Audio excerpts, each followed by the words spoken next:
Welcome everybody to every single cancelled animated movie.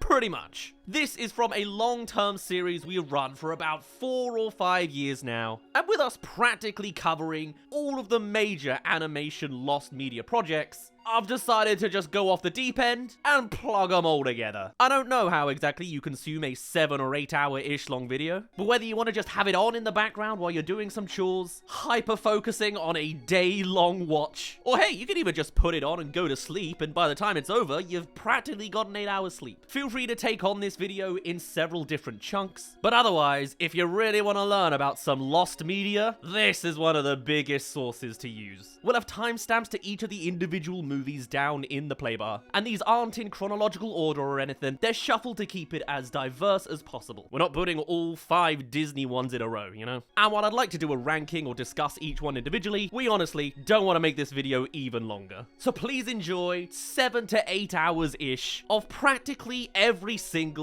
animated cancelled movie. I'll see you on the other side if you can make it. The Scoob movie was going to come back. I didn't even know it was a thing until it was announced to be cancelled, but hey, it's been one of the biggest suggestions as of late, so let's get into it. Scoob 1 was a box office flop. I have a whole mini history with Scoob, as it was set to be a brand new cinematic universe for the Hanna-Barbera collective, and I was pretty hyped on the idea, until it ended up being a cliche mess of poor jokes and awful execution. I mean, come on, the Simon Cowell gag is literally from the early 2000s. I was not impressed, and I voiced my thoughts on it before, but even still, it was set to return, despite only grossing $27 million against its $90 million budget. So how does that work? Well, apparently it all came down to the VOD popularity and the fact that it did well on HBO, and so it earned a sequel. 49% reviews on Rotten Tomato be damned. And so, in July of 2021, Scoob was revealed to be co-directed by Bill Haller and Michael Korinsky, and the director of the first one, and now writer and producer of the sequel, Tony Savone. I assume it is Savone. Tony Savone. Oh, that's nice. And the director of the first one, and now writer and producer of the sequel, Tony Savone, first mentioned it with, "Actually, we are kicking the tires on a follow-up to Scoob. It hasn't been announced yet, but it's something we're all excited about. The whole creative team that made the first movie is still around and back and working on something new. It was neat to create this Hanna-Barbera cinematic universe, and it's exciting to return to it." And though I myself may be less so on the side of Scoob and their final outcome, I can always cheer on for a dedicated team that is passionate about what they're doing. And so this new Scoob sequel was to be titled Scoob: Holiday Haunt, as this was set to be a Christmas movie this time around. Holiday Haunt was set to reunite the pre-teens of Mystery Inc. as they investigate a Christmas-themed resort owned by Fred's favorite uncle Ned. Oh, that's actually a thing. Okay. Only appearing in one DC comic in the past, but still, the clown owner of a traveling carnival show. I guess that's why Scoob's a reboot, to introduce characters to clueless schmucks like me. Still, Shaggy and the gang soon get spooked when they learn that a mean old ghost has been lurking in the park for more than 40 years. Classic. And an interesting direction for the Scoob IP, as yes, it's targeting specifically the pre-teen era of the Scooby Gang, essentially chucking away the old celeb cast of the original. I mean, that makes sense. I probably couldn't afford Zac Efron for a follow-up either. Now, there is an additional description of the synopsis I found that fills in a couple other gaps in places, so to celebrate Scooby-Doo's first Christmas, 10-year-old Shaggy and the gang take him to a holiday-themed resort owned by Fred's favorite uncle Ned. When the park is beset by a ghostly haunting, the kids must solve a 40-year-old mystery to save the resort and show Scooby the true meaning of Christmas. Ah, it's the uncle testing them to see if they're like family, isn't it? Regardless, that was the premise, and on the business side of things, Scoob 2 was expected to go straight to HBO Max. After all, Scoob 1 flopped in cinemas during the height of the pandemic and clearly got a second wind with this burgeoning new market. As for the budget, it was slashed by more than half to just $40 million now to make Scoob 2, which honestly is about as low budget as an animated film is allowed to go, truly cutting costs to make the most efficient project. As for the cast, it was all very much set up, with Frank Welker and all the young cast returning, and then no one else. No Ken Jeong, no Amanda Seyfried, no Mark Wahlberg, but instead, other new names popped up for Scoob 2, including the likes of Mark Hamill, Crystal Fernandez, Michael McKean, Andre Braugher, Ming-Na Wen, and Jim Meskimen. A full shuffle. I'd also be interested to hear how the connected universe thing would work out, considering many more characters were established later in the timeline, but that's clearly not the priority of the movie. And so production went very deeply in, with director Michael Korinsky blurting out that he can't wait for everyone to see it. We're getting very close to wrapping it up. We actually just completed animation on Friday, just this past Friday, as in July 29th. We still have a lot of lighting and things to do on it, so there is still a little bit of work left, but we are definitely in the home stretch, and we're excited to get it finished and to share it with everybody. Wow. Yes, the movie, with its 2-ish year turnaround, had already been completed that far along. You could literally spectate it and get the entire gist at this point. Quite clearly too. And so with a deadline of December 2022 on HBO Max, it would make sense that 5 months prior we were in the final stages,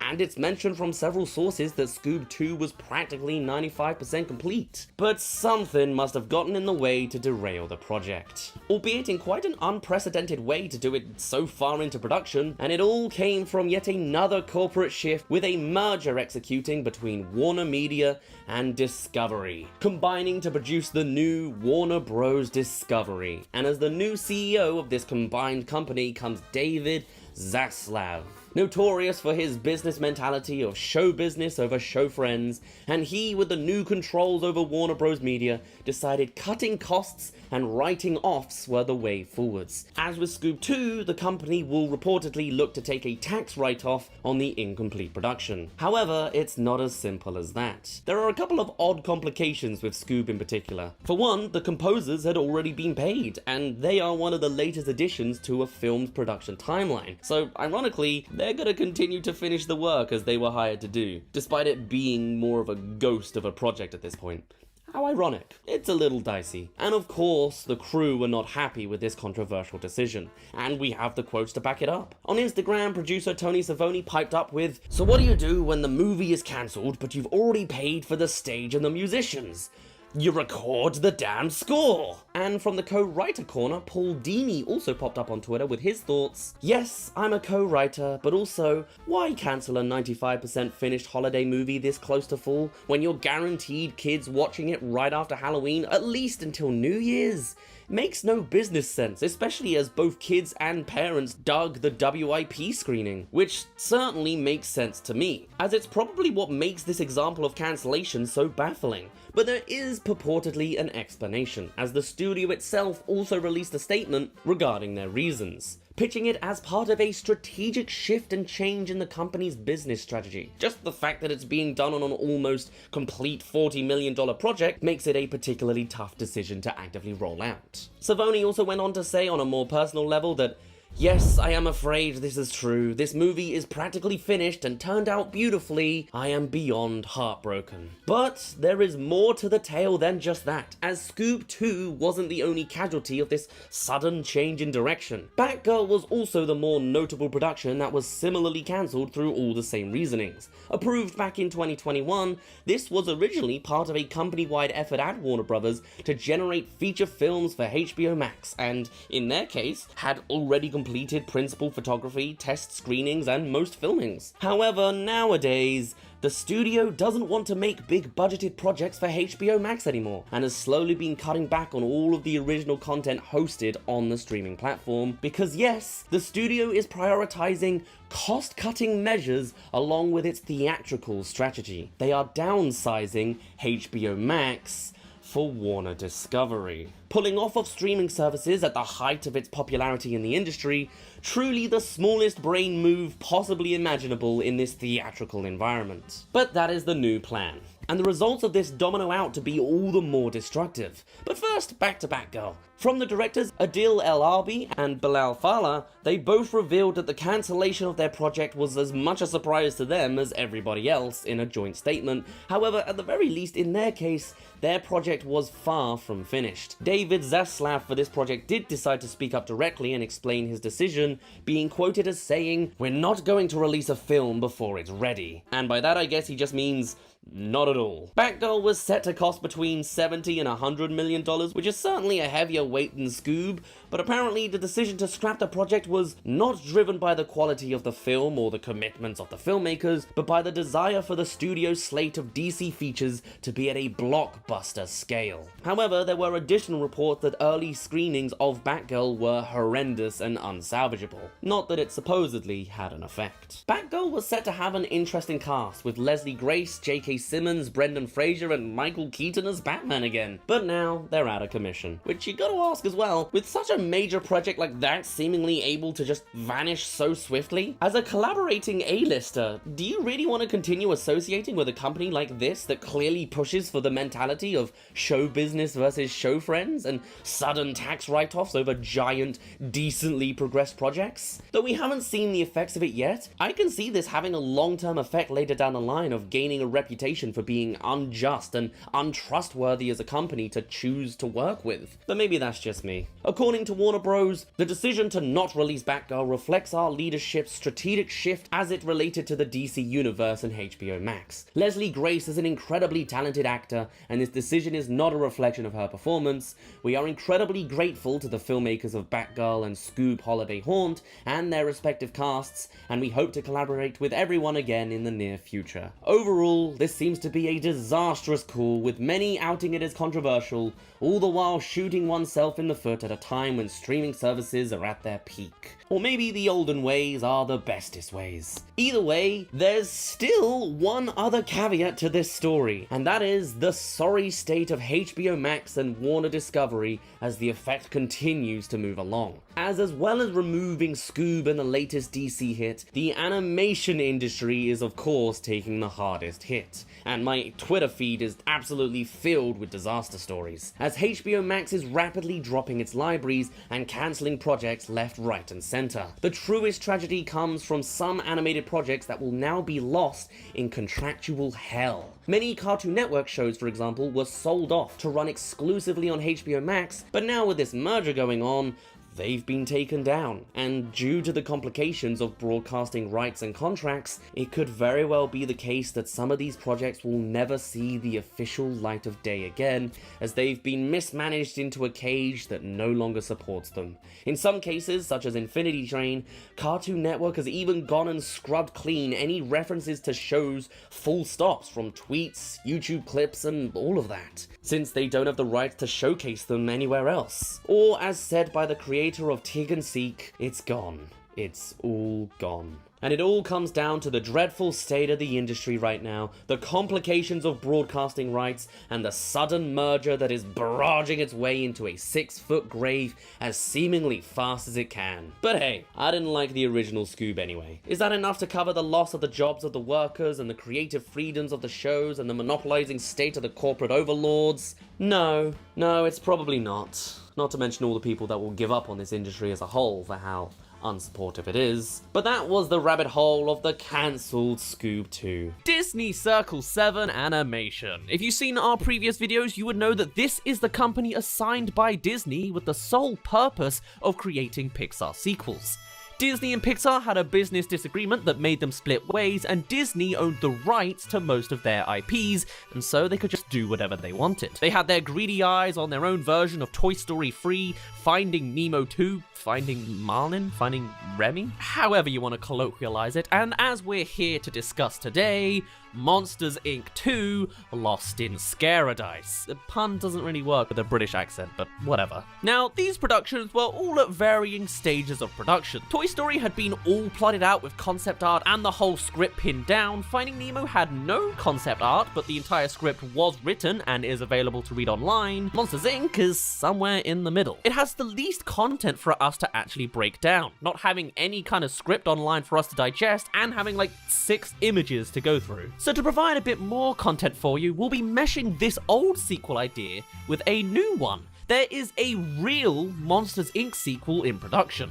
It's not a movie or anything like that, but it's a spin-off TV show releasing on Disney+, because, you know, They didn't reveal enough at that Disney investor event. One day I'll cover everything here. One day. So anyway, with all of that out of the way, let's get into things. Obviously, there already is a Monsters Inc. 2 in the form of the official Pixar prequel, Monsters University. This isn't that. The reign of Circle 7 was around 2004, and University was 2013. And with that in mind, Scaradise is not a prequel. Set just 1 year after the events of the first film, it's a direct continuation. The society of the monster world has now changed with the revelation that child laughter is far more of a potent source of energy compared to their screams. But any kind of comedy beats aren't really the priority here. Instead, it's more about the relationship between Sully and Boo. Last time we saw that the two were still connected for a reunion every now and again, and Sully wants another after the special bond he procured in the first film. It's now come around to Boo's birthday, and her door isn't as readily available as before, beyond the shredding it already experienced. It's been buried now into the archives. Still, they dive in to retrieve it, a little treat from Wazowski to Sullivan. Eager for the reunion, Sully's got a gift for Boo, and they enter into her room,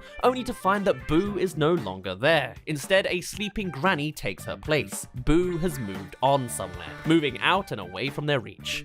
And despite the consequences of their upcoming actions, the two then go out on an adventure into the real human world in the hopes of tracking her down. This isn't too bad of a concept. It's interesting because the consensus of the real Toy Story 3 and Finding Dory to a slightly lesser extent is that they're both fairly top-tier productions. Monsters University isn't hailed quite so highly. In a lot of ways, it's pretty average, or at least certainly not one of Pixar's best. I personally watched it in cinemas and found most of it to be fairly forgettable, but there was one moment that did really stick out with me, and that has to be the whole sequence that took place within the human world. Seeing Mike and Sully against this dark, realistic world where their entire existence is a high-stakes secret was incredible. The way the two had to traverse around the humans or scare them with intimidation to keep their secret safe through distance was something that just seemed like the perfect step up for their world. And this film sounds like it could have tackled that element more overtly, if it was completed, of course. So on that thought alone, I'm definitely on board, and depending on how they would have tackled it, maybe in some strange reality,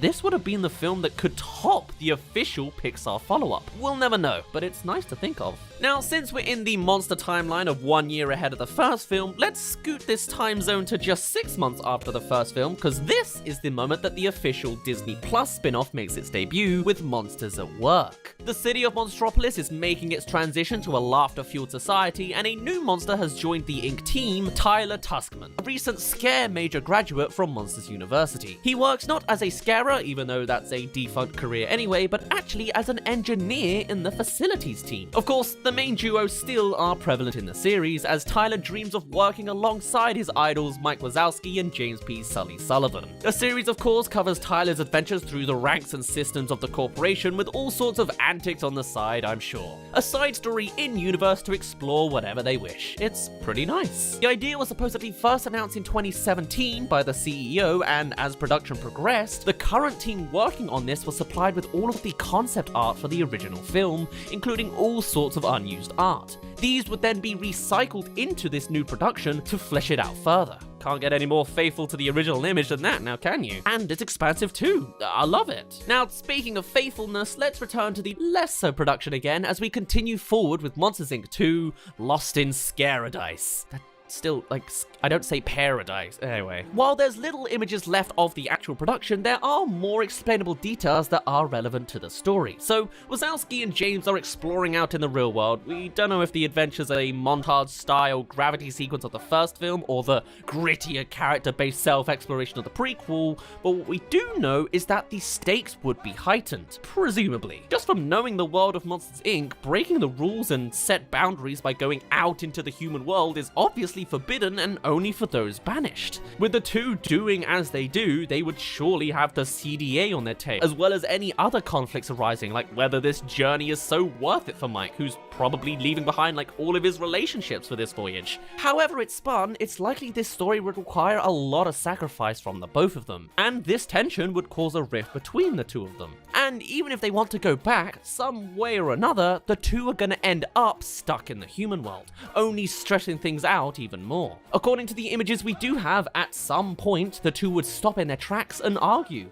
And once at the other side of that uncomfortable conversation, the two would split ways, clearly having starkly different opinions on where to go from there. As for where each person goes, or what elements of the real world are explored, none of it is documented, or at least available for us right now. Instead, we have a jump away from the actual meat of the story and into the endgame story details that wrap the conclusion altogether, because it turns out all of the adventuring being done by Mike and Sully were all for nothing. A change in perspective for the entire function of Monsters, Inc.'s mechanics is through the idea that the teleporting doors that the corporation uses are not attached to particular wardrobes and rooms as one would expect from what's already been established. Rather, they are intrinsically linked to the people on the other side. When Mike and Sully first breached into Boo's room at the beginning of the film, it wasn't her replacement of someone who's taken over her old house, it was Boo, at an age much greater than intended.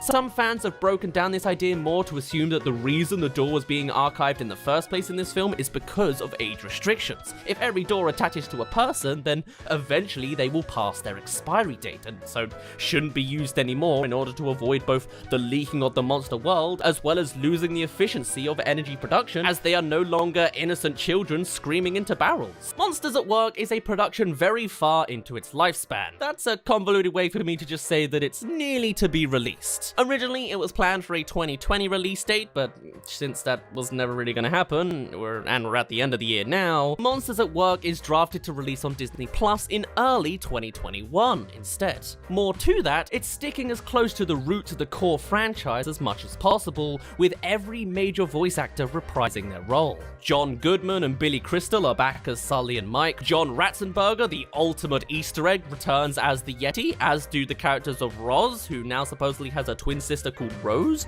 and Celia May is back too. On top of that, there's a collection of newbies that join the ranks. Obviously, we've covered Tyler already, but there's also Millie Tuskman, his mum, Val Little, his best friend, Fritz, the scatterbrained boss, Duncan, a plumber who takes advantage of any opportunity he can seize, Cutter, who has no description, and another reappearance from Smitty and Needleman, the two guys who speak more like this. Oh no! You know, is that just me who remembers that? This is the only replacement cast option, as Dan Gerson is no longer with us, being replaced by Steven Stanton instead. Overall, it sounds to be a great reintroduction to the world and characters that we know, with a splash of originality in there too, and plenty of room to explore the world more. I mean, if the Yeti's returning, then presumably, you know, they're gonna go back there. Only other details I have to share on Monsters at Work now is that in February of this year, it was revealed that Stephen J. Anderson was part of the directing team for the series, previously working and directing Meet the Robinsons, a personal soft spot of mine, as well as supervising for all sorts of big-name Disney animations. With those last details of the TV series covered, let's finish up the conclusion of Scaradise.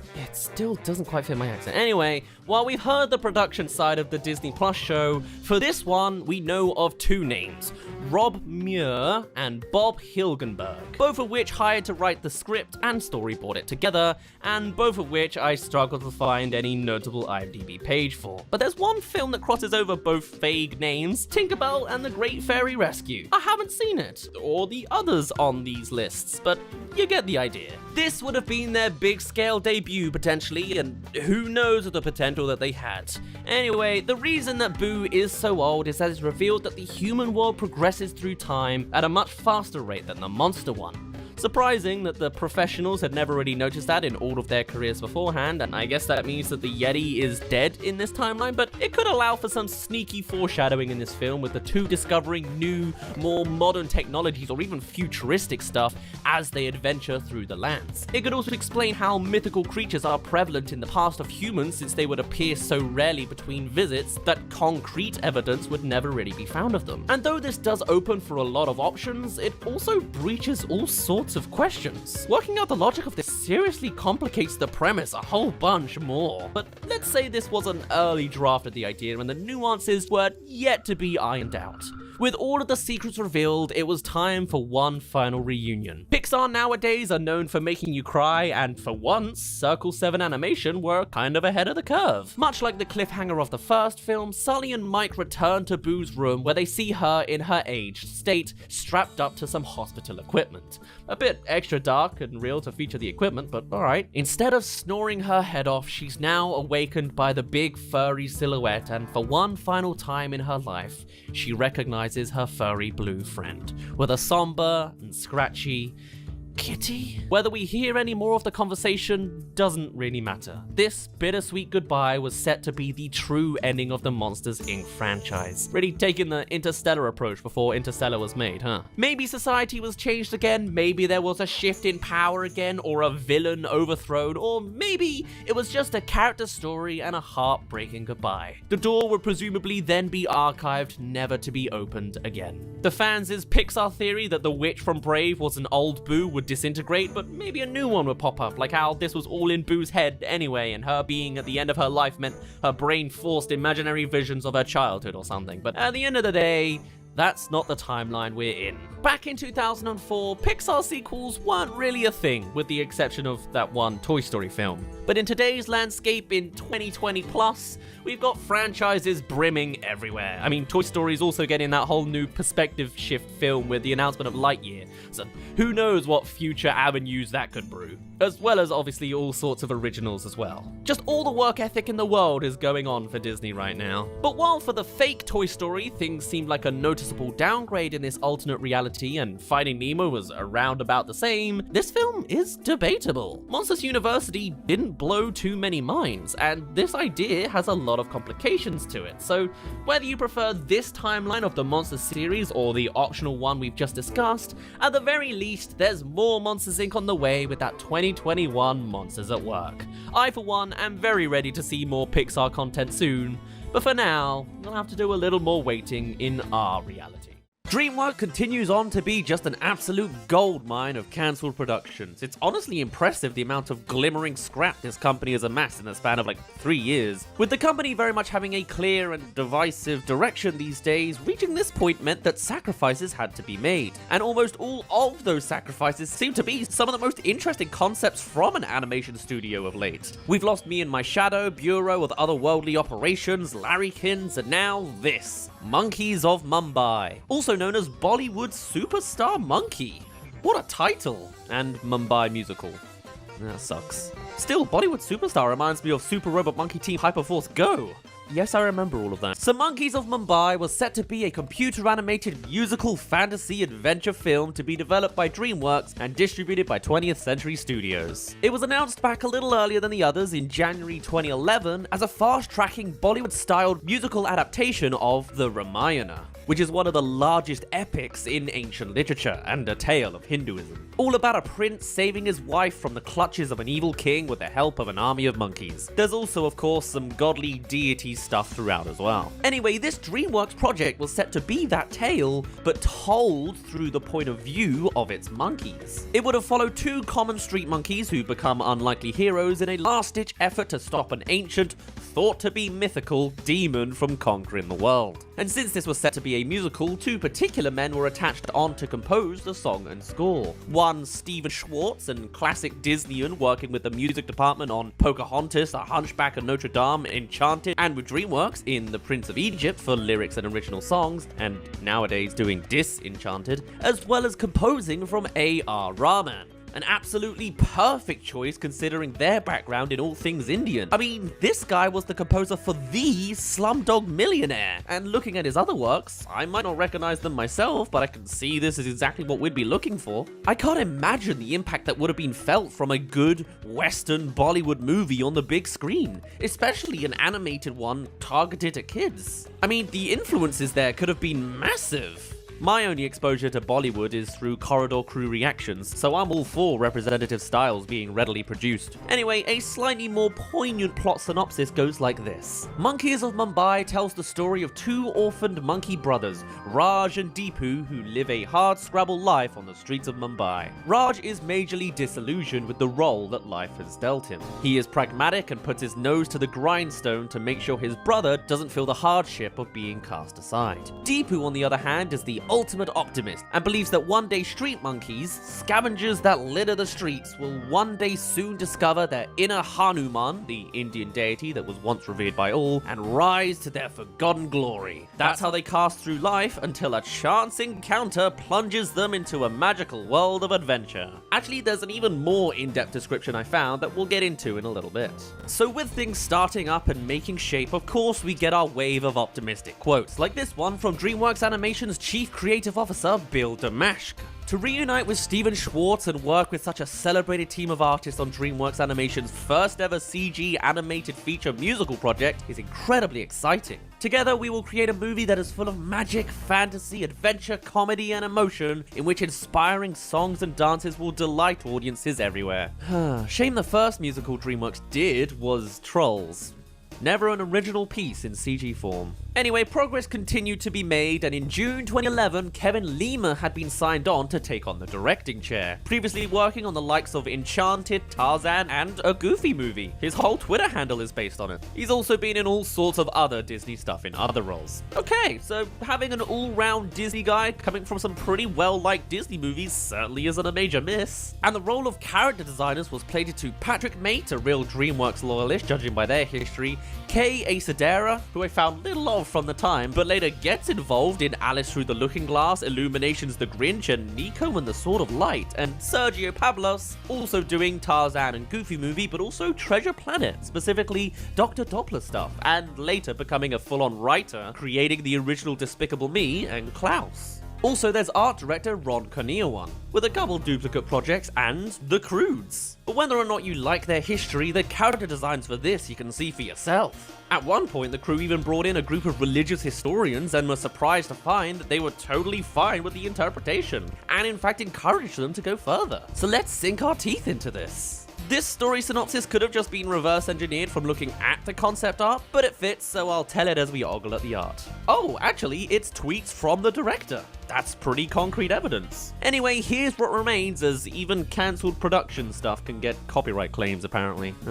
While swiping movie snacks as an old world theater, Deepu becomes enthralled with a trailer for a film about the monkey god Hanuman. Ultimately, they're chased out by a gang of monkey catchers. En route home, the brothers find themselves in gang territory. The confrontation culminates in a giant Bollywood number, of course, which is danced on the mess of wires that snake throughout the city. After a long day, Deepu falls asleep while Raj sings about how he wishes his life had turned out in another life. The next morning, the two investigate the sounds of the film crew shooting the Bollywood movie, only to be chased again, this time slipping underground to a hidden cavern, a place covered with the sculptures of the Ramayana tale. It depicts Rama shooting his enchanted arrow into the sky, where the golden arrow multiplies and thousands of arrows fall, impaling all of the villain demon's army. And stuck in a pile of rubble is a single golden arrow. Raj is skeptical it's the real arrow and pulls it out, releasing the villain from his resting place. While running again, apparently from the monkey catchers now, the brothers find themselves in the trailer of Chandani, the Bollywood megastar who plays Sita in the Ramayana, and her pet monkey, Pinky. Pinky's a force to be reckoned with, and with her over-the-top personality, she holds the brothers hostage. On set, the shoot comes to a rousing finale, and into this moment rises Ravana, the nine-headed unleashed villain.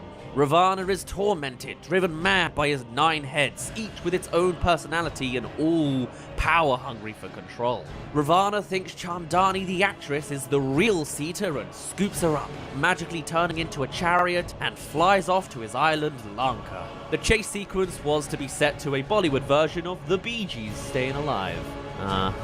Deepu gets separated from Raj and rides the stowaway to Lanka. Raj and Pinky join forces and set sail to rescue Deepu and Chandani from the clutches of Ravana. And with the island in sight, their boat is swallowed whole by a monstrous carp. Inside the belly of the fish, all seems hopeless. Raj is despondent, but Pinky, ever the optimist, won't let him wallow and attempts to lift his spirits in song. Bollywood Superstar is a giant inspirational Bollywood disco number replete with a bevy of backup dancers and singers, and they even glow in the dark.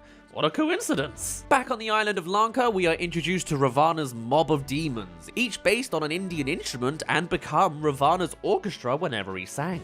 To which he does here, an over-the-top Andrew Lloyd Webber-esque love ballad, Yours, which can be described as an otherworldly kaleidoscope. wow. Raj and Pinky fall for each other, in song of course, as they arrive on the shores of Lanka. The song was called Candies on the Gange. Raj and Pinky rescue Chandani and Deepu, stealing the flying chariot, I thought that was Rava, and fly back to Mumbai. It says here that monkeys aren't very good pilots, so they crash land onto the beach of Mumbai, so not all that bad. Unfortunately, Catcher doesn't elude Raj as he is then trapped by the monkey catcher. Deepu goes on to break his brother out and releases all the other imprisoned monkeys. And for our final act, in order to win back the love of his life, Ravana descends upon Mumbai. Raj rallies all of the monkeys of Mumbai, and the climax is set to an uplifting song of rejuvenations. All of the monkeys reclaim their inner strength, saying, "I am Haruman." But then also, Ravana transforms Deepu into one of his demon army. All of the monkeys form together in the image of Rama, they shoot the golden arrow and send Ravana and his demon army back to their graves. Demon Deepu also gets shot, and Raj tries to wake him up, but to no use. Until he does, because Raj found his inner Haruman. All of Mumbai then returns to normal, all like it never even happened. And in what is known to happen in a Bollywood musical, everyone celebrates in dance. Huzzah! In April of 2014, it was announced that Leah Michele and Rohan Chand were in talks to join the cast from the likes of Glee and, oh god, the naff Wizard of Oz sequel, and the new Jumanji and Jungle Book as Pinky and Deepu. Whilst Chandani was set as Deepika Padukone from Indian films like Chennai Express and Padmavat, and Raj was Aaron Taylor-Johnson. Oh! The project from then on got a little rocky. Originally scheduled for December 18th, 2015, its release date was pushed back to March 18th, 2016, and then March 10th, 2017. Apparently, the marketing department was always nervous that the Ramayana played such a crucial part in telling the monkeys of Mumbai, and they thought that audiences would be lost. In director Kevin Lima's words, the project was sabotaged by Jeffrey Katzenberg, then CEO of DreamWorks. Another source says it was cancelled due to financial disputes, but that source is a little less trusted. Anyway, in December 2017, Lima revealed that DreamWorks quietly cancelled the film in an interview stating, "It came very close. We were just getting into production. We were just starting animation. I'd been working on it for 2.5 years. All the songs were written. The composers were just ready to start. I have to say that it's one of the greatest disappointments of my film career not seeing that one move forwards. It had nothing to do with the movie and everything to do with the politics of selling the studio." Because of course this was during the same DreamWorks reshuffle we keep coming back to. 7 of us, I think, lost movies at that moment in time, with the studio having written it off on their taxes. It means the only way to get it back would be to invest that kind of money again. And it's tens of millions of dollars. I tried. I really tried. Steven Schwartz and I took it around town, but when the price tag was revealed, everyone gasped. Ultimately, we couldn't find a buyer. Funnily enough, almost all of the songs in the movie had existed in one form or another, from rough demos to completed demos with finished vocal tracks and all. But the likelihood of us hearing from them with our own ear holes is essentially 0.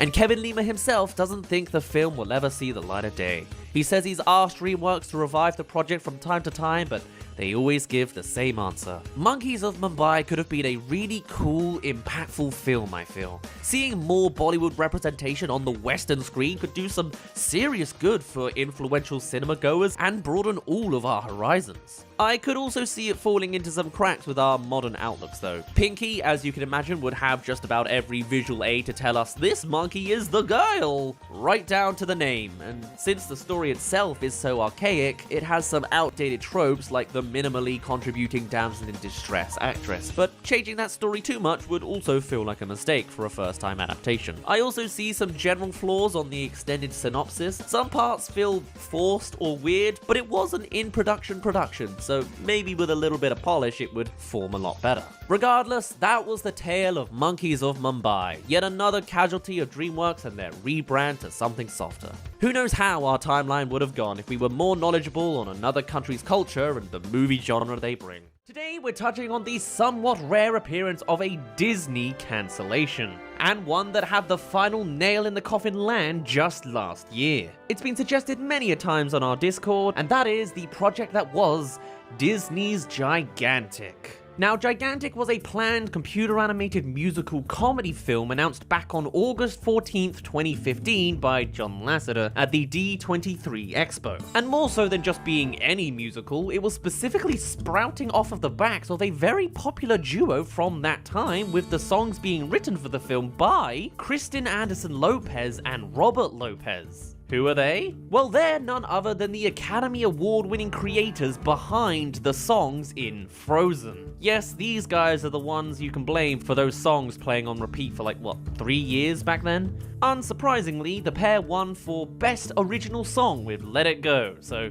translating them onto another major Disney musical can only mean the best feat were going forwards with this. That's not the correct phrase. As for other members of the team, there was producer Dorothy McKim, who produced the acclaimed short Get a Horse, or something that I can at least understand as producer for Meet the Robinsons, as well as helping in some form on pretty much everything Disney from the last 20 years. And then there's the other big swinger on the crew, director Nathan Greeno, known for co-directing Disney's other released CG musical, Tangled, for all of you anti-Frozen hipsters. Also writing Meet the Robinsons and being the story artist for several other Disney projects. This is a real Meet the Robinsons reunion. So what is this Gigantic? What's it all about? Well, it's sort of like your classic Disney prompt, just done very, very late. Adapting archaic fairy tales again. We've had Cinderella, Snow White, Little Mermaid, Rapunzel, and now Jack and the Beanstalk. With a few changes, of course. As director Nathan Greeno said himself, we want to make the definitive version of Jack and the Beanstalk. It's not what you've seen before. It's not one big castle with one big giant walking around. Pretty cool, starting to see all sorts of room for potential in such an open prompt. After this first official announcement, more crew members then started popping up to public knowledge, like Raymond S. Percy, who confirmed on social media that he would be storyboarding for the film. Previously known for the likes of late 90s Simpsons, Sing, Wreck-It Ralph Breaks the Internet, and Frozen and Get a Horse. This is a well-oiled machine of a team that clearly have a lot of overlap, huh? Greeno described Gigantic as a sort of tearjerker, though also one that'll have plenty of comedic moments as well. So, we get the idea. Let's get into the actual plot synopsis. There's a handful of descriptions online. I'll make some sort of merger of them all. So, set in Spain during the Age of Exploration, a young adventurer named Jack is who the film follows as he comes into possession of some magic beans, which lead him to discover a world of giants hidden within the clouds, including a 60-foot-tall 11-year-old girl called Inma, who he befriends. Described as fiery, feisty, and very hard to control. Initially, she mistakes Jack for a toy, treating him like a living doll, but the pair eventually form a tight bond, tighter than her rib-crushing grip. He agrees to help her find her way home, and they join forces to stop the storm giants, our antagonists of the film, who tower at 120 feet tall, who are a group of enormous bad guys who are wreaking havoc. The film would be one with comedy and deep emotion, and certainly a divergence from the original since the main giant is already a more innocent, little-ish girl within a whole world of giants. Now that's just the synopsis in its somewhat simplest form, but there are all sorts of other elements we can still learn about the film. For example, everything from the film's concept art to its storyboards were all shown off at the announcement of the film, which I imagine you all saw anyway as we went through that summary. But there was loads more shown at this specific presentation. Like, how's about a sample of the music from Kristen Anderson Lopez and Robert Lopez? I don't actually have the song, or the sound of it, but we do have lyrics. I would sing it to you myself, but no one wants to hear that. I can't bear to imagine seeing the audience retention chart after that. But we can analyze the lyrics briefly. But first, you should subscribe. I love my little man, I love my little man. You can make him do this, you can make him do this. Presumably from the giant discovering Jack in the early days and still thinking of him as a little doll. You can wash him in a dish, be careful he gets ticklish, my teeny little man. There are so many things you can do with a little man. You can toss him in the air, you can pet his tiny hair, my pretty, pretty, pretty little man. You can make him do this, you can make him do this, and he even makes a pretty good bookmark. This? Horrifying, but we also actually see it with one of the concept arcs, squishing Jack between the pages of a book. Rip Jack. In a life that's kind of lonely, I thought if only I had a little man. all culminating on the real reason behind the song and a peer into Inma's psyche. She is in fact lonely and without friends. Maybe it's a child thing, maybe it's a not being a bad guy thing, or some theory suggests it might be an actual father figure thing. With Inma not having a father, being so desperate for a little man could make a lot of sense, and opens up a lot of doors for emotional development if Jack ends up having to take that role. The size difference certainly allows for the comedy to swing into. Or it could be she's lonely because she's not at home and she needs to get home, as the plot synopsis said. Whatever the case, it's kinda Anna's arc again. All the while, Jack is being little manhandled, thrown around in a paper airplane, being dishwashed and all that fun. And since it's not clear, it's a toss-up between whether Jack would be squirming through all these moments, hence the ticklish line, and a comment of being a living doll in the synopsis, or if he was playing dead just in order to survive, as opposed to actually starting to talk to Inma here. And some speculated that this ruse would continue with any interaction with other giants, considering they're probably a lot less agreeable. Still, this is a look into an early sequence of the film, and during the presentation, this song was fully being performed by the songwriters as the relevant concept art went by. Here's an exasperated Jack at the mercy of Inma, Inma proudly holding up her new toy up into the air. Here's Inma looking mischievously down at a hopeless Jackie. He sure is hopeless a lot in this film, isn't he? But beyond just the music samples, the concept art, the logo, and all that jazz, there's not actually jazz in this, but anyway, that was a stupid joke. Why did I say it? It's not even in the script. There was further proof of Gigantic's serious progress on the development line, at least in concept, as much like Pixar and their films, snuck in places are of course references from other movies. And just like Newt with Toy Story 3, the same happened here with this cancelled project still reaching the big screen in referential form. You either know this or you don't, but it is in Zootropolis. You can guess where. There's that big Easter egg scene with a bunch of DVD covers, right? You've got all sorts of references with Pig Hero 6, Wrangled, Wreck-It Rhino, and right alongside all of them is Giraffic, turning Jack into a squirrel and the beanstalk into a giraffe's neck. Classic. This is as close to the real thing as we will ever get, probably. Unless they choose to revive this project in the future, which I guess is possible, but anyway. There is no official footage from the movie, unfortunately, so yes, this is as HD and in color and in motion, I guess, as it gets. What went wrong?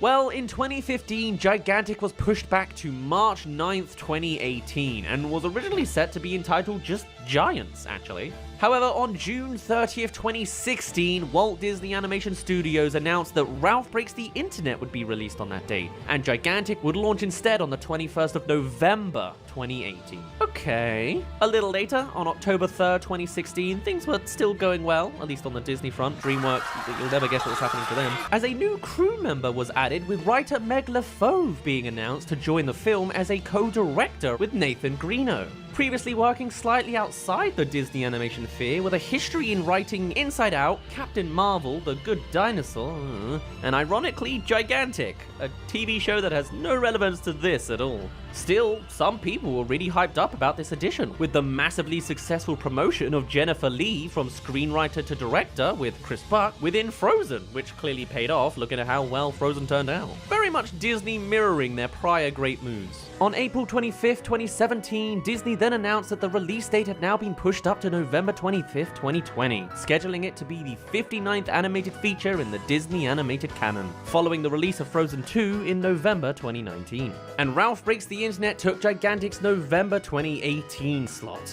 And then Gigantic was eventually pulled from the film slate entirely, because Gigantic had some creative delays, even after Disney had hired Meg LaFauve to co-write and direct the movie. According to Disney and Pixar Animation president Ed Catmull, the project was cancelled due to creative differences. Wow, how descriptive there. And Disney had to admit defeat and stated that the movie's concept just wasn't there. It's impossible to know when we begin a project how the creative process will unfold, and sometimes, no matter how much we love an idea or how much heart goes into it, we find that it just isn't working, Catmull clarified. With Gigantic, we've come to that point, and although it's a difficult decision, we are ending active development for now. We are focusing our energies on another project that has been in the works, which we'll be sharing more about soon, now set for Thanksgiving 2020. It was Raya and the Last Dragon, and that got delayed too because it's 2020, remember? And that was the very small tale of Disney's cancelled gigantic. They keep these things pretty tight-lipped, eh? The way they mention creative differences could be interpreted as struggling to work with the concept well enough, or it could have been a full-on internal conflict of ideas. But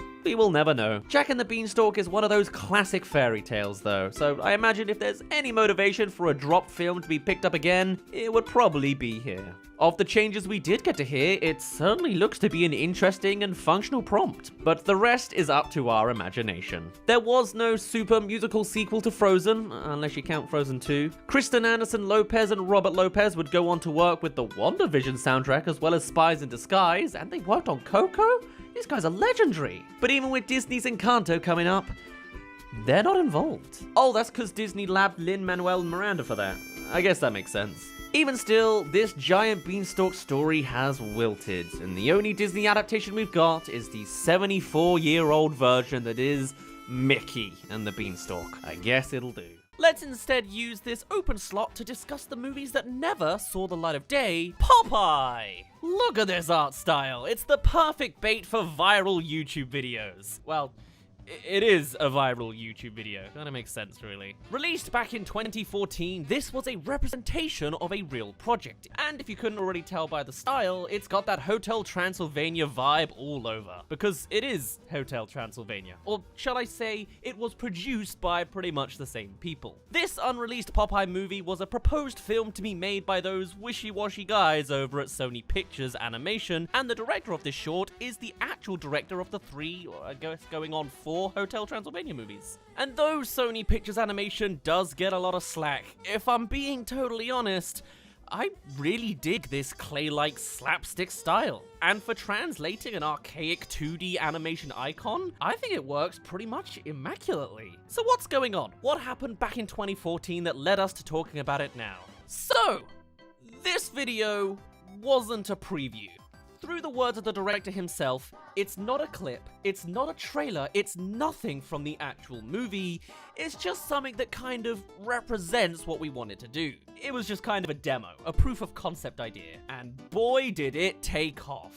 At the time of writing this, the video smashed beyond 20 million views across several different channels, and people were hyped for it. With so many other old school icons reimagined and brought into the next century, to varying degrees of success, I guess, this seemed like a great outlet for Popeye to work too. And it's been a while since we saw him as a mainstream character. Planning to be helmed by director Genndy Tartakovsky, previously known for all sorts of legendary works like Samurai Jack, Dexter's Laboratory, Hotel Transylvania of course, and really a good chunk of my Cartoon Network childhood, this guy's earned both Emmy and Annie Awards for his stuff, so clearly, he's a big deal. This Popeye project was first announced back in 2012 and brewed for a good 2 years until that sneak peek premise short thing came out. Though the premise of the actual plot remains unknown, it didn't really matter. With it being a revival of Popeye, it was likely to not stir too vastly out of the established standards, it'll just be in movie form, you know? Though there's certainly been a lot of variations for Popeye over the decades. With Popeye debuting in a 1929 comic strip, the guy has been about for 92 years. Whether he's having a battle of wits against his rival in a love triangle with Bluto, fawning over love interest Olive Oil, defending her from pirates aboard his ship, handling a baby version of himself or an elderly one, the biggest trademark consistently, after a bit of time tying every canon together, only came with his pipe as a versatile tool and a can of spinach to get out of every sticky situation. I was wondering how one would tackle the obvious tobacco controversy on such a child-friendly character, but apparently he hasn't used the pipe to actually smoke since the 70s, so I guess it's already solved. It could just do everything else instead. So while the story didn't really matter, the other details we did have for this project was that casting choices for at least the demo had voice icon Tom Kenny, who you probably know mostly as SpongeBob SquarePants, how fitting for an ocean tale, though he's also done all sorts of other things too. Video games and cartoon series galore. I don't even think I can properly quantify with my words how much stuff this guy has contributed to, so I'm just gonna let you scroll through the IMDb page for a minute. And then for the role of Olive Oil, by the way, I love the name, went to Grey DeLizzle. A little less prevalent on her IMDb page, but it certainly seemed to work for the short. You don't need celebrities everywhere. This is a well-known opinion of mine. So where did things start going wrong? Well, it's a handful of things, but the true inciting incident began with the hacking scandal of 2014 on Sony Pictures. Did you know about this? So what was going on was that the studio was hacked by a group calling itself the Guardians of Peace, and this was in response to Seth Rogen's upcoming and awfully controversial movie, The Interview. This project was a comedy about a couple of guys getting the opportunity to give an interview with North Korean leader Kim Jong-un, and with the CIA moving in to attempt an assassination on him. Yeah, not really where I was expecting to go when digging up about a Popeye project. Anyway, the hacking group wanted the movie to be pulled from release. It never was. Still, it caused a rupture in the studio and led to a loss of focus on many of its other projects, including Popeye. From here, Sony Pictures decided to reshuffle itself, with some of the biggest changes being to go for the president of Sony Pictures Digital Productions, Bob Osher, and his enabler and controversy-ridden co-chair, Amy Pascal, and replacing them with former DreamWorks producer Christine Belson as president of Sony Pictures Animation going onwards. With a mix-up on the higher levels, all sorts of projects were reprioritized too. So far, sounding like good news to distance away from political relations and firing racially insensitive people, but the actual business decisions that followed caused a great upset in fans. But first, here's what Tartakovsky had to say when choosing to leave the project in 2015. We had a proof of concept, we had an amazing story reel all done that everybody loved, the whole studio was excited and the marketing was gearing up.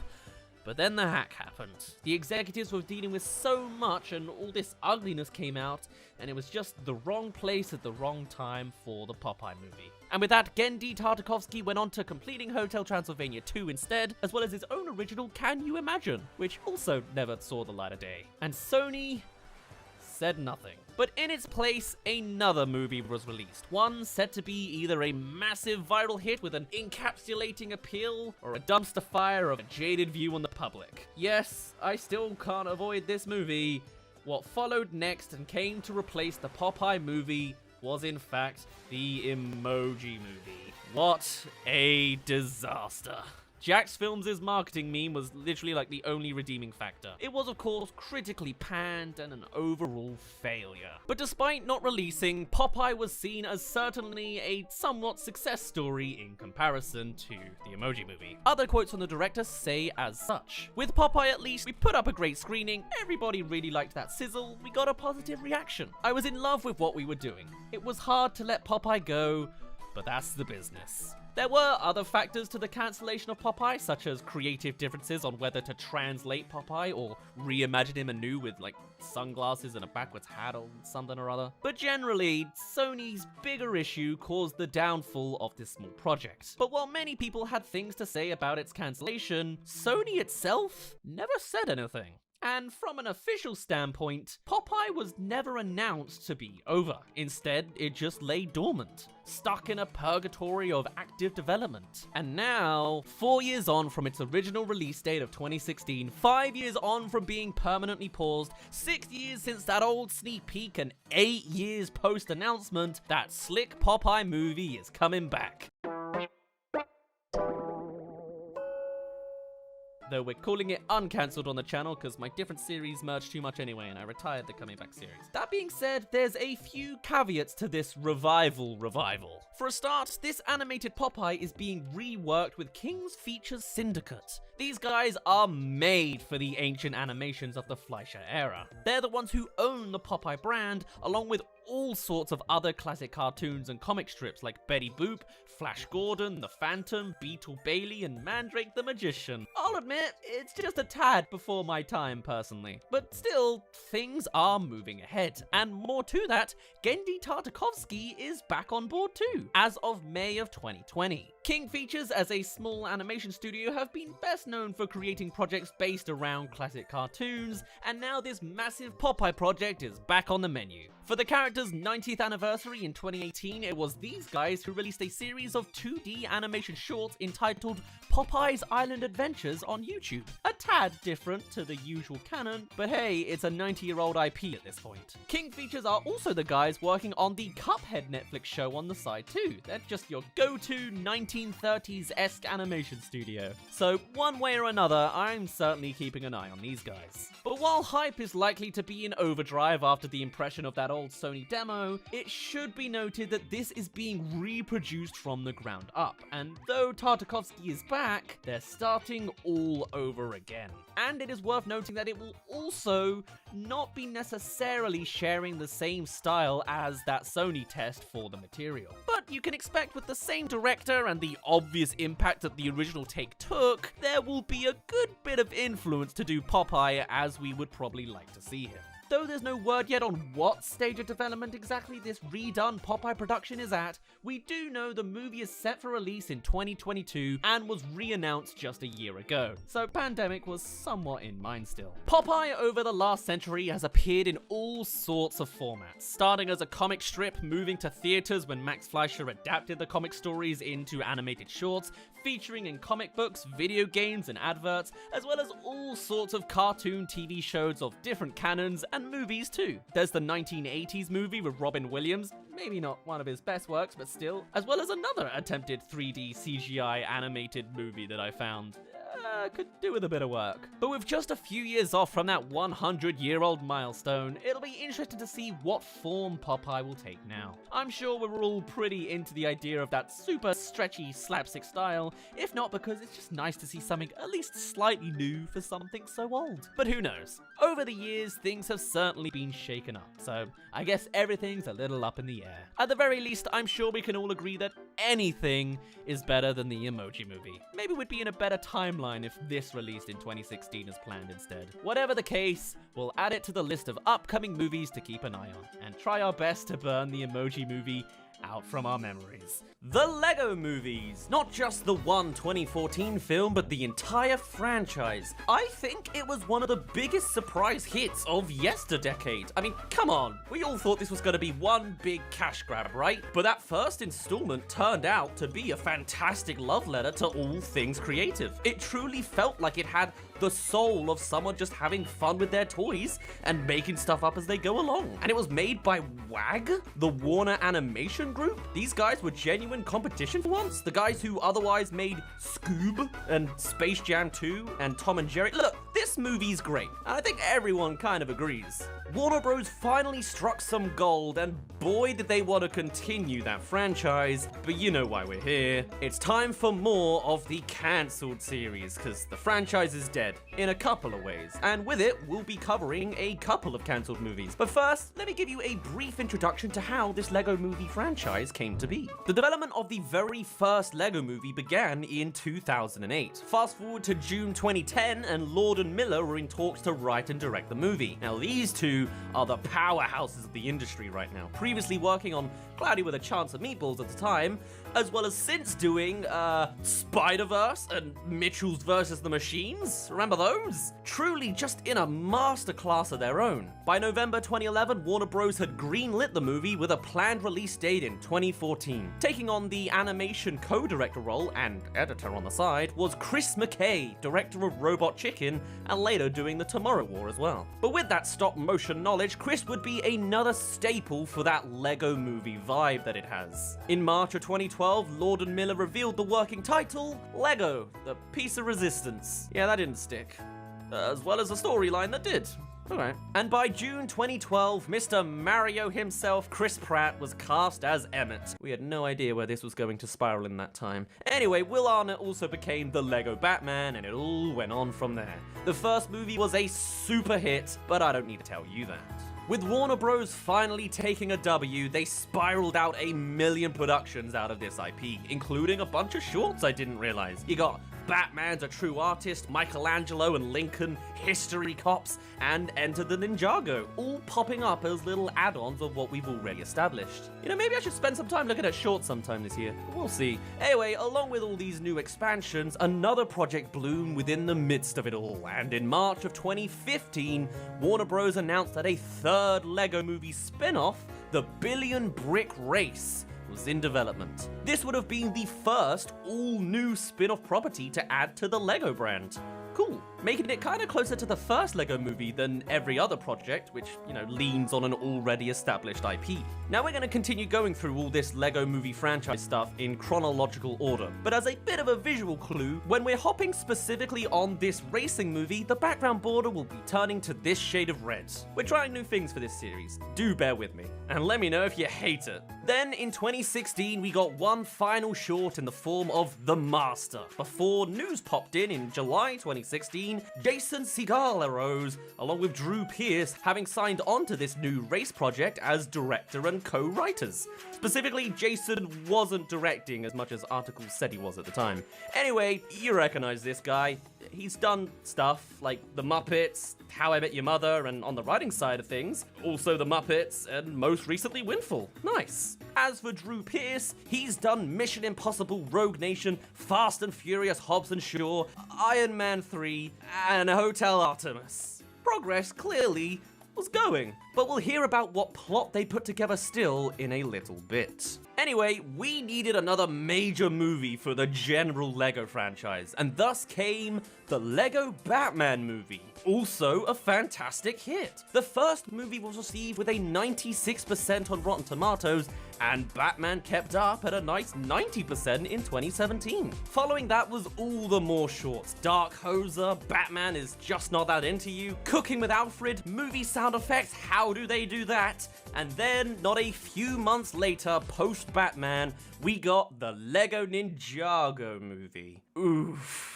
You know, I've heard from a friend that this is actually quite underrated and they really like the Edgar Wright-esque foreshadowing happening in one scene, but it did not keep up with the previous works, getting slapped with a 56% from audiences and a lot of mixed reviews. The momentum was falling apart, either from a lack of novelty or just the IP chosen.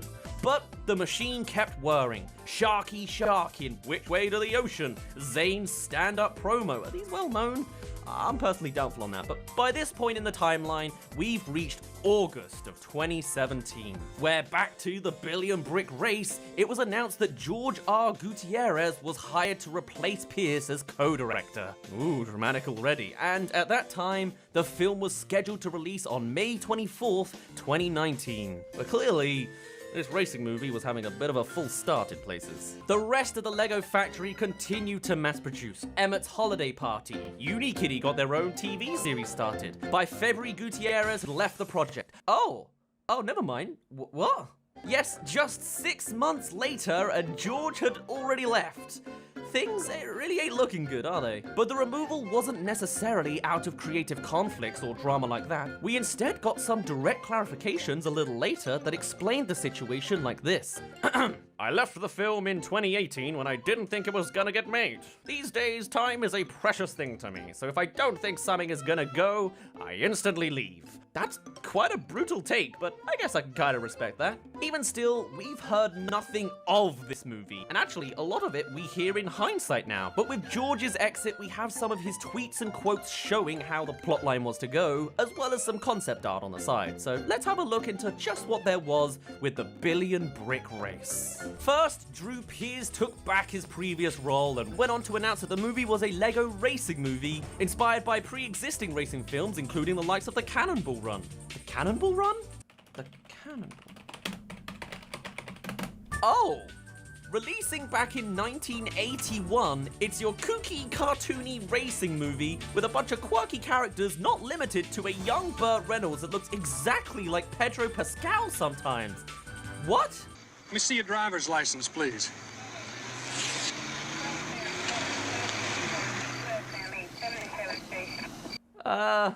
So I hope this bit wasn't going to be adapted to the LEGO movies.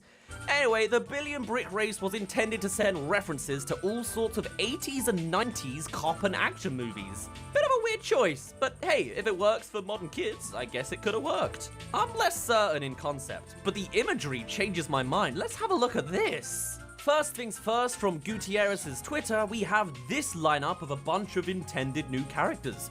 Definitely a mutual vibe amongst most of them, being that punky biker gang aesthetic. Though you've also got Wheelchair Guy for some nice representation, this winged wrestler guy who I've heard compared to the Nexo Knight Lego sets in a couple places, and a couple of archetypes as well. Some of these also get extended character sheets. Tobin, the cool guy, just kind of reminds me of Daniel Radcliffe from the Playmobil movie. Yeah, remember that film?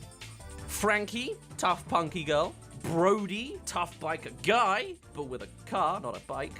Tough guy, obviously tough guy. FBI director and built like a gorilla, okay. Jane the secretary, also Jane the mechanic.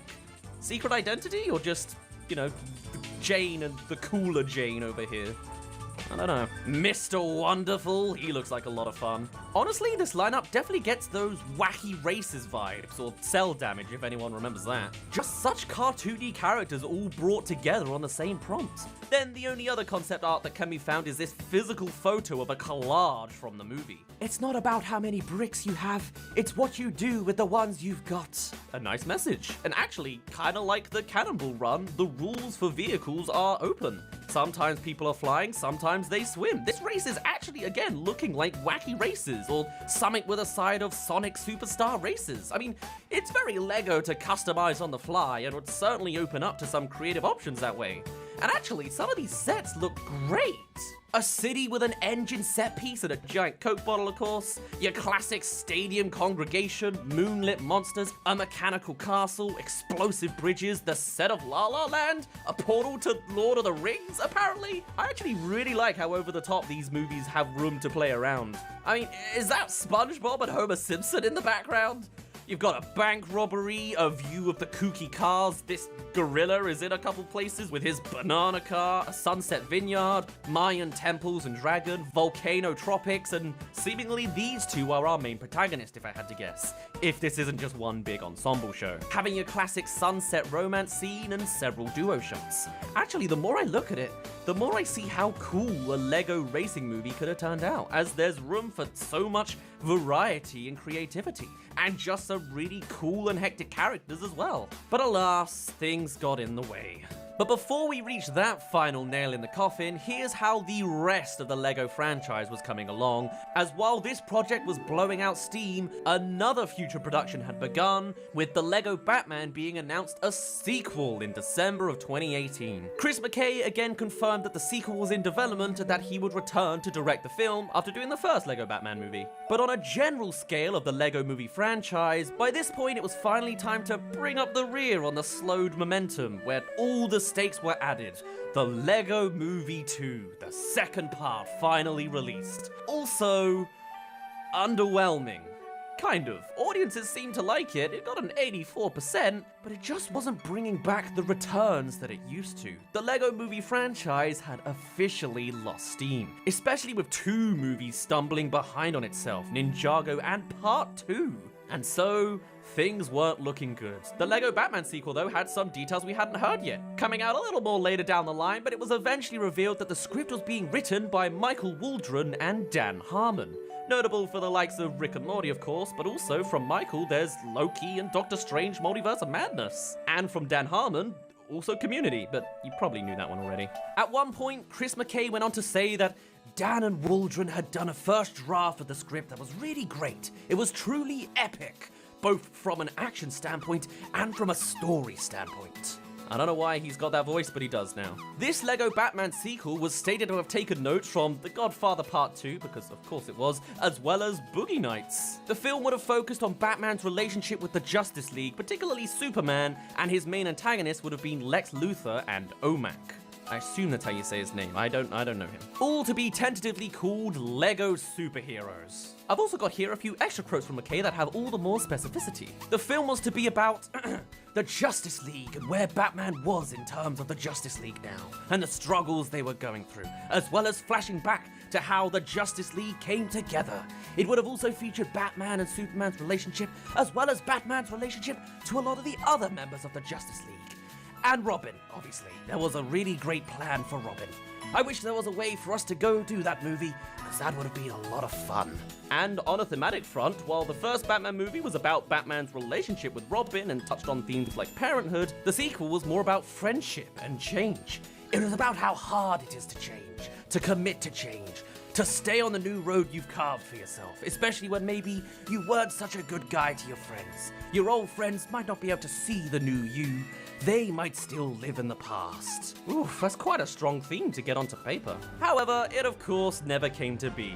Why? I think it's pretty clear. The Lego Movie Part 2 released and it stumbled its way through. The Lego Movie franchise had officially hit a Lego brick wall, and Warner Brothers decided to pull the plug on their deal with Lego due to these diminishing returns. People just weren't as into it as they first were. But this isn't the end for Lego. It is the end for Warner Brothers, but actual Lego movies will continue, as the Lego Group soon went on to sign a distribution deal with Universal Pictures, giving them a 5-year window exactly the same as Warner Brothers. What this means is all sorts of Warner Brothers characters will not be carrying over like the original cast of the Lego movie or all of the Warner Brothers IPs, but Lego as a brand can continue on under another company. What this means is the Lego Batman sequel is absolutely dead in the water.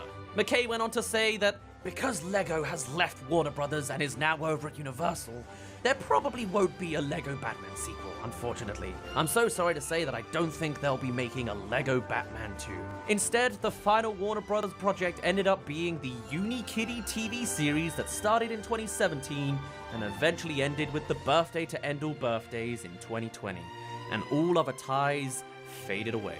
Although the Billion Brick Race movie maybe has a chance, as this was stated to be the first spin-off comprised entirely of an original IP for the Lego brand. So though absolutely nothing is confirmed, everything could line up for Universal to pick this one project back up, as it's a Lego branded thing, not Warner Brothers. But I guess we'll just have to see.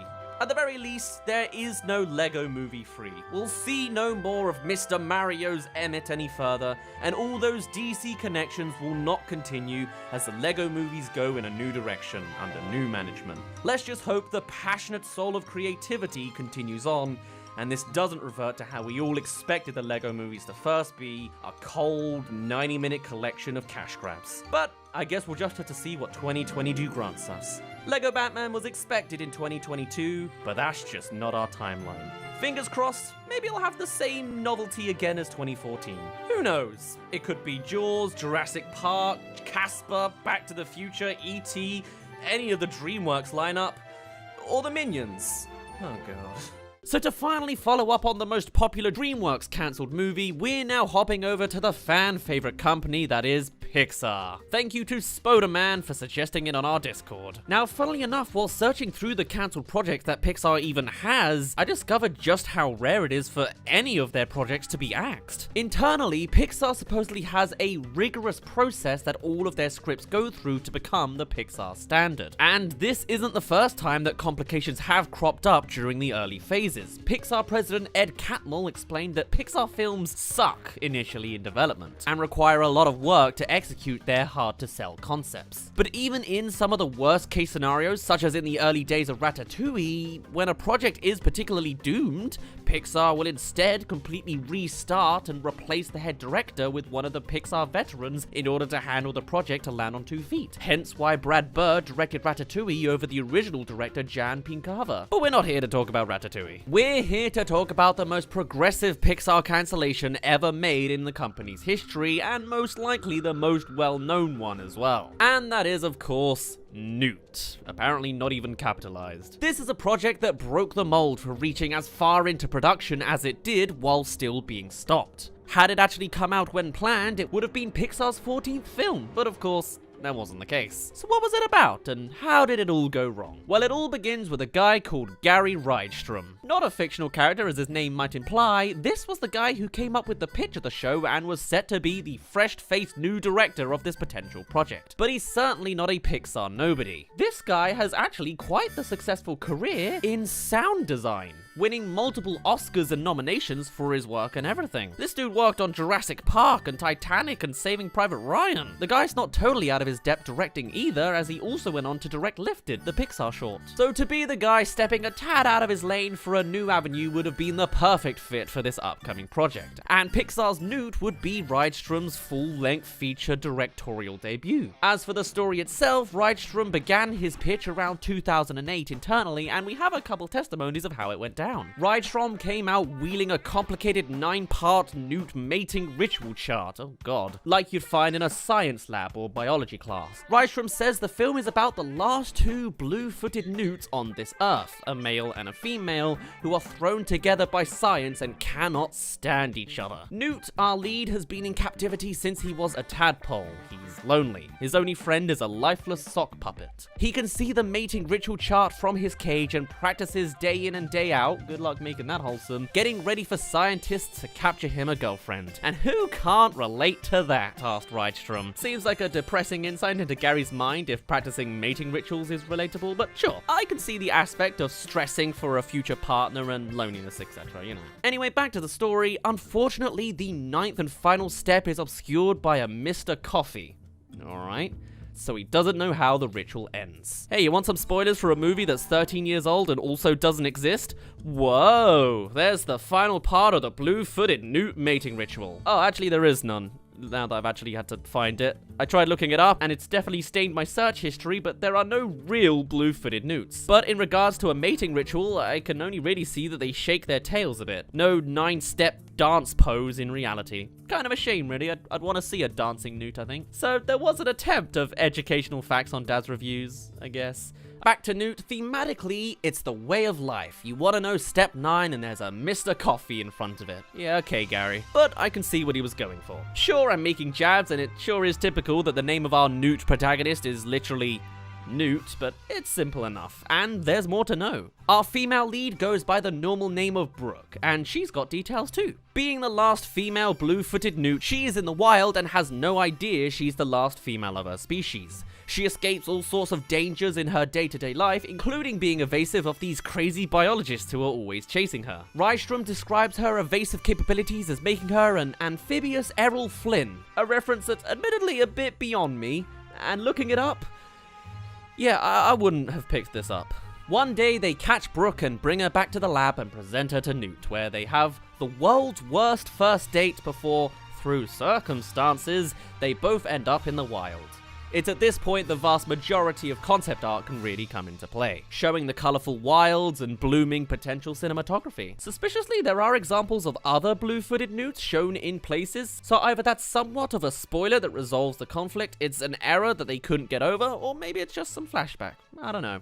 We'll never know. Even still, Newt is worthless out here, but Brooke gets him through the trials. They meet a character named Eddie, a giant hellbender salamander. Hey, I actually know what that is through Animal Crossing, kinda. And fun fact, salamanders and newts are both part of the same family, the Salamandridae family. All newts are salamanders, but not all salamanders are newts. Anyway, Eddie's a ladies' man and passes along his incredibly shallow ideas of love to Newt. Great. Of course, they predictably don't work. And that's the most of these super detailed parts of the story, at least in writing. Seemingly simple enough, but there are cracks to be pried here and there, and we'll hear about them soon enough. But also, let's take a closer look at all of the visuals we did get to see, as there are elements not mentioned in these verbal synopses. We can see other newts were to make an appearance in at least one other color form, if this lily pad art is anything to go by, but there's also a surprising emphasis on the scientists themselves in the art, strongly suggesting that they too were set to be main characters of the story. In fact, with one of them being male and the other female, I wouldn't be surprised if there was a romantic dichotomy going on there just for the sake of theming. Still, there is an extra look at the female scientist in particular, seeming like the artsy type as well, based off of this bird-watching shot where she's seen painting a couple hummingbirds too. A real insight to her personality. Though maybe that's just when she takes her glasses off. Every other shot seems way more in business mode for her. There are other inclinations of characters, like this collection of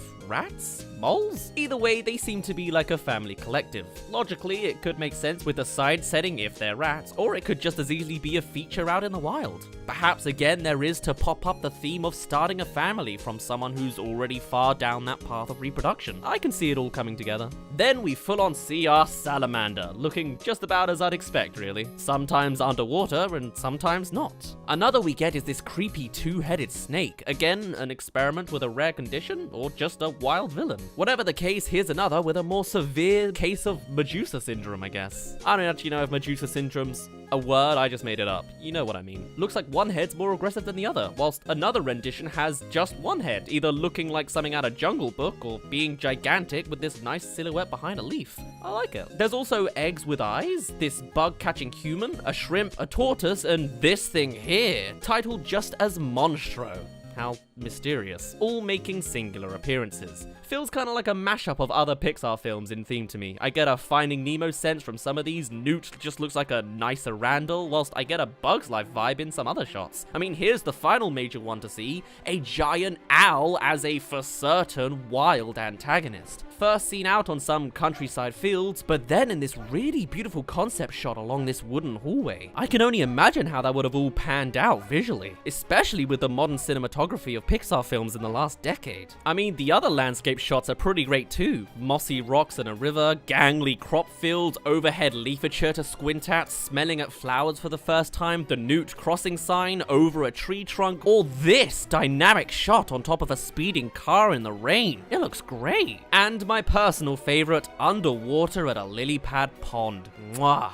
Beyond that, we can see a young brook presumably starting out in the wild, a collection of relatives under a rocky overhead spot, an interesting form of travel for the Newts, and more creatures and humans in a small collage image. How exactly it would all come together, we can only imagine. But with the general premise set, vision clearly created, and early details there, the film was given its original scheduled release as being summer of 2011, a year after Toy Story 3 essentially. However, things would soon change. A little later on, it was simply delayed to summer of 2012, and then at a Pixar event in April 2010, it was told that Brave would now take on the 2012 slot. And Newt made no such appearance at all. It wasn't given an updated release date or anything. Additionally, the film was removed from Disney's A to Z Encyclopedia supplement by Chief Archivist Dave Smith. Things weren't looking grand. People declined to comment, other sources said Newt was taken off development schedule to allow for focus on upcoming projects, and an unsigned message received at Smith's email stated the film has been cancelled, sparking all sorts of speculation. So what happened? Clearly, problems were emerging, and there's a good few guesses as to why. For one, other animation studios were making other animations, of course, and one seemed to tread suspiciously close to the Newt plotline, but a little ahead in production. You may have heard of it before, Rio.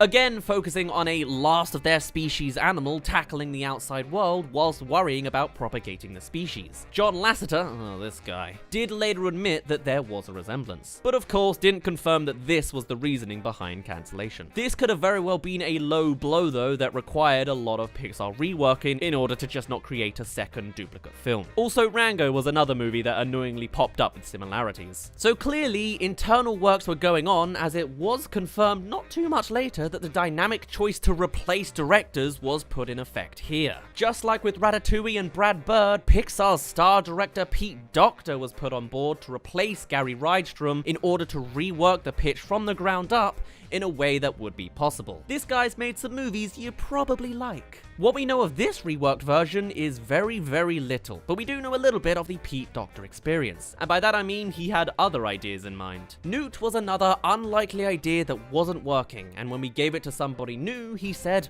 I'll do it, but I have another idea altogether which I think is better, as was told by Ed Catmull years later. And presumably, following an assessment of the idea, the studio agreed that this new pitch for what if feelings had feelings was a better, bold concept to develop over an attempt to right the troubles that Newt was experiencing. So at the end of the day, the elimination of Newt probably came from a combination of things. The idea wasn't perfect and would go on to require a lot of work internally to get the story off the ground, on top of that, other production companies were making similar movies that likely would have bogged down Newt more, and the final nail in the coffin, even when Pixar reinstalled directors, the new guy had something in mind that would ultimately become a far more workable and overall successful production in Inside Out, taking up Newt's final slot, releasing in May of 2015. But of course, Newt hasn't been entirely forgotten. Not only am I talking about it now, and it's a pretty popular project considering the early marketing it was given, but also remnants of the project still linger through the films that did hit cinemas. We all know Pixar likes to infer future movies inside of their movies, and the Newt references are rife as well. There's a new crossing sign clearly visible on the wall of Andy's room in Toy Story 3. That's probably the one you know best. In Brave, during the witch's scene, she picks up a newt to add to her poison, simple enough. And also in The Good Dinosaur, a real embodiment of the worst case final outcome for Pixar, there's a whole close-up shot of a prehistoric newt. Clearly the theme behind the scenes was still there after all Newt had gone through. Apparently there were actors said to be on board with this project, including the likes of Ben Stiller, William Shatner, and Dabney Coleman, who I recognize mostly. And hey, considering Ben Stiller and Owen Wilson are quite the movie duo, I guess it was only a matter of time to pick the other one after the likes of Lightning McQueen was such a success. I wonder which role would have been given to John Ratzenberger. Of course, when the movie faded away, the celebrities just continued on their way. And whatever happened to Gary Rydstrom? Well, since the likes of Newt, he's gone on to direct another Pixar short by the name of Hawaiian Vacation. Nice. So I guess not a total disaster story. Beyond that though, Pixar's got a pretty tight record when it comes to their cancelled films. Sure, there's the trilogy spin-off sequels from the phase of Disney Circle 7 animation, but other than this, the only note I have is of a film called Yellow Car in 1998, which was rebirthed into Cars years later. So the company's doing pretty good. And though I doubt we'll ever see a real Newt resurrection, it sure would be intriguing to imagine what Pixar would do with a premise like this. Mating ritual and all. I'll end things off with a final summary that I actually think sounds like a nice piece of writing. Newt and Brooke embark on a perilous, unpredictable adventure and discover that finding a mate never goes as planned, even when you only have one choice. Love, it turns out, is not a science. Guess after all of that, I've got Newt else to say. Hello and welcome to another episode of the Cancelled series, because nothing bolsters an existential crisis quite like imagining a world of what could have been. And while in the past we've covered all sorts of Pixar and Disney, video games and Sony, we've only really touched on DreamWorks once, and I think it's worth doing it again. Though actually, I didn't come up with this myself. This was suggested on our Discord by Woodsy and Ryan120, so thank you to you two. Still, yes, today we're tackling one of the most popular cancelled projects by DreamWorks, and really, I'm surprised I haven't heard of it myself. But what makes it so special? Why is it so popular? How was it gonna turn out, and what went wrong? Come join us today as we revisit an alternative timeline of a DreamWorks artistic masterpiece or two. So this film is called Me and My Shadow. It's a real Peter Pan story, without the Peter Pan part. I mean, it's just that one character dynamic. The production was first announced back on December 10th, 2010, and the part that really hooked people was the artistic concept heralding the entire thing. You see, this wasn't just a standard animated movie with a cool plotline or anything. This was an industry-shaking idea of blending together the, at the time, transitional crisis of the animation industry together. You may remember the Princess and the Frog film back in 2009 or Sinbad in 2003. Those were 2D, the last of Disney's and DreamWorks' animated movies before, well, you've seen the state of animation now.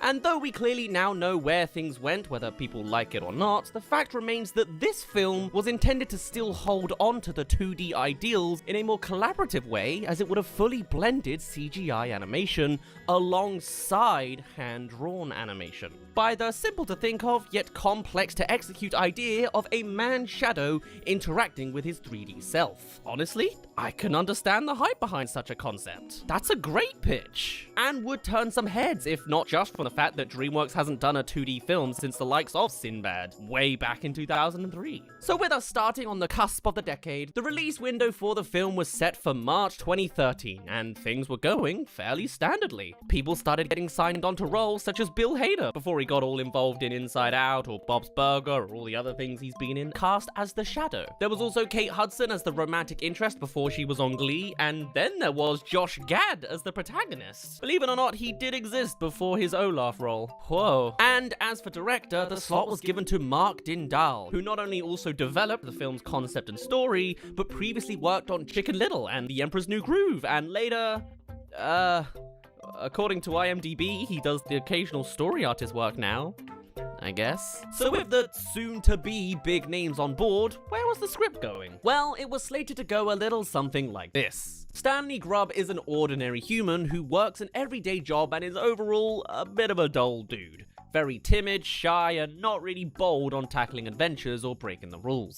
And his shadow wants to help him by breaking the rules of the once secret Shadow World. When a crime in the Shadow World puts both of their lives in danger, Shadow Stan is forced to take control of Stanley. They go on a massive adventure to investigate the crime and stop a shadow villain from leading a rebellion that would lead to shadows taking over their human counterparts in the human world. And by the end of the film, presumably, Stanley would have grown some confidence as well. Also, he had a love interest named Heidi.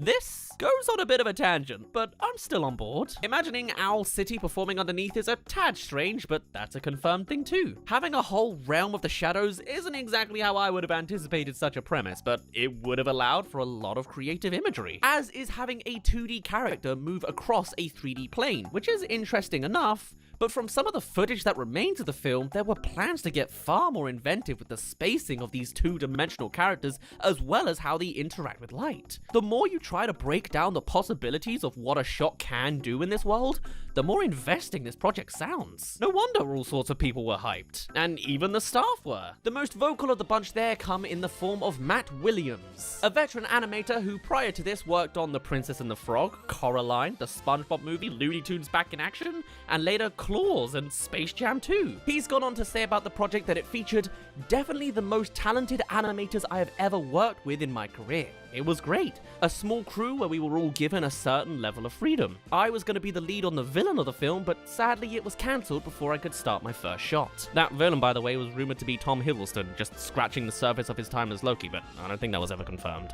Of course, while most of the film exists only in our imagination, there are scattered throughout the realms of the internet a handful of test clips that can help stitch together the vision of the film at varying stages of development. You've probably seen a handful already. I gotta be cautious because they come with copy strikes sometimes, but even still, I might have learned about this film a little late since the go-to thread on Twitter has been mostly taken down at this point, but I'll do what I can to dig up the rest if it's possible. But you can see some clear ideas in places, with Shadow Stan looking to be a new take on the genie with his transfigurative properties, as well as 2D techniques and approaches that predict some of the stuff we would see in later movies. Though actually it's been interesting to see the more I dig up footage. Like, sure, the shadow changes that one time, but a lot of other clips he remains more on model, just stretched all the time. Or look at this clip where he's in the shadow realm and gets split in half because of Stanley in the real world, where he's not even seen. That's cool. I guess happening when no shadows are cast at all, as some clips show Stanley can hide his shadow by turning off lights. Also, there's all sorts of imagery relating to the town and a motif of light bulbs, which is obviously the perfect location and idea for this kind of film's premise. And part of the technologies that were planned for this ambitious project was to project this 2D animation onto a distorted 3D space to distort along the new walls and angles like they do in real life, which is great. I particularly like seeing the struggle between Stanley and his shadow with the lamp projecting the lighting in different directions, or how the logic of this world is that the shadow can manipulate their real world counterpart, as we see in multiple renderings across this art and footage. It's just a cool idea. Even a short would suffice for me, honestly. As a brief other thing that did confuse me in a couple places, these characters have multiple names on the internet, sometimes referred to as Stanley and Stan, other times as Daniel and Shadow Dan. Either someone said something wrong once and it got repeated, or changes were made over time. I don't know. Figured I'd throw that out there in case I've been labeling them wrong. Still, the only other element to directly comment on is all this art. There are characters we'll never see, both in 2D and 3D, or more characteristics for the ones we faintly know about. Here's the big shadow monster baddie that Stan warns about in one clip. And hey, this artwork got its direct adaptation in animated form. But of course, things went downhill somewhere, and the real ruptures started 2 years later in 2012. And it started off, I guess, with what you could call a rival project within DreamWorks, Mr. Peabody and Sherman. Now this is a film I remember being advertised. While there was no direct bad blood between the two projects, they were both in development at the same time. Around this time, line recordings had started, as there's several staff photographs and confirmation that Josh Gad had recorded his first lines of dialogue on February 16, 2012. And when it was time to pitch both projects to DreamWorks executives, they were much more in favor of the Peabody project as a potentially successful film. In fact, in 2012, DreamWorks co-founder Jeffrey Katzenberg was shown a special screening of Me and My Shadow and stated that it just was not the $200 million movie he had wanted. So with the head honcho's opinion solidified, the release for Peabody and Shadows was swapped so that Peabody's was to come out first now. Me and My Shadow was now delayed to March 2014, the first delay of many. And further to that injury, Dindal as director was replaced by Alessandro Carloni, whose work prior included just The Shark and the Piano short as a director, but Sinbad, Shark Tale, Over the Hedge, and Kung Fu Panda, and How to Train Your Dragon as an animator, story artist, and supervisor. So just a general DreamWorks veteran. And post this project will continue on to the future big DreamWorks projects, and Kung Fu Panda 3 as director. I gotta watch that whole series one day. Still, delays only continued further as Peabody and Sherman wasn't doing too hot, being behind on production, which delayed them onto Me and My Shadow's new slot of March 2014. And then it released, unsuccessfully. DreamWorks as a whole was suffering at this point, and so, as is the story we keep coming back to, DreamWorks underwent some corporate restructuring in 2015, shutting down an entire studio, Redwood Studio City, and laying off 500 employees too. So while in 2013, the initial delays had Jeffrey Katzenberg clarify that Me and My Shadows was not cancelled and simply put back on its development track, this time around, Jeffrey himself stepped down, and the project was officially cancelled. He said it! He said it! But not for long. An attempt to revive the idea came about also in 2015, and with a new big name attached to it. Master of woe-enhancing imagery, Edgar Wright popped up, potentially making his directorial debut for an animated movie. Just from seeing the stuff he gets up to in live action, you can just imagine the antics possible in animated form. Or maybe you can't fathom the idea at all. My mind's eye isn't really good enough for this thing, personally. Still, the project was back in a whole new form. Things were being vastly redone, as Edgar Wright had been signed on to rework the concept into a new story. It was described as being a new take on a previously developed concept about shadows, and the title Me and My Shadow was renamed to just Shadows. Maybe it wouldn't have been such a me and him tale anymore. The reason I'm so unaware of the details is because while Wright was busy working and even produced 3 drafts of the movie as he claimed in an interview, we never got to see it, because by now it was 2017. And this film can only exist for 2 years at a time, apparently, as DreamWorks is now to be hit by a massive buyout by Comcast. Thus, more corporate reshuffling was in order, as the goal was now to somehow incorporate NBC Universal and everything else that comes with this kind of business direction. And of course, with such a small, unproduced project like Shadows being amidst the carnage, it was quietly cancelled and never heard from again. And yet, here we are, talking about it today, because it is one of the most popular unfinished films in the animation industry. And as we said earlier, it garnered a cult following, despite not even technically existing. I mean, every animation studio has some sort of cancelled project under their rug. I mean, the big ones, of course, being Pixar's Newt, Sony's Popeye, and Studio Ghibli's Porco Rosso sequel, which I'm sure we'll cover those other two at least some point in the series. And also, DreamWorks alone has plenty of unproduced projects, but this one stands out for some reason. Maybe it's because of the demand for old school 2D animation to return by some die-hard animation fans. Maybe it's because of the intriguing concept of blending 2D and 3D animation together like this. Or maybe it's because of some of the potentially groundbreaking techniques being introduced with some of the ideas being pushed for it. Whatever the case, DreamWorks has long since changed since the inception of this project. Undergoing 2 corporate shuffles changes a company, and will likely never see a world where this film sees the light of day, as is usually the story of these cancelled projects. Of course, if Sony can revive their animated Popeye, then there's always a chance DreamWorks could do the same with their most popular unfinished IP, but I guess we'll just have to see. After all, a wholly original film from the guys isn't the most common thing in the world these days, as is the state of the industry as a whole. But let's not grovel in the shadows any longer.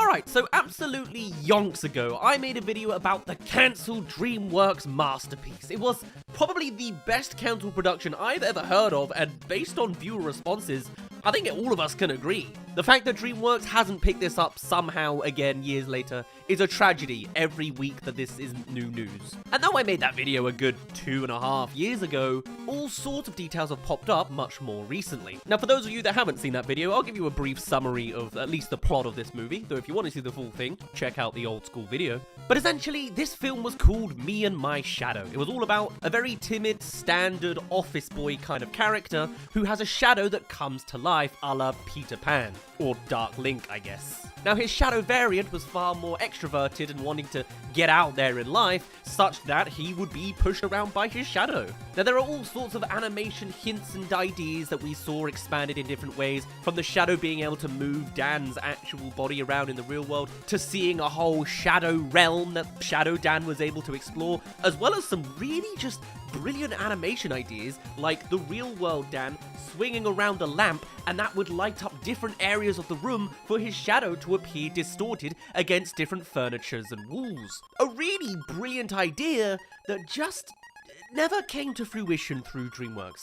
This project would then go on to fall into development hell, even being picked up as an entirely sort of new project just called Shadows, being helmed by the Edgar Wright. Now, I don't know if maybe Last Night in Soho takes inspirations from Me and My Shadow, but this was very much an idea at one point that it would have been all the more eccentric and crazy design, considering I'm blown away by just the lamp scene, and that was before Edgar Wright even got involved. One of these days, I'm going to find that man again and ask him about that cancelled project, because I was in the room with him once, and I just completely forgot he made this idea. I had the answers in the palm of my hand. If only I was not introverted, shy, and awkward around strangers, and even worse, around parasocial ones. But yes, there were all sorts of other details you could infer from either characters being shown in some of the concept art, or just the design of the office, which was like a light bulb and a factory vibe. That was the general premise, being controlled by a shadow that wants more out of life. Simultaneously, a very simple idea with expansion potential in every what direction. So flash forward to pretty much last week when I was trying to grab some footage of that old video for a new recent video. I then came to find that there are supercuts of the animation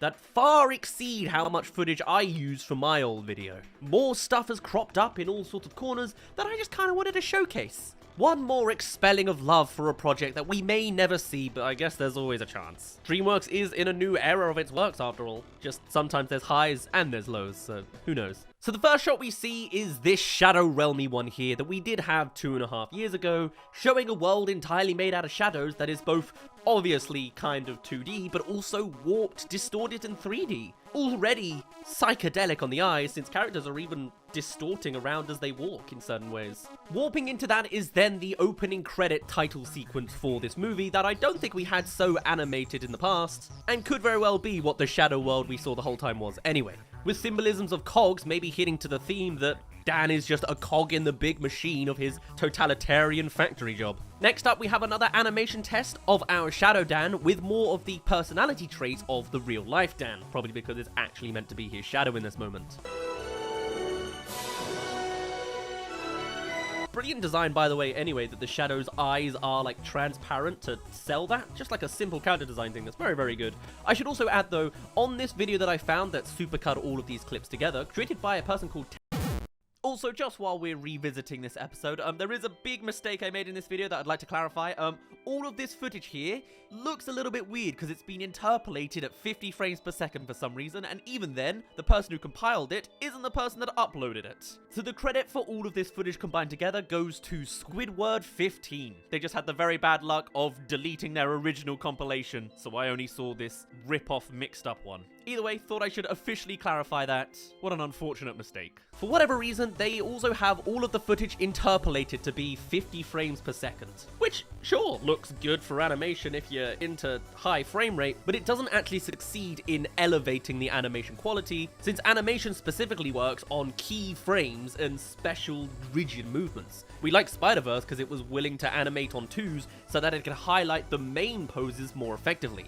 Interpolating frames in between animation just makes warping effects that doesn't really sell what the animators were going for in their animation. Still, that's just how the footage looks. But it's our best source for finding all this stuff, so just have to deal with it. Following this for some reason is a whole dance sequence animation test, again done in 2D, which is likely not meant to be actually from the movie. It's more so just sketch working some of the ideas. You can really see how the interpolated framework does not sell the actual impact of the dance moves. More than anything, this is probably just an animated concept art idea. In our old video, we mostly relied on still images and concept art to sell the image of what we were explaining, so this would have sort of fit right in a sense. Following that, we have similarly another little character test. Now, not on Dan, but one of the side characters. This is not someone we necessarily know. With Me and My Shadow being quite a scarce project that we don't even know what time of development it was cancelled from, the only characters we really know exist are Josh Gad as Daniel, Bill Hader as Shadow Dan, Kate Hudson as Heidi, Daniel's love interest, and Tom Hiddleston as the Shadow villain. And though there are concept arts of 2 different women and there's only 1 associated love interest, that could imply that they had a design change, or it means that there's 2 of them, we just don't know who they are. And this vaguely looks like one of those designs, but not really. Either way, it's an animation test of them being very shy, kind of like Dan, possibly a co-worker at the office, judging by their clothes. Following that is a teaser animation of the dynamic between the 2 main characters, we've seen this. And then a new running animation for Daniel. There's a couple sketch animations for the cat running around, which I believe belongs to Daniel. And then a new interaction between the 2 that is just showcasing more of their ideals, again just done on 2D hand-drawn animation, so this is more concept sketching of the Shadow diving into water, and of course making Daniel faceplant. It's such a simple idea that I really wish went further, man. And then another classic one that was seen all the time before, of Shadow Dan saying that they should go and stop a bank robbery, and morphing into different shapes of different people to sell his point. Following that, we then get to a really interesting one of Daniel interacting with the cat, whereby it's clearly taking place at the office, and this is the last couple lines. Hey, what's the whiskers, mate? Shadows now arriving from Sector 43. For a start, the cat apparently talks, which might just be a joke from the concept work, or could actually be legitimate. And also, Shadow's now arriving from Sector 43. I still haven't fully worked out exactly what the job is at the office work. It's interesting. But I guess that also implies that there's 4 characters on screen here if they were all fully animated, since the cat as well would have a Shadow counterpart. Wow, and following this is a shot we definitely didn't get before. I would have remembered this. This is Shadow Dan running through the Shadow Realm, which very much is just like the animated proper title sequence we saw before. All of these different structures and architecture warping and bending, taking 90-degree turns and just unveiling in front of us. This is incredible animation work. Even if it's easily done, it looks amazing, and is clearly meant to be some sort of spin-off representation of New York, since there's at the very least the New York Center train station terminal clock tower thing. And then we get some proper story related stuff. This is Dan fumbling around his mailbox at his apartment, seemingly meeting Heidi for the very first time and just being a complete shy moron. Even his shadow as well seems to be pretty awkward and shy about it all, which is interesting to see. With Heidi very clearly being the thrill seeker that's happy to jump out of planes.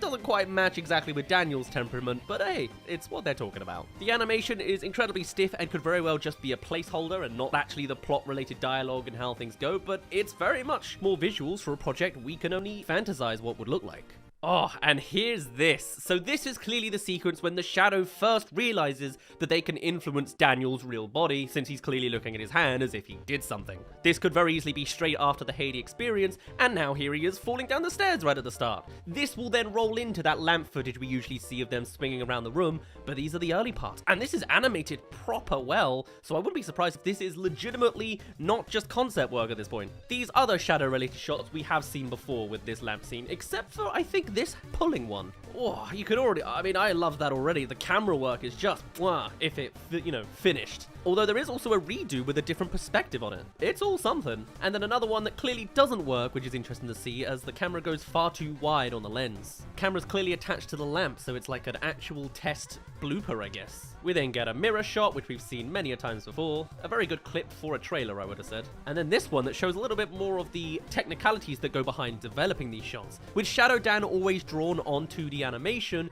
he needs to somehow be warped onto a 3D plane, and this white shape is the square being distorted by the textures of the real world. Even just trying to explain this is just like melding the mind a little bit. A simple idea, difficult to execute, but brilliant in payoff if it actually finished. We then have a very generous gift of an actual animator showing some of the work they did, as Shadow Dan's presumably just walking around his room, enabling us to see a little bit more further into the production for a singular clip, as well as seeing how they layer things out, with yet another argument between the 2 main protagonists. And after a few more little animation hints for Shadow Dan, who's clearly the easier one to showcase, not only is he developed sooner in the production because he's just 2D, but also he's it's just 2D, so you don't even need a background, we then come to some more proper 3D scenes, with Daniel not so happily collapsing into this cafe as Shadow Dan pointing further ahead, along with characters I believe we've seen in concept art images before, such as this little policewoman lady, and apparently a construction dude, and a very interesting looking barista. With another detail coming out from this clip, as Shadow Dan is elbowing a person called Big Charles. That is the shadow to this supposed fireman, seen in a place we apparently know the name of called Roberto's Pizza Paisano. This isn't a cafe at all, apparently this is a pizza parlor, and the main cook is Roberto. Meanwhile, the police officer... What do you want? Tea! Please, just tea, just tea. There's a lot more short-tempered. This cafe scene then expanding more as Shadow Dan is giving advice to Daniel, and then Heidi of course pops up, which we kinda knew since this was seen in some concept art. Dan here is shown going to bed with a rubber ducky around his waist, and they start to establish some of the lore briefly about the shadows, saying that a shadow would never hurt its caster. At this point, I presume the movie then goes back into the shadow realm. I don't know exactly how it works. Maybe it's if the shadow has nowhere to go, or it's entirely engulfed in shadow, it becomes part of the shadow world and disappears. It's where shadows go when they're not involved, maybe? Either way, here's Shadow Dan as a cheerleader, which we've seen before. Now expanded for the first time with new lines. Or you can be a fireman or a cowboy or a robot. Showing the expansion of what a shadow can actually do. They are fully free, if not for the single fact that they are chained down to their real-life counterparts. Really? But I don't know what this clip is for. Intriguing. And this one I think is Shadow Dan being summoned back into the real world. Maybe Dan's hand goes out into the light and so his hand becomes a shadow on the wall, and so obviously it disappears from the shadow realm. A lot of this is speculation, of course, because we just don't know. Leaning into another scene we've seen before, but I'm not sure if we had the audio for. Followed by some plot twist revealed back in the Shadow Realm for one final thing, as Shadow Dan spots Shadow Roberto. Roberto? Doing something. Although what he's actually doing, we don't actually know. None of the descriptions I can find online talk about it. They just say we don't know anything about him, but something's happening. Here's Shadow Dan hiding within a shadow after being investigated for seeing something bad. Maybe Roberto's shadow is actually the bad guy? No, I don't think so. And then the Shadow Realm itself is disappearing. Interesting. But the music seems pretty happy. As much as it's likely a placeholder, so maybe it's not the end of the world type vibe. Following that, we have a second part to the mirror scene, which I don't think we've seen before, and with some plot details, Shadow Dan saw an evil shadow, but is of course not going to be acknowledged. But yes, the moment the shadow is put into entire darkness, they appear in the Shadow Realm. That's the rules. Cool. I need to talk to you. Uh-huh. There's this evil shadow. Uh-huh. And he's been... Oh, that's not funny, man! Very convenient that this supercut is put in chronological order, presumably. From there, Shadow Dan is clearly afraid in the Shadow Realm, and then praising people for doorbells. Oh, look at you. Ringing her doorbell all on your own. And then going to try and find Heidi, or Shadow Heidi? This then leads into this clip. This is the clip that actually inspired me to make this video, because I had not seen this at all before. Maybe my memory's just bad. Although there is some concept art of Dan clearly being shown running along rooftops, this is a 3D one of him sidling along the side of a wall of a building, presumably to try and reach Heidi's apartment window, because Heidi needs them apparently. In the main plot, the big bad villain has kidnapped Heidi and presumably her shadow as well, who I don't think we see in any of this artwork, so who knows what they're like. From here, what we then have is a vehicular chase sequence of some sort, whereby the shadows are fighting themselves. Here we actually see the villain, Mac as he's known, sideways on the road having a little bit of a strangle fight, and in the meantime, it's real life Dan on his bike chasing after an old lady.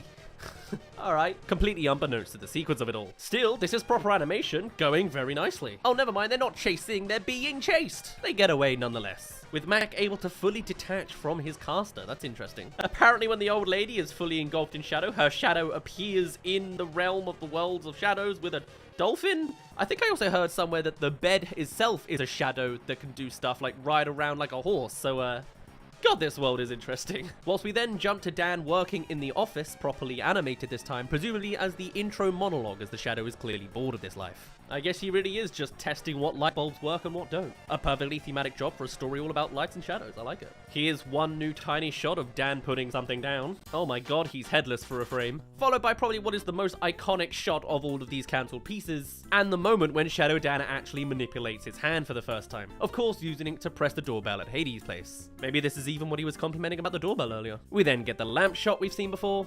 Wait, Daniel. You just have to stop.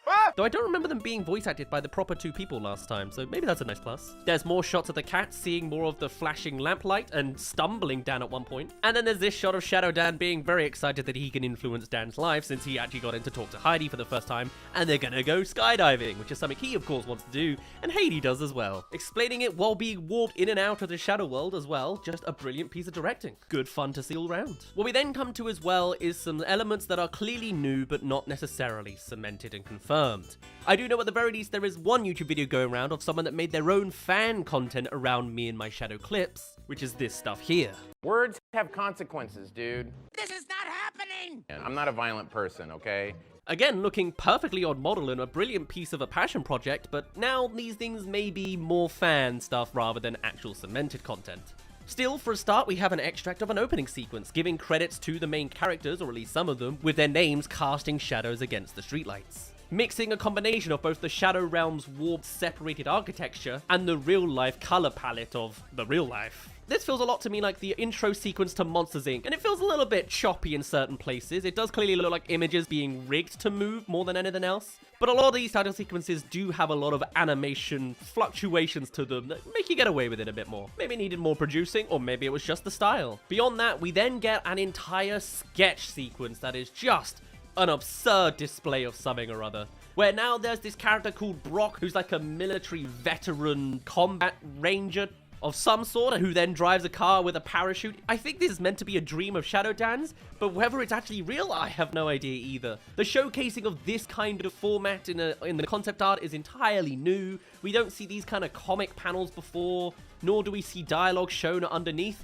but it's a nice story of Shadow Dan finally being able to live his dreams of thrill-seeking with a parachuting race car, skidding over lakes. They're all trying to save baby condor eggs or something. Driving around the dangerous mountains and hills and bridges, just doing manly man stuff. Exuberating thrill in a way that the real life Dan's never going to get, of course. Whether it's actually real in any degree, I have no idea, but it's at the very least a lot more content to see. It's a shame we still don't get much content from the endgame elements of the story, since we only really get one shot of the actual villain doing villainy things. But with it, you can clearly stitch together a lot of the details. It's a simple love interest with a shadow villain going on the side. Apparently, in the lore perspective, the villain who is a shadow guy, his real life counterpart Caster, was interacted to him by his shadow and decided to hide himself into shadow for the rest of time to lock away himself and his shadow, and that it's a rule in the Shadow Realm not to interact with your caster. The reason this villain becomes the villain is that he's jealous of the relationship between Daniel and Shadow Dan for having a reciprocatory relationship between each other that doesn't end in total failure like it has for them. Or something or other. It's all speculation anyway, and not based off of any visuals, because I've just shown you all the visuals they are. I am a very big fan of the concept of me and my shadow, and if there is any project I would love to see revived, it is this. So I thought 2.5 years later it would be worth peeking up a little bit about it again, just one more time, since I found out there is at least a hint of more news to tell. Oh, actually, there's a handful of other ones I've found. I also, against all of my research, found apparently a storyboard from me and my shadow about Groundhog Day, which doesn't seem to have any connections to any of the characters other than the fact that his shadow interacts with himself, so maybe this is real life Dan's dream sequence. It's interesting. But then the other little ones we see as well is Mac appearing in another shot, surprising Shadow Dan in the Shadow Realm, who's just ominously there as a big cloaking trench coat figure. And then there's another gag of a shadow dog complaining that his caster actually drank out of the toilet. Beyond that, they explode, and also there are 17 other clips that apparently are out there that have long been hidden. As is kind of the way with some of these cancelled productions, even some of my past DreamWorks cancelled stuff has disappeared. Even still, there is clearly a passionate fan base behind this world, and there's still more to be seen or even potentially revived. I have no idea if DreamWorks would ever do it, but considering I haven't heard a single person dislike this concept and not want to see it, maybe one day when DreamWorks really runs out of ideas they'll do it, or they'll do it as a brilliant passion project for the fans. Yeah, we'll see. At the very least, if I ever cross paths with Edgar Wright again, I'll be sure to poke him about it, but otherwise, that's all we know as a little update for now for the cancelled Me and My Shadow project, the masterpiece that DreamWorks is simply sleeping on. Supposedly, there is a work print going in circulation, but it is very, very private, but if I ever get my hands on it, I'll make a third little details video. Today we're talking about a unique looking unfinalized film by the name of My Peoples by Walt Disney Feature Animations. And it's certainly going to put us in a different space to all of our previous entries, as we're turning the clocks back now to 1998 for this. The whole context of who's in charge and involved is drastically different, so let's get into it. So My Peoples was a film and passion project developed in the late 1990s by a guy called Barry Cook. Here's his picture. And he was a pretty prominent Disney man back then. The 90s were a harsh time for the animation department, as many rival companies were putting their foot in the ring for the first time, and Disney themselves were struggling to keep up with their own successes of The Lion King for a while. That is until Mulan came out with just the kind of boost they needed at the time. And Barry Cook becomes involved there as he was the co-director of Mulan, so not exactly a nobody. Similarly, in the past, a pastor, he was also the visual effects supervisor for Aladdin and Beauty and the Beast, as well as effects animator for The Little Mermaid. So he's involved in all the major projects, essentially. Now, this new project began 5 months after Mulan was finished, or at least in pitch form it was, in which it was to be an animated short story Cook had previously written called The Ghost and the Gift, which had 3 children and a ghost helping an Appalachian couple get together. But it was rejected by the 2 head honchos of Disney in the late 90s, Michael Eisner, the Disney CEO, and Thomas Schumacher, the head of Walt Disney Feature Animation. It's a slightly different company name too. Anyway, Eisner thought the story needed more conflict, while Schumacher thought that the cast was too human, and the film was essentially a live-action story instead. So it was rewritten, and very much taken to an extreme countermeasure, as soon enough the characters became far from human, becoming a collection of junk parts as fits the culture of Appalachian residents who create household item dolls. So he created a maquette of a character, delivered it to LA, and had it placed on a conference room table for the next story meeting. Barry then gave his pitch over the phone, intrigued Schumacher with its nice reveal, and had My Peoples greenlighted with a budget of $45 million. So okay, that's a nice IRL tale of how it started. What was the actual story? Well, it went something like this. Set in Appalachia, Texas in the 1940s, My People was to have told the classic tale of 2 feuding families, not Montagues and Capulets, but the Harpers and the McGees, whose 2 children, Elgin and Rose, fall in love. Elgin as well dabbled in folk art, creating the doll characters we know as Angel, a heaven-themed doll made from a flower scoop created as a proposal gift, Abe, an Abraham Lincoln doll made from a scrub brush who has spoons for ears, Cherokee, a Native American boy doll fashioned out of an old garden glove, Miss Spinster, an old lady doll made from the wooden leg of Elgin's dead aunt. Oh. Good-O Boy, a hillbilly type doll made from car parts. Blues Man, a doll with the mannerisms of a blue musician constructed from the handle of a broken mandolin. Crazy Ray, a convict-themed doll made from a tree stump that apparently lived under Elgin's porch. And Angel's Dog, the canine companion made from a spool and cloth spin. That's certainly a unique collection of characters, and considering it's the 90s, I'm cautious on whether this would have been done tastefully or not. There's certainly room for error.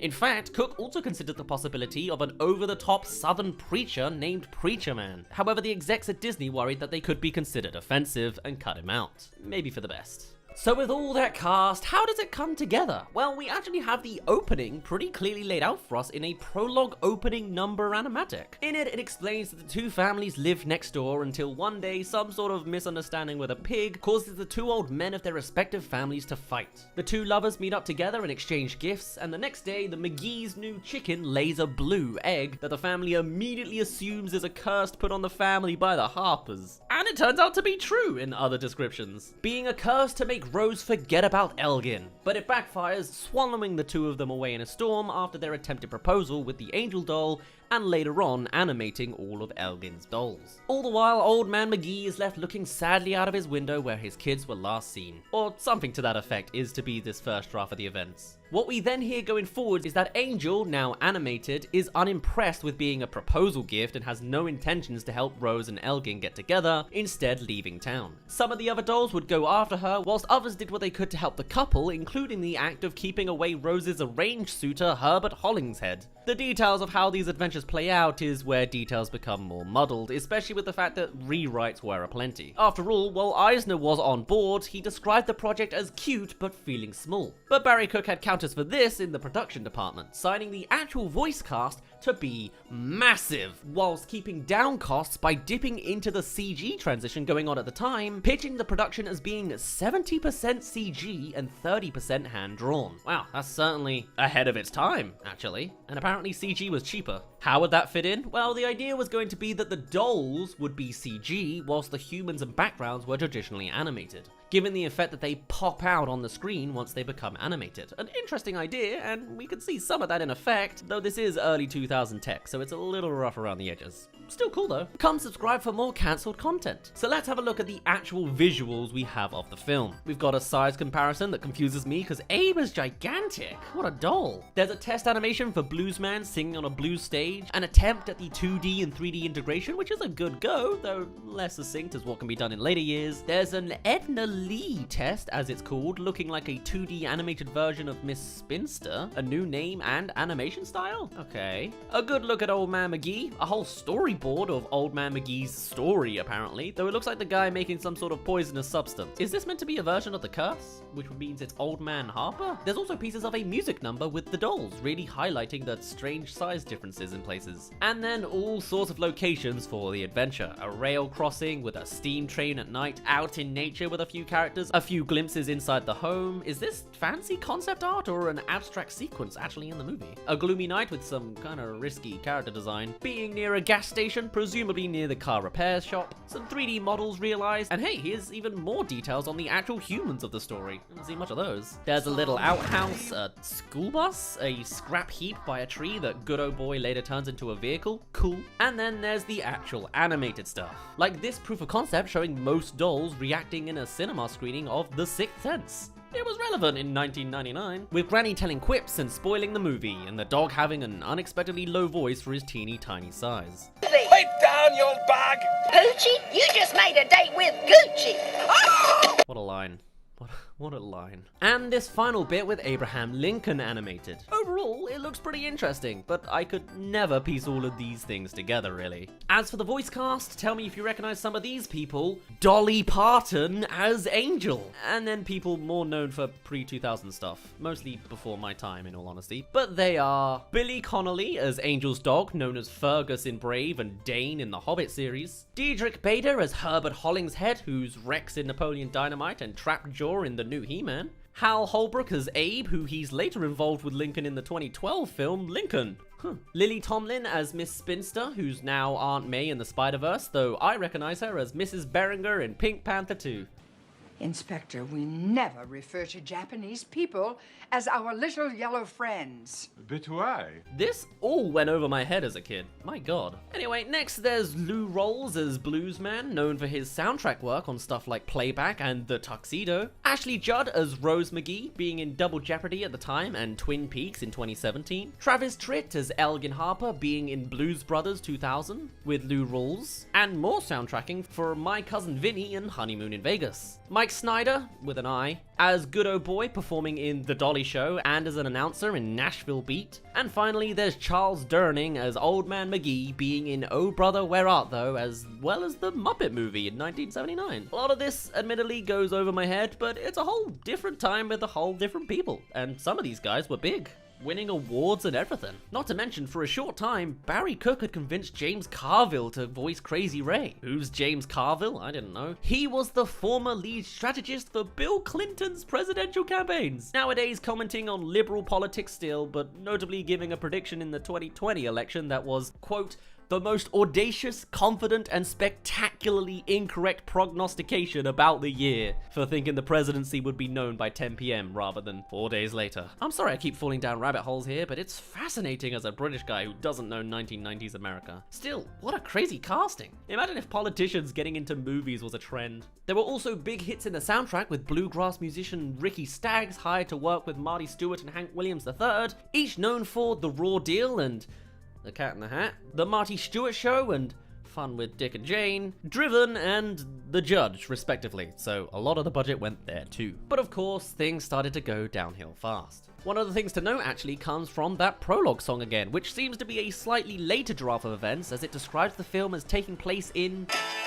Long ago, about 1811, which is certainly not the 1940s vibe from before. Abraham Lincoln was just about born then, huh? But rewrites would become commonplace after one major change. In January of 2003, Thomas Schumacher resigned as head of animation and was replaced by former television animation head David Stainton. And this guy was not on board with My Peoples. Immediately, Staten began to suggest several name changes for the film, hence why there's a lot of titles, like Once in a Blue Moon, or Elgin's People, or a favorite, Angel and Her No Good Sister, which implies conflict immediately, apparently. Staten found himself unimpressed with the film's story reel presented to him in February 2003, so it was rewritten again. After taking a research trip to the Appalachian Mountains, Cook then suggested that the dolls be not spelled to life, but possessed by Elgin's deceased relatives. Cheery. But it makes sense, as a lot of ghost stories were present in that city. Though something that was clarified for, say, the Abraham Lincoln character was he wasn't literally the president. He's an old scrub brush with spoons for ears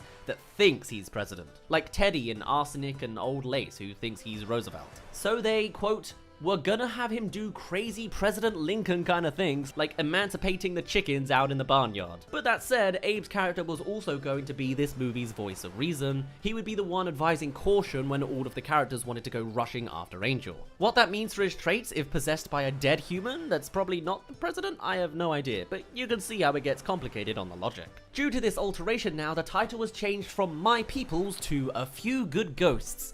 Sounds less appealing to me. While Staten was happy with this change, Barry Cook, having now a personal attachment to his original storyline, wished he could stick with it. However, as director, you know you gotta make sacrifices for the big bad Hollywood process. And the grueling process continued from there. With new executives in charge, it was a much harder pitch to convince people to get into it. And supposedly, exec story notes would turn more and more erratic as time went on, starting with something like, "Stage that scene indoors at an old-time movie theater," to, you know, maybe the scene would play better if it was set outdoors at a drive-in movie. Either way, it had many rewrites. And then it was announced on March 25th, 2002, the Burbank studio of Walt Disney Feature Animation would soon be transformed into an all-digital operation, producing only CG movies, with the last two hand-drawn projects, Brother Bear and the 30% of My Peoples, being completed in Florida. And though David Stainton allowed Barry's film to officially go into production in May of 2003, the project was only up and running for a brief 6 months. Later in November of 2003, David Staten flew to the studio's Florida animation branch where Barry Cook worked and announced that the film would be shut down due to Chicken Little just having more potential. He also announced that the branch would be closing down the following year, decimating everyone's jobs. So in November of 2003, it was cancelled. Why? The guys at the top just weren't getting it. Not to mention, Chicken Little was deemed more favorable. Look how that turned out. Though apparently that too had been warped to hell and back. Another factor came from the fact that executives seriously underestimated the appeal of bluegrass musicians. Though Cook had argued that they just distributed Oh Brother Where Art Thou domestically in 2000 with a load of bluegrass music and went on to win a Grammy as Album of the Year and become one of the best-selling soundtracks of all time. But apparently by 2003 it was forgotten. And soon enough, Cook discovered that there just wasn't room for him either at the new version of the company. And after 22 years, he moved on, saying, "It's a hard lesson to learn that, while you may be personally loyal to a corporation, it's impossible for a corporation to be loyal back to an individual. Enormous multinational companies just aren't built like that." Yeah. And so Cook went on to tell each voice actor. Charles Durning was especially upset after apparently being incredibly hyped to do voice work for an animated character in a Disney film, and that was the end of My Peoples 18 years ago. So, where are they now? Well, for most of 2009, Cook was over in the UK, where he worked at Aardman Animations. And in 2011, he became co-director of another iconic movie, Arthur Christmas. So I wouldn't say it was a totally bad ending. Looking back on My Peoples, Cook said, "More than any other project, I poured my soul into it. I opened myself up to all the things I love, the culture I grew up in, the music that I still to this day love dearly. It was all part of that. It was very personal to me as a filmmaker," as is a running theme with these cancelled productions. It seems a little ahead of its time with its style and a new corner of representation for a culture less common on the big screen, but it likely won't be coming back. Just a shame that Chicken Little had to be the thing that replaced it. Hey, how'd you get over there? Who are we talking about? On the side, I came to learn about another cancelled project I thought I would share with you, with The Croods. Yes, this movie came out, and of course, you can see it right in front of your eyes.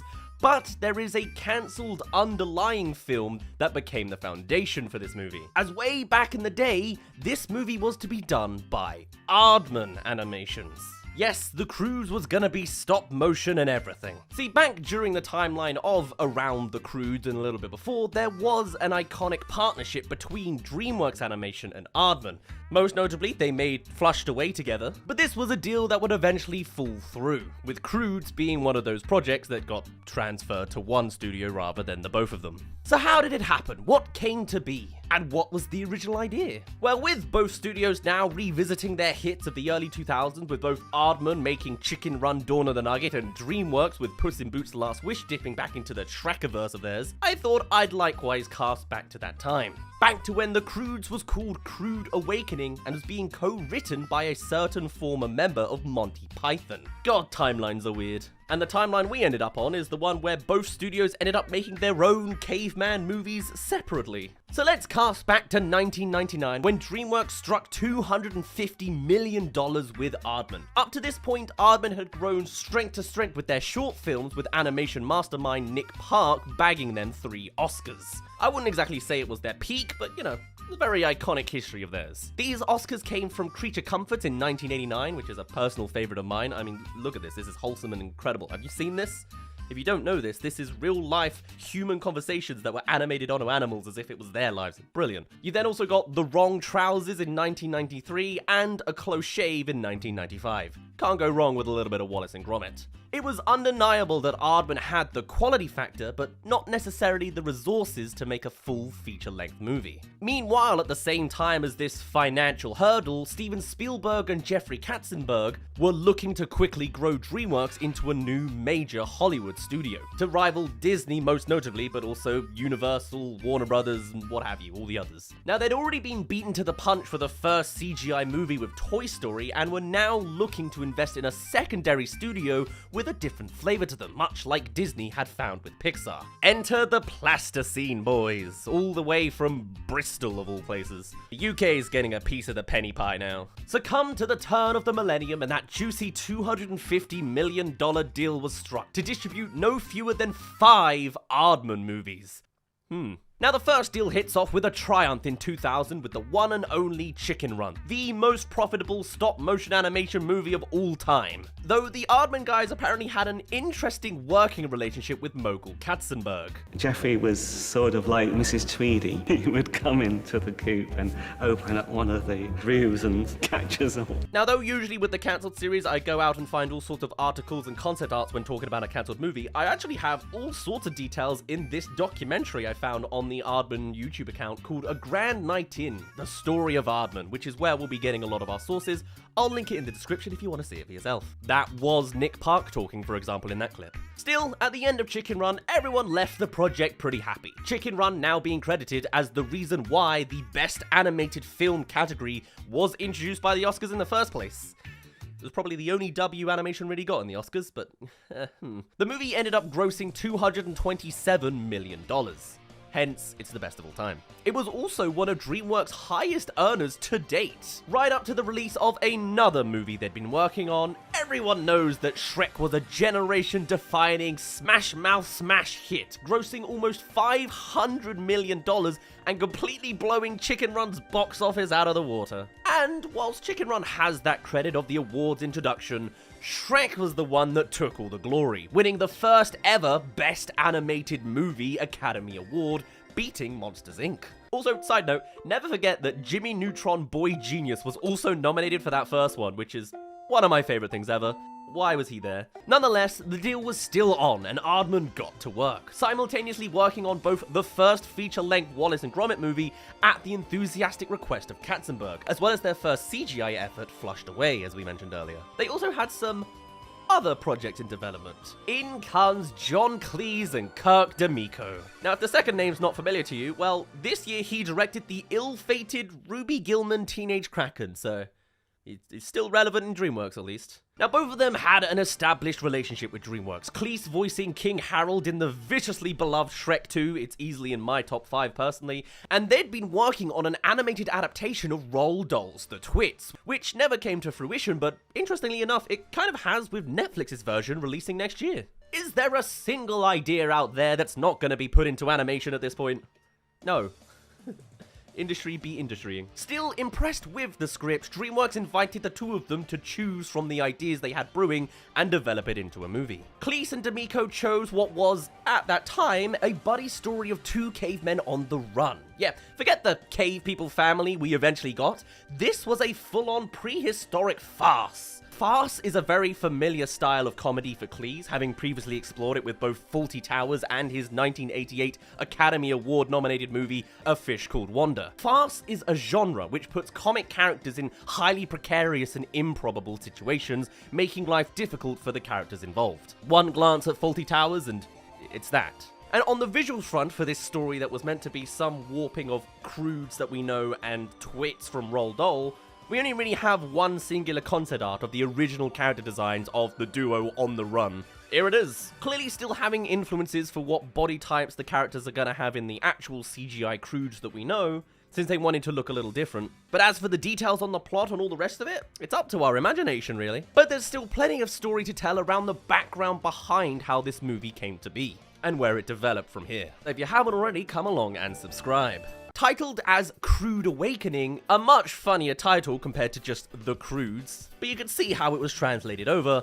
and so the two got to work writing the script. The Aardman DreamWorks movie machine was running smoothly with Crude Awakening ready for production following the next two releases. Cut to 2005, and initially, Wallace and Gromit Curse of the Were-Rabbit seemed to be a success, charting at the top of the US box office and grossing $192 million worldwide. They also had a great PlayStation 2 game that I was really obsessed with for a time, at that time. However, when you factor in that DreamWorks made $556 million with Madagascar in the same year, concern begins to grow.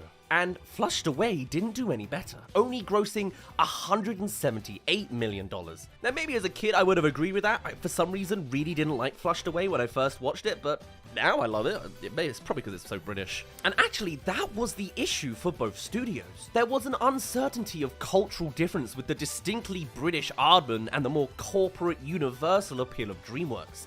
They'd actively invested in Aardman for this very reason, but now they were worried that British humor doesn't make money. It's also a stigma that has haunted the stop-motion genre to this day. Case in point, even after Studio Laika coming in and movies like Coraline, Fantastic Mr. Fox, and Isle of Dogs, Chicken Run's still the highest grossing stop-motion movie even before you factor in inflation. That was when, in 2007, after making just 3 of the 5 agreed films, DreamWorks and Aardman announced their divorce. Crude Awakening was cancelled. Well, not quite. DreamWorks, being the financer, kept the kids in the separation, with the project deferring to them. Now, switched to a fully CGI project, Chris Sanders stepped on board after both writing and directing arguably hand-drawn animation's last hurrah, Lilo and Stitch. The guy was a sought-after name at the time, and a big coup for the otherwise troubled project.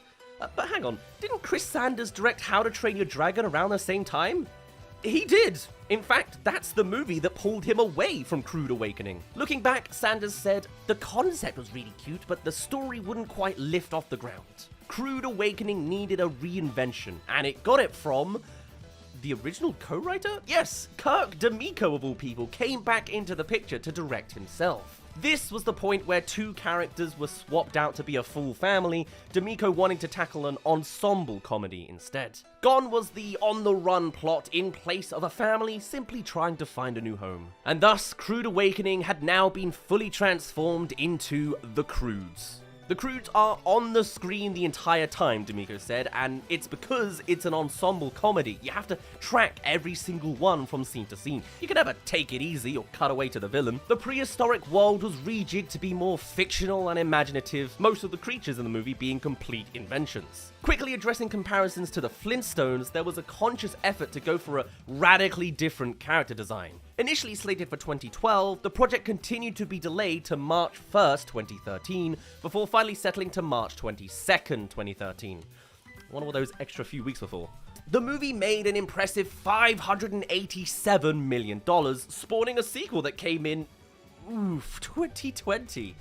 This franchise just can't get any luck, can it? Still, making $500 million seemed like the correct kind of move, as much as it's unfortunately a lot less British. Cut back to Aardman, and whilst they lost the Crude Awakening rights, that didn't stop them from toying with the caveman concept that they'd already developed for the movie. This would evolve over the next 10 years until we'd eventually get Eddie Redmayne as a caveman in 2018's Early Man. Yeah, I'm not a fan of this one. It's just Space Jam with cavemen and football. That's soccer for you Americans. I'm not kidding. The plots are weirdly similar, and I don't know if you've ever watched a claymation soccer match, but there's absolutely no stakes at all. I'm no sports guy, but at least with an actual game, there's some spontaneity to it. A game that is completely scripted and predestined is just so boring. I'm sorry. Only Michael Jordan can pay it off. Cry me a river, LeBron James. I always wanted to go with the underdog, but I think DreamWorks took it with the Croods on this occasion. They made way more money, they got out of a notably financial difficulty, as much as I'd gladly take $100 million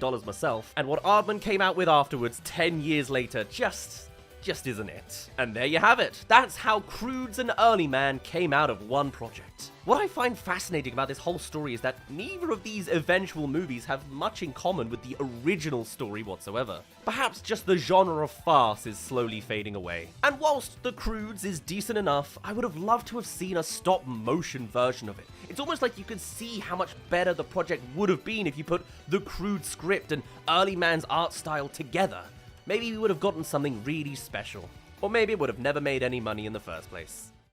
Welcome back to our official second episode of the Cancelled series. And behind the scenes, I've been shuffling through all sorts of different prompts. There's a lot of productions that get snipped before they end. With it being Miles Morales season, I was thinking of making a Spider-Man 4 episode, though it's been pretty well covered before, and then there's also apparently a whole Raven solo film that I'd like to cover, but there's almost nothing on that thing at all. And for this kind of thing to work, I've got to find a good balance between those two extremes. There is a Who Framed Roger Rabbit sequel that dives into World War II and has a whole Nazi plot going on, but I figured that was a little bit too heavy to bring up in 2020. So instead, we're flipping to something much more easy on the eyes, the beloved family favorite production team behind Pixar. And even with narrowing down to that one category of a production studio, there's several projects that just never came to fruition. And really, there was one big main event that spewed out like 3 different piles of scrap. We'll likely cover just about everything on the channel eventually, but starting us off, we're tackling one of the greatest child film franchises of all time today, Toy Story. Now, you may think looking at 2020 as a whole, we've been feeling the effects of one of the worst timelines, right? But things still aren't all too bad, as we've still got Pixar. Duh, right? Of course we have Pixar. Were we ever really in genuine danger of that not being the case? Well, yes, actually. Once upon a time, Pixar as a company was going through a mini kind of crisis that would have deeply affected the kind of content that they put out. And it all comes down to corporate contracting, because it always does. Back in 1996, Pixar had released the original Toy Story, and as is probably common knowledge, it really popped off, gaining the company enough popularity and leverage to sign a 5-movie deal with Disney, a great opportunity, all things considered. And that would cover A Bug's Life, Monsters Inc., Finding Nemo, The Incredibles, Cars, and I guess even though it's not part of the 5, Toy Story 2, too. Well, see, here's the thing. Toy Story 2 was a little bit of an oddball project, since it was originally planned to be a direct-to-video release, and so, at the time of this deal being made, it wasn't actually included as part of the 5-film setup. But with the production of the sequel looking very promising early on, Pixar then decided to eventually upgrade it to a full theatrical release. And with its success, the issues then began to arise, with the then CEO of Pixar, Steve Jobs, and the then CEO of Disney, Michael Eisner, completely failing to come to an agreement over the terms of any future deal, mostly because of the spout of Toy Story 2. And in 2004, Pixar then went ahead to end their relationship with Disney, with Steve Jobs stating that after 10 months of trying to strike a deal with Disney, we're moving on. We had a great run together, one of the most successful in Hollywood history, and it's a shame that Disney won't be participating in Pixar's future successes. Oof. However, thanks to that original deal, Disney actually controlled the rights to the characters up to and including Cars, as this was set to be the final movie of the original deal. And so Eisner foresaw a way to continue those movies without Pixar in the picture at all. And so, with the legalities on their side, Eisner launched Circle 7 Animation in 2004, having the sole purpose of creating sequels to these Pixar movies that Disney now owned the rights to. Yeah, and people thought Toy Story 4 was a cash grab. This was some literal movie bloodsucking, and apparently this studio production was given the nickname Pixart. I love it. Now, right off the bat, they had 3 whole sequels churning in the works. A Finding Nemo sequel, a Monsters, Inc. sequel, and a Toy Story 2 sequel. Literally day one, it was like, knockoffs everywhere. Now, we'll cover the other 2 another day soon enough, I'm sure, but we'll be focusing on Toy Story 3 today, as it is the most fleshed out of the bunch and their first piece of work, so obviously it went the furthest. Now, obviously, there is a real Toy Story 3 now, but there are no connections from that to this production. In fact, any work put into this original threequel was actually ignored by the real Pixar once they got their hands on the sequel project. Though, interestingly enough, there are a handful of similarities, but I'll point them out as we get to them. So, with all that in mind, let's listen in to this alternate timeline version of a Toy Story that could have been. So the premise didn't take place years and years later, but seemingly pretty close to the originals, and it wasn't all about Andy or the generic theming of growing up. No, it was about just toys doing some antics, your kind of standard in-universe stuff. Toy Story 2 had already established the worldwide mass-produced phenomena of the Buzz Lightyear craze, and this film was to show a whole new element of that even further, with Buzz Lightyear starting to malfunction and being sent to Taiwan to be fixed. That's a real thing. That's actually the plot. Now, obviously, we don't have all of the concept art and certainly no clips of the scrap production, but there are a good handful of concepts, including this one here that was to show the Buzz Lightyear production factory. And of course, with Buzz being shipped to an entirely different country, the rest of the toy gang aren't too pleased and naturally go on an adventure to retrieve and rescue their burdened friend, which, when you look at it really, just kind of sounds like a mirrored retelling of the second film. Instead of Woody being taken for being a prized antique and the others chasing his tail, now it's just Buzz being taken away for reparation purposes. I guess on the one hand you could call it symbolically cyclical, but another word for that is also lazy. Anyway, of course, there's more to the story than just that. The reasoning towards actually hunting for Buzz rather than just waiting for his reparation to complete is actually because Buzz's malfunction is, I guess, a universal problem across the entire line, with the company behind him, Waka Waka Toy Company, choosing to recall every Buzz Lightyear toy back to the factory. Yeah, remember that aisle full of Buzz Lightyears from the second movie? Well, here it is, now all being recalled. Honestly, it's actually a pretty interesting direction to go that bounces off of the original's foundation and is a new avenue of the toy lifespan that we've yet to see in universe. But that doesn't necessarily mean the whole film is a secret goldmine. You'll see. With us opening up to the world of factory origins and recalls, all sorts of other broken toys would join the roster and be the target for a whole rescuing coup at this Taiwanese factory. That's still not quite getting round my head. Some of these new characters, which of course never got to see the real light of day, include a Pez dispenser called Jujubee, which I really genuinely cannot understand the purpose of their name. But okay, really pushing the boundary for what's a toy, I guess.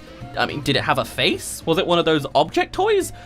We'll never really know. There's a handful of character sketches and maybe this Don BB was the thing, but man, I can't tell. There was also said to be a, quote, sexy action figure called Cindy Scissors, which at first put me through a whole real rabbit hole of looking to how that would actually translate in a Disney movie, but there's sketches of her too, so my eyes can go to rest. But at least now we can confirm that it's keeping at least the Pixar standard of how they design their mum characters. Even still, along with kidnapping Pixar's intellectual property, they were also planning to just full-on rob you of your childhood as well. I would have figured the whole Barbie element from Toy Story 2 kind of covered this whole front well enough, you know?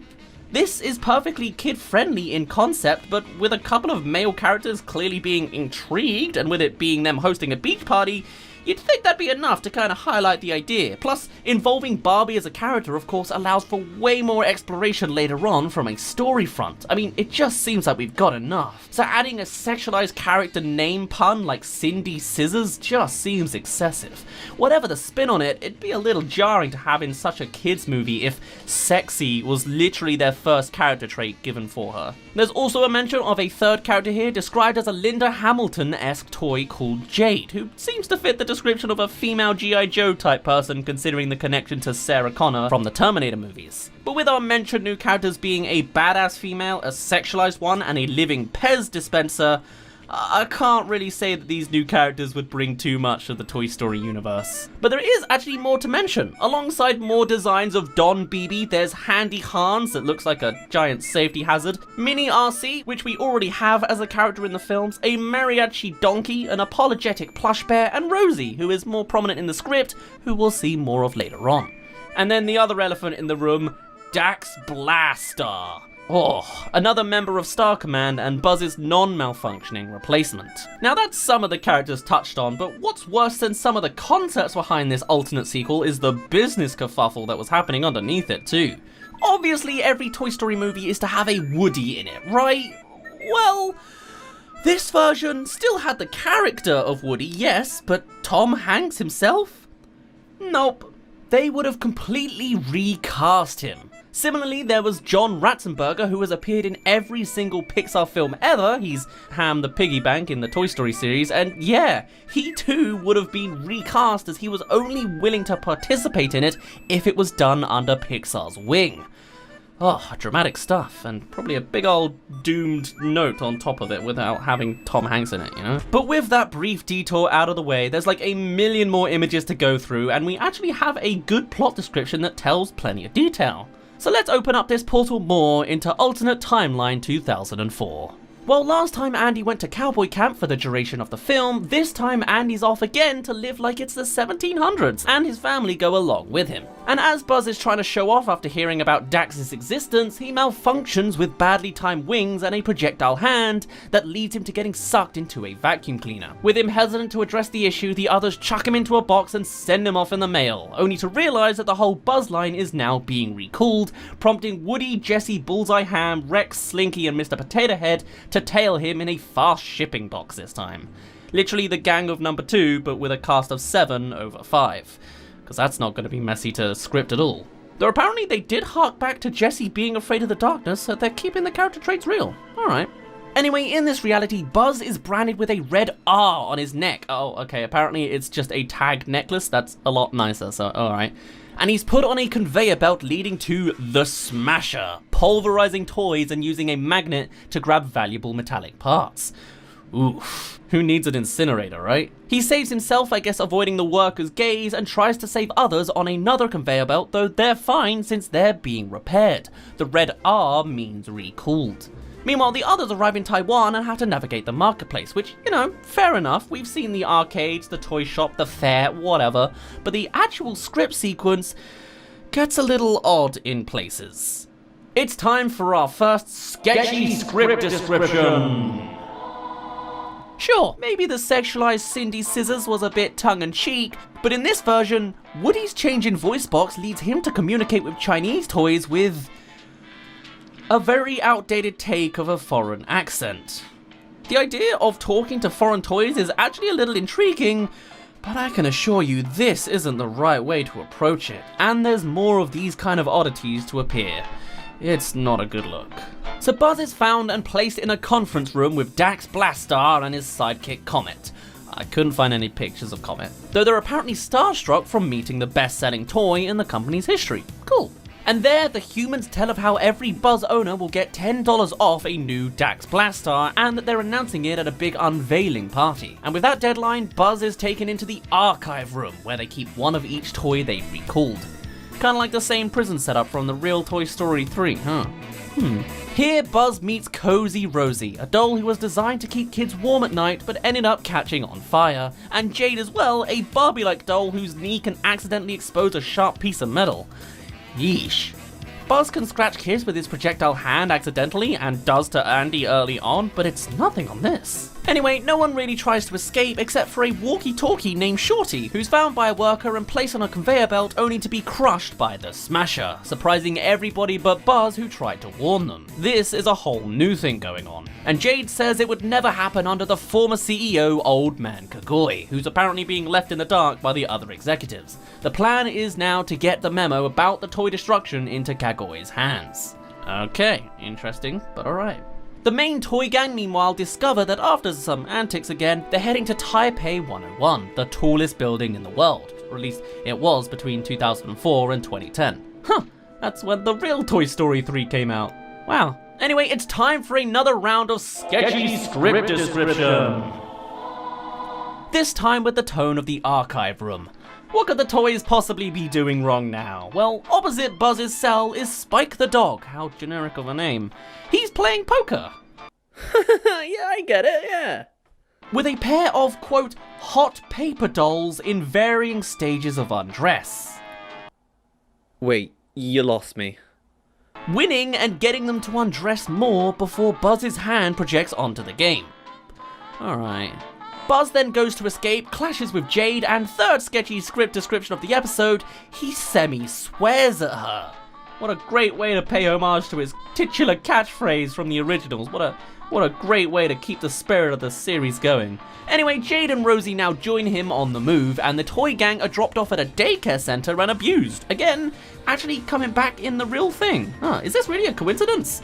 Some antics ensue with Jade and Buzz being diapered and having baby doll faces painted on them, and Bullseye is made up like a My Little Pony, and Potato Head is stripped and treated like a potato, but there's a forced wedding apparently, and there's also a general tone of the toy gang being angry at Woody's leadership, but it goes nowhere in the whole script, and he's rarely in the wrong anyway, so even from an actual critical thematic sense, this is clearly either an early draft or just not that well put together. But they do see the big Buzz Lightyear billboard and set up a flying device with a toy shopping cart, Mylar balloons, and a bubble machine. Huh, I do like this next bit too. Apparently they float past the Taiwanese equivalent of Times Square but swerve around some power lines, which ends up with them dangling from a building as Rex grabs a security camera and ends up being broadcast on one of the screens in the square. How very in character, I can practically hear that scene in my head. I don't know the implications of being seen for everyone on TV though. So Buzz continues his journey, getting weaker and weaker thanks to his malfunctioning chip, and we get some backstory. Rosie never had a kid, being recalled before hitting shelves, and Jade almost had a kid, being chosen by one, but the cashier rejected the sale when recognizing the recall. And while most Jades were repaired, she was the one kept for the archive room, hence why she is so edgy. And with them needing to go up 5 floors, and clearly Buzz can't do that because he's apparently dying, they cause a fire through Rosie and use the now emptied elevator to avoid all the people.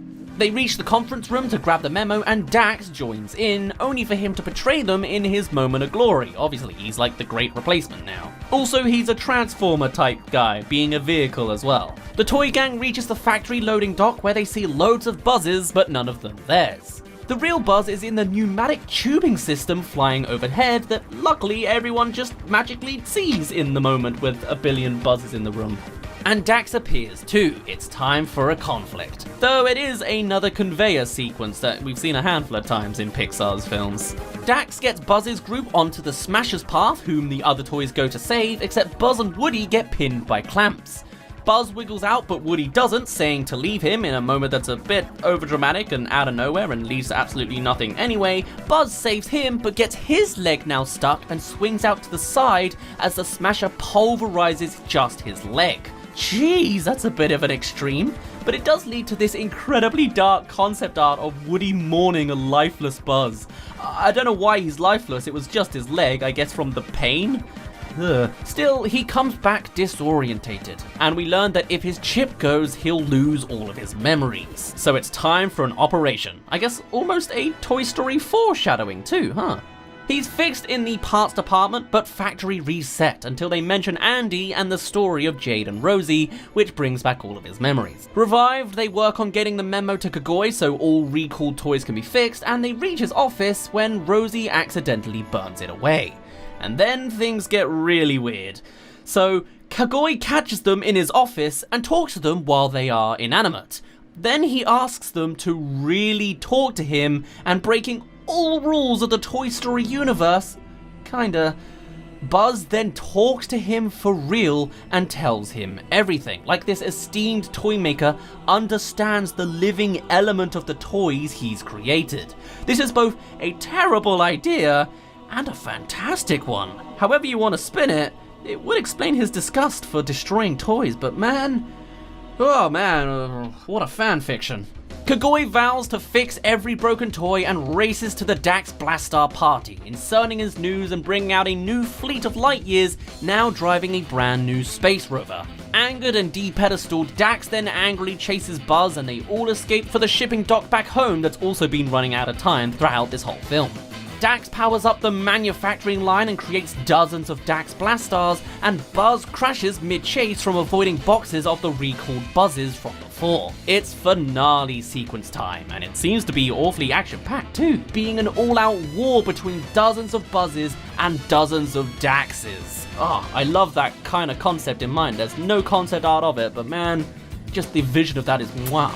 Though a great joke halfway through does pop up with the janitor popping in, causing everyone to flop to the floor, and then they leave not wanting to deal with all of this mess, resuming the fight. I mean, honestly, I kinda love that gag.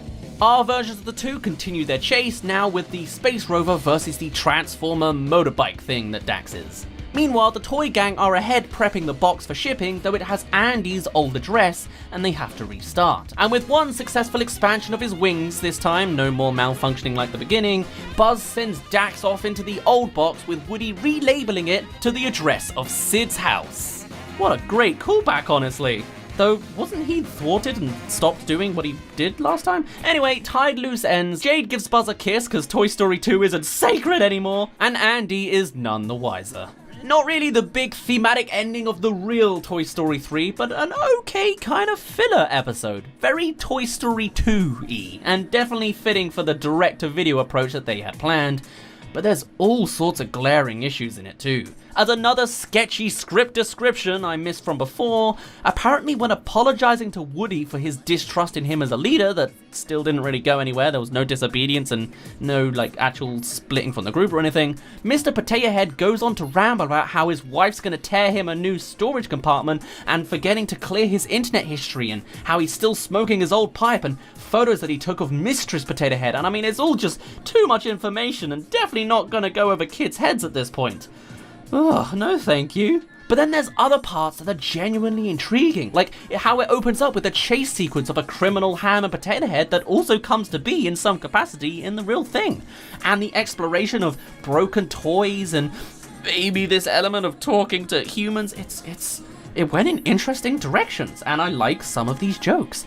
But overall, this was a cash grab of a film that touched on some good points, but comes off as problematic now and is nothing in the face of what we actually got. And thankfully, that's the timeline we're actually in, as the CEO of Disney, Michael Eisner, stepped down in early 2005 and Robert Iger took over. With his head screwed on right, he then had Disney purchase Pixar for $7.4 billion, and now that they were combined, they could focus on what was most important, creating innovative stories, characters, and films that delight millions of people around the world. And Circle 7 Animation was officially closed down in May 2006, with most employees brought into Walt Disney Animation Studios. A happy ending for all, and a sigh of relief that we're not truly in the absolute worst timeline. And though nothing really came to fruition, for a brief amount of time, they got their greasy fingers on Toy Story, Finding Nemo and Monsters Inc., and what truly scares me is the possibility that they would have had The Incredibles as something Disney held the rights for. Blech. Not for me, thanks. That would have been a childhood ruined. So Pixar lives on, and Pixart was dissolved, but maybe next month we'll return to this dark old time to cover the other two scrapped reinterpretations. Today we're talking about a cancellation that's in some ways kind of baffling. So far on this series, the reasons for films being cancelled make blatant sense, right? The task is too tricky, or there's not enough time for Mr. Big Name to keep a schedule, the business underlying the project is morally bankrupt and soon to fail, or the content is just the biggest bait for a Twitter storm of controversy. But not this time, as today we're moving on to an animation studio that we haven't really delved into all that much really, and that is DreamWorks Animation. Now, as a kid, I was a moderate DreamWorks fan. My graphics-chasing smooth-brain self avoided the early 2D stuff, and Chicken Run just horrified me conceptually, but I did, of course, get well into the Shrek series. Shark Tale 2 gripped me more times than I like to admit, and over the years, I enjoyed Wallace and Gromit, Over the Hedge, the Bee Movie, and How to Train Your Dragon, so I had like 50-50 good taste. But the stuff people especially idolize kinda didn't hit with me. Flushed Away, Kung Fu Panda, Megamind? But another one of those series I didn't pay enough attention to in its prime was the infamous Madagascar franchise. I saw the first. I was 8. I thought it was okay. Ross from Friends was a giraffe. Cool. And 12 years on, I had King Julian celebrate my New Year's countdown, as you do. King Julian, yeah! And there's more! Another minute of King Julian's goddamn animation dance! But what I didn't realize was that each subsequent sequel to the series would only garner larger and larger success. The original Madagascar movie was set with a budget of $75 million and amassed $533 million in worldwide gross, outperforming everything prior to it and everything after until Kung Fu Panda in 2008, with the exception of the Shrek franchise across the board. Madagascar 2 then went on to double the budget to $150 million and returned $604 million in gross. And then there was Madagascar 3, the circus one. A film I never saw and assumed was the we're running out of ideas on this dead horse franchise. It had a slightly smaller budget of $145 million and made $747 million worldwide, crushing Kung Fu Panda again and not being topped even 9 years on, as well as beating all sorts of other animations from other industry giants. What you're seeing as background footage right now did financially worse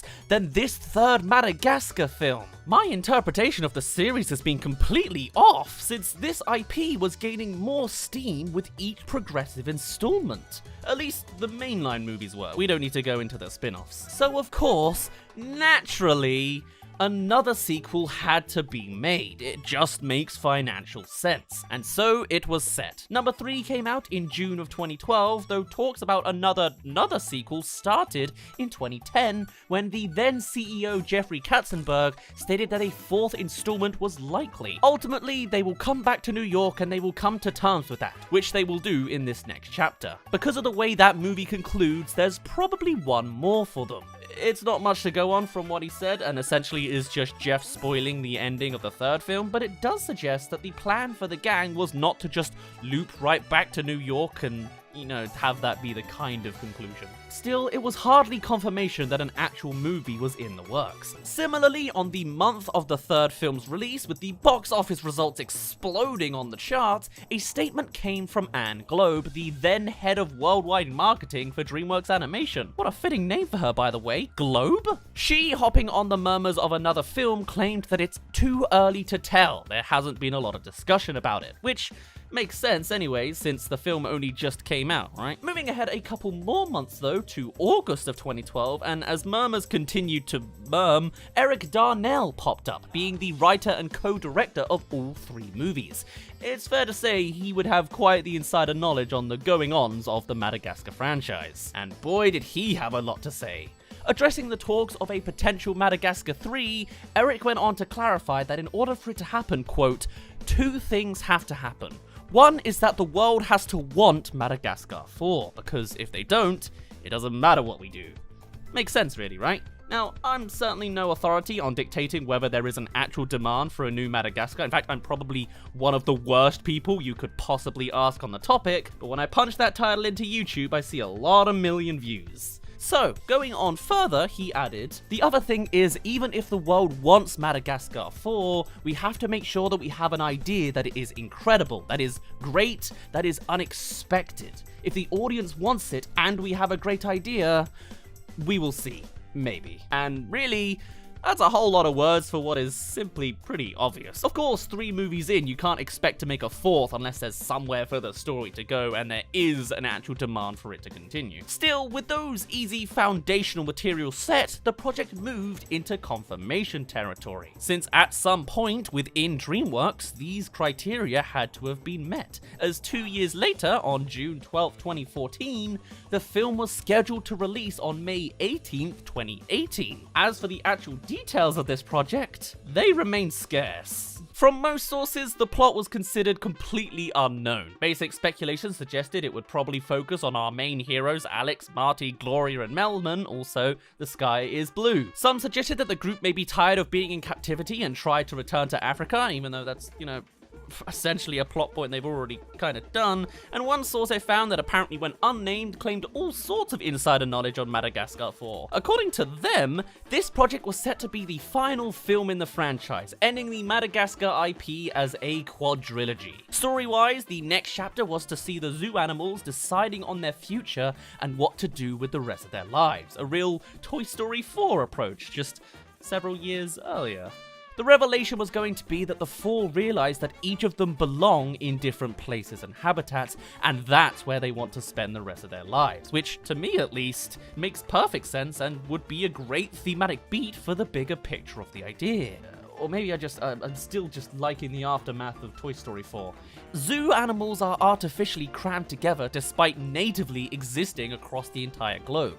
And though this particular pack of characters have adapted and enjoy the company of each other, on an individual basis, they each almost require being set apart in their own lives. Also, apparently Alex was set to meet his mate, which wasn't that kind of already covered with the love interest in the 3rd film? Either way, as the story continues to unravel, the 4 friends would begin to realize that, quote, friendship does not only mean going on adventures together, but also true friendship will stand the test of time and distance. A potential route with some real emotional beats intertwined in it all. And a seemingly obvious ending considering the varying joys each character has had at different moments at each location they visited over the years. Of course, this info is again from an unnamed source and could easily just be a fancy piece of fan fiction, but I figured it would be interesting to mention. It certainly has me hooked more on the idea that they just repeat Madagascar 1 again, A year on from this news of the film at least being on a release schedule and at least existing in some capacity, DreamWorks Animation began going under some reconstruction. With several films flopping simultaneously with many more releases, the production company decided to emphasize quality over quantity and added a new policy to only release 2 films a year going onwards, essentially purging much of their upcoming library. Taken with this new wave was the chances of a Madagascar 4 movie emerging, which is still really odd. Being one of the top 3 most successful DreamWorks productions would surely mean it would keep up high on our priority list, but then again, after 2014, there seems to be a highlight on new projects instead of the sequelitis that plagued much of the rest of the industry at the time. I mean, sure, there was still Penguins of Madagascar and Kung Fu Panda 3 and How to Train Your Dragon 2, but they're smaller numbers than 4. So maybe they just deemed the series as past its prime, or could only see it going on in spin-off form and they didn't perform as well. Maybe the great idea that kickstarted the project into moving in the first place wasn't good enough to keep its head above the water when things got tough.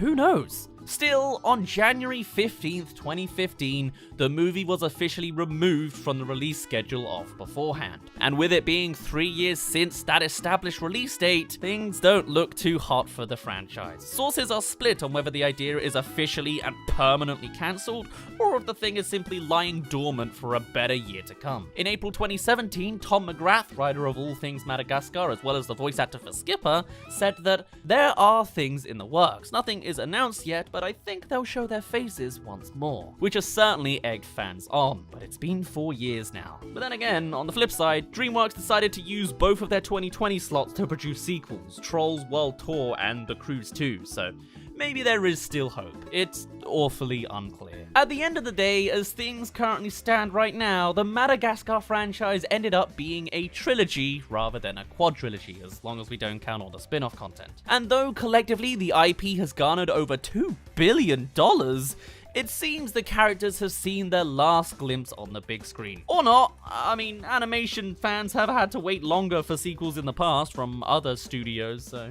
It all just depends on how DreamWorks functions as a business going forwards. Sources on the material are conflicting and equally confusing, and though we may have bridged into fan territory in some places, I mean, I at least liked the idea. What do you guys think? You can be assured of one thing. This one source of an IMDb page certainly ain't real. According to this, it's set for a December 31st release of this year, no plot is known yet, and will feature an iconic cast of Jamaica as Tyler. No one else. Yeah, that seems legit. Yeah, I'll keep an eye on this space. Otherwise, these characters will just be left out in the ether. Perhaps there's still a proper ending for them, or maybe they've already met their ending. I'll get you to talk.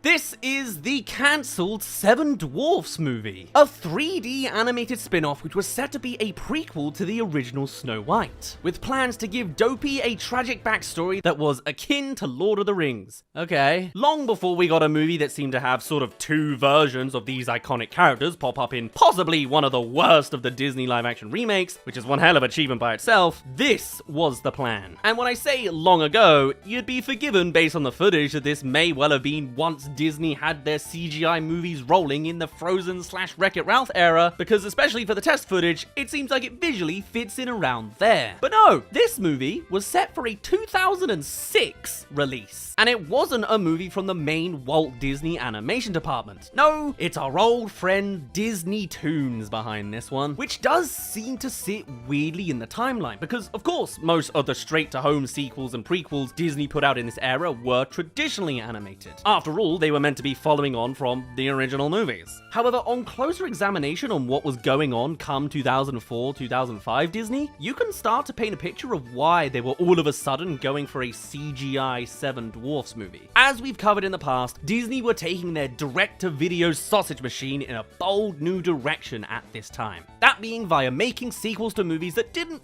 fully belong to them from a company who were otherwise saving their skin whilst their own movies weren't doing so hot. I'm of course talking about Pixar, with sequels to Toy Story and Monsters Inc. and Finding Nemo planned without their involvement. An event that genuinely almost destroyed their relationship. Their biggest source of success at that time, and they almost threw it all out for a couple of DVD movies. That all considered, Disney's subsidiary studios were going to need the resources to start making CGI movies just like Walt Disney Animation Studios themselves. And judging by what they did actually release in 2006 in the form of Chicken Little, you can see the high standards of filmmaking they were having to follow there.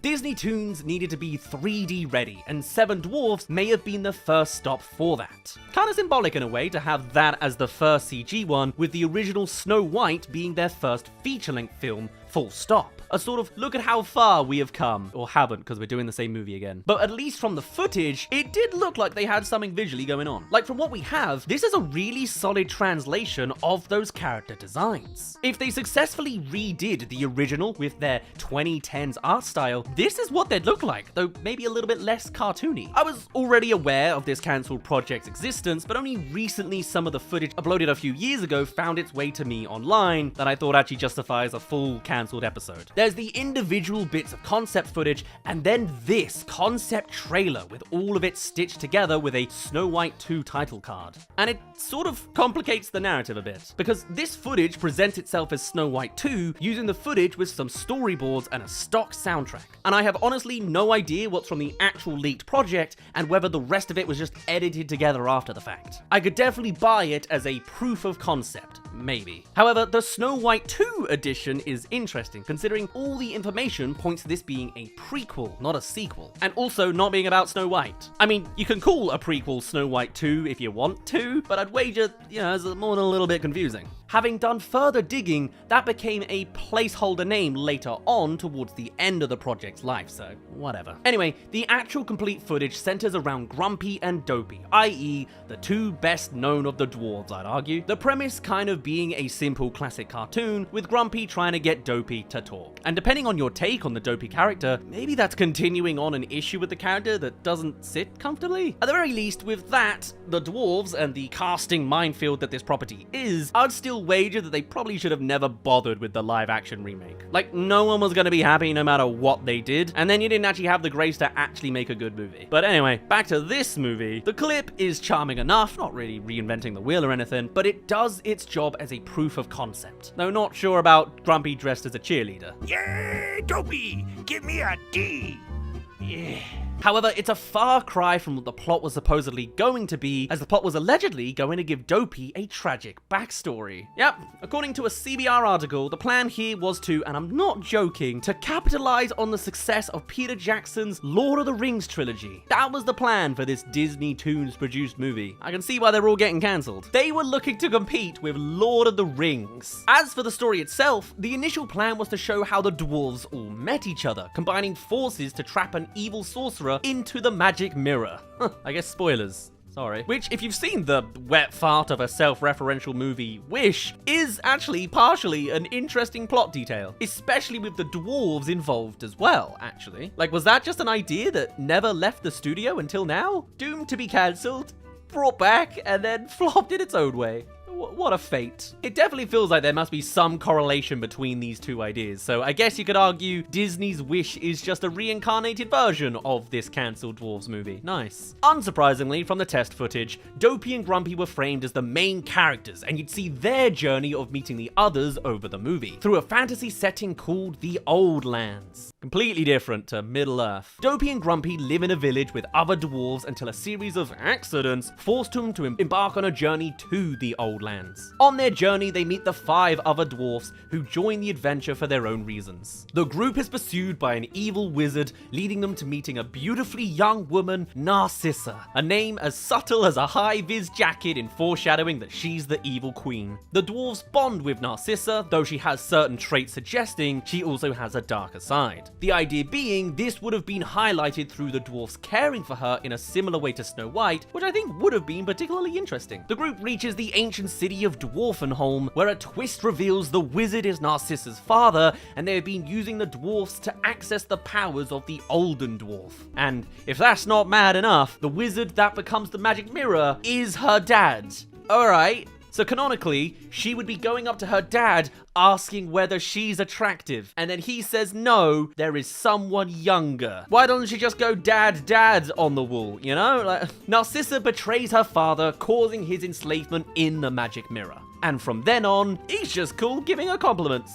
Okay. However, with newfound magical powers, Narcissa turns on the dwarves in a kind of Anakin Skywalker sort of situation. Except instead of the dark side, she's left with the abilities to become an old lady and poison some apples. I know, some real Thanos level stuff we're talking about here. I can see why there are darker parts of the story with a key character turning out to be evil by the end. Very much would be fitting in that kind of Disney twist villain approach. Why not retcon the first ever Disney villain to really bring things full circle? Apparently, there were even plans to have a self-sacrifice / fake death scene in the end with Dopey, before the film ends with Narcissa dethroning Snow White's father and becoming the evil queen, leading the dwarfs to hide and protect their families from her wrath. So not really a very happy ending, but it does kind of have to end where the first movie starts. As for that Dopey tragic backstory, well, that was going to be the death of his mother, traumatizing him not to speak. A development that was so harrowing that the original director attached left the project. To be fair, that's not the full story. There was also an executive pushing him to have Dopey talking, which I don't think he was really going for. We're not afraid. Based on the concept footage that completely relied on the contrary as a premise. Director Mike Deesa didn't want to do either of those things, so he was out. According to an Animation Views article, the meeting became heated with Deesa saying, "You're out of your f***ing mind. I am not walking into John Lasseter's office and pitching him the Dopey's Too Emotionally Scarred to Talk movie. You're out of your f***ing mind. What a quote. One of my favorites I think we've ever covered in the cancelled series. Because in the original footage he presumably oversaw, that was clearly not the vibe he was going for. And it gets even spicier when the executive who suggested all this then became the new director. There's some proper Succession stuff going on at the Mouse House in 2006. However, as dark as these proposed additions sounded, along with the tonally completely different concept footage with Grumpy as a cheerleader, Give me a D. apparently there was a lot of excitement circling this project behind the scenes, with a lot of these details added through other people contributing to the project. To the extent that the original director left, but still. It's been said that it even got to the point where staff workers at Disney Toon were sneaking copies of the screenplay to read for themselves. That's the kind of talk that always makes this kind of lost media particularly painful, when there was actually this much creative enthusiasm around it. Even if it is technically just Disney spin-off knockoff fanfiction. I doubt Lady and the Tramp 2, Scamp's Adventure, or 101 Dalmatians 2, Patch's London Adventure received that kind of enthusiasm down Disney Toon Central. That in mind, I'm pretty convinced that this would have been pushed for a full theatrical release like other Disney Toon movies had before it. That being a Goofy movie, Return to Neverland, and Jungle Book 2. The scope and ambition that was clearly behind the project just seemed like it might have been intended for more than just a straight-to-home movie. If Disney as a corporation hadn't completely reshaped itself around this time, that may well be how this production would have panned out. Sadly, a changing of the guards had other ideas. The movie, amongst a lot of the other Disney Toons projects, were cancelled following the Pixar merger. That led to a lot of the Pixar team also in charge of Disney Animation, who, unsurprisingly, weren't too keen on the departments that tried to force through sequels to their movies. And the axe that fell on the Seven Dwarfs, all thanks to John Lasseter. Yep, that guy again. A man who'd find the axe falling on himself a decade later, after 10 years having a scary amount of power over the entire animation output, let alone his tendency to cuddle female colleagues with varying degrees of consent. He was the big boss of all animated content for the whole next wave of Disney animation, and it all started right here. They pitched the Seven Dwarfs directly to him, but he just outright shot it down there and then. Years of production, and it was just pulled in an instant by one guy. And considering Lasseter went through a very similar experience with a project of his in the 80s, you can't help but wonder if there was an air of cynicism behind this decision. However, as a company, I think it was always toast. Disney's entire approach as a corporation was seeing a huge shift at this time. Basically, anything with ties to the cheap home media era of Disney was seen as stale as this big overlap with Pixar happened. Kind of funny, this big move was to cancel all Disney sequels, considering where Disney is now. We'll spend a decade making new movies to make sequels too. It's like as soon as they've generated enough new original movies, they'll go right back to absolutely milking them for all they're worth. I just think there was an opportunity here to approach these legacy movies in a different way to straight sequels and the live-action remakes that we actually ended up getting. And considering the mass culling of Disney Toon projects was to reprioritize creativity and originality, it's just a shame a project that seemed to have those qualities in there was just grouped up with everything else. It just seems like a little bit of a missed opportunity, especially compared to what we actually got. What did you think I was? No! Snow White is running for president. No! Anyway, Disney Toons would get their chance at a CG animated legacy movie in the form of the Tinkerbell franchise, which actually did pretty well for them, particularly with toys and all the rest of it. I'm pretty sure one of them was even a theatrical release, so they did get back there in the end, along with those Planes movies, so they got their hands on some of those Pixar sequels in the end, I guess. What do you know? Of course, shortly after their masterwork, Planes, Fire and Rescue, the fact that it's named like a playset just makes the reason it exists not even subtle, Disney was shut down for good, as did a whole era of cash grab sequels put out at rapid pace. They just leave the main studio to do that now. Out of all of the Disney Toon projects we've covered, I think this one may well be the most enticing one, in the sense that it could have actually been pretty good, to the extent that Disney staff were nabbing the script so that they could read it. The Pixar ones are interesting what could have been, in a sense that it's fun to speculate, but also thank God they didn't. This, on the other hand, may well have been a good movie that just didn't get its shot, which is a story we unfortunately see time and time again throughout the cancelled series we do on this channel. The hard fact is, the majority of screenplays written never get made, and even the ones that see some motion still may never reach that finish line. In the case of the Seven Dwarfs, it just seems like they were victims of a corporate shakeup. And hey, maybe there were also concerns about the outdated connotations of the dwarves as well as Dopey. But I'd wager they would have gotten a lot less heat for this project than whatever the hell they were thinking with the live-action remake. A movie made to try and please everyone that just ended up being entertaining for no one. Keeping the dwarves in the context of the original movie's timelines and world would have just found a lot less complaints. In any case, I doubt we'll see this project resurface because I think they're just never touching the Snow White property ever again after this year. Probably should have been the approach before they made the movie, but you gotta learn some lessons the hard way, I guess. The dwarves did get one last hurrah in animation in the form of a TV series for Disney XD back in 2014, complete with the most Disney XD title you can find in the form of the 7D. That's right, these characters from 1937 are now down with the kids, and there were some choices made with their redesigns. I mean, wow. You thought the complete mess with the remake was a radical departure. There's a new animation style for DuckTales, and then there's this. These guys may as well be different characters, and perhaps that's the idea. I love the image of the creators getting a corporate mandate to a 7 Dwarf series, telling them nothing, and then coming out on the other side with this look. Personally, I would have been interested to see the original character looks and costuming in this animation style, but hey, I haven't watched it. Was it any good? I looked at the cast list, and the Magic Mirror was voiced by Whoopi Goldberg of all people, as well as a fortune-telling crystal ball voiced by Jay Leno. Okay. Feels like I could make a Conan joke here, but I'm just not the guy you come to for US late-night TV drama. The premise of the series is that the dwarves protect the land of Jollywood from threats such as the Glooms, who are apparently witches that I presume are the evil queen presence of this series. Oh, the Narcissa, sorry. It lasted 2 seasons, was criticized for being charmless and not having a clear target age group, had 2 online games based on its release, and then never heard of again. What a saga the Snow White property has been in a century. So there we go. After having their decent-sounding movie cancelled, the dwarves instead ended up having a TV series where they looked completely different, and then 10 years later, a universally panned live-action remake that seemingly has 2 versions of them because Disney tried to tiptoe around their issues rather than just not bothering with this damn project in the first place. Quite fitting, really. The remake of the first ever Disney movie is the one that may well have put an end to any future live-action projects beyond Lilo and Stitch and Moana. What is clear is that Disney have had several phases of churning out a line of projects that have damaged their reputation, be it cheap animated sequels or live-action remakes. Just with one era's crescendo being the cancellation of a Snow White project that should have happened, and another that probably shouldn't have done. Once again, we find ourselves in the wrong timeline. Today we're talking about Laika.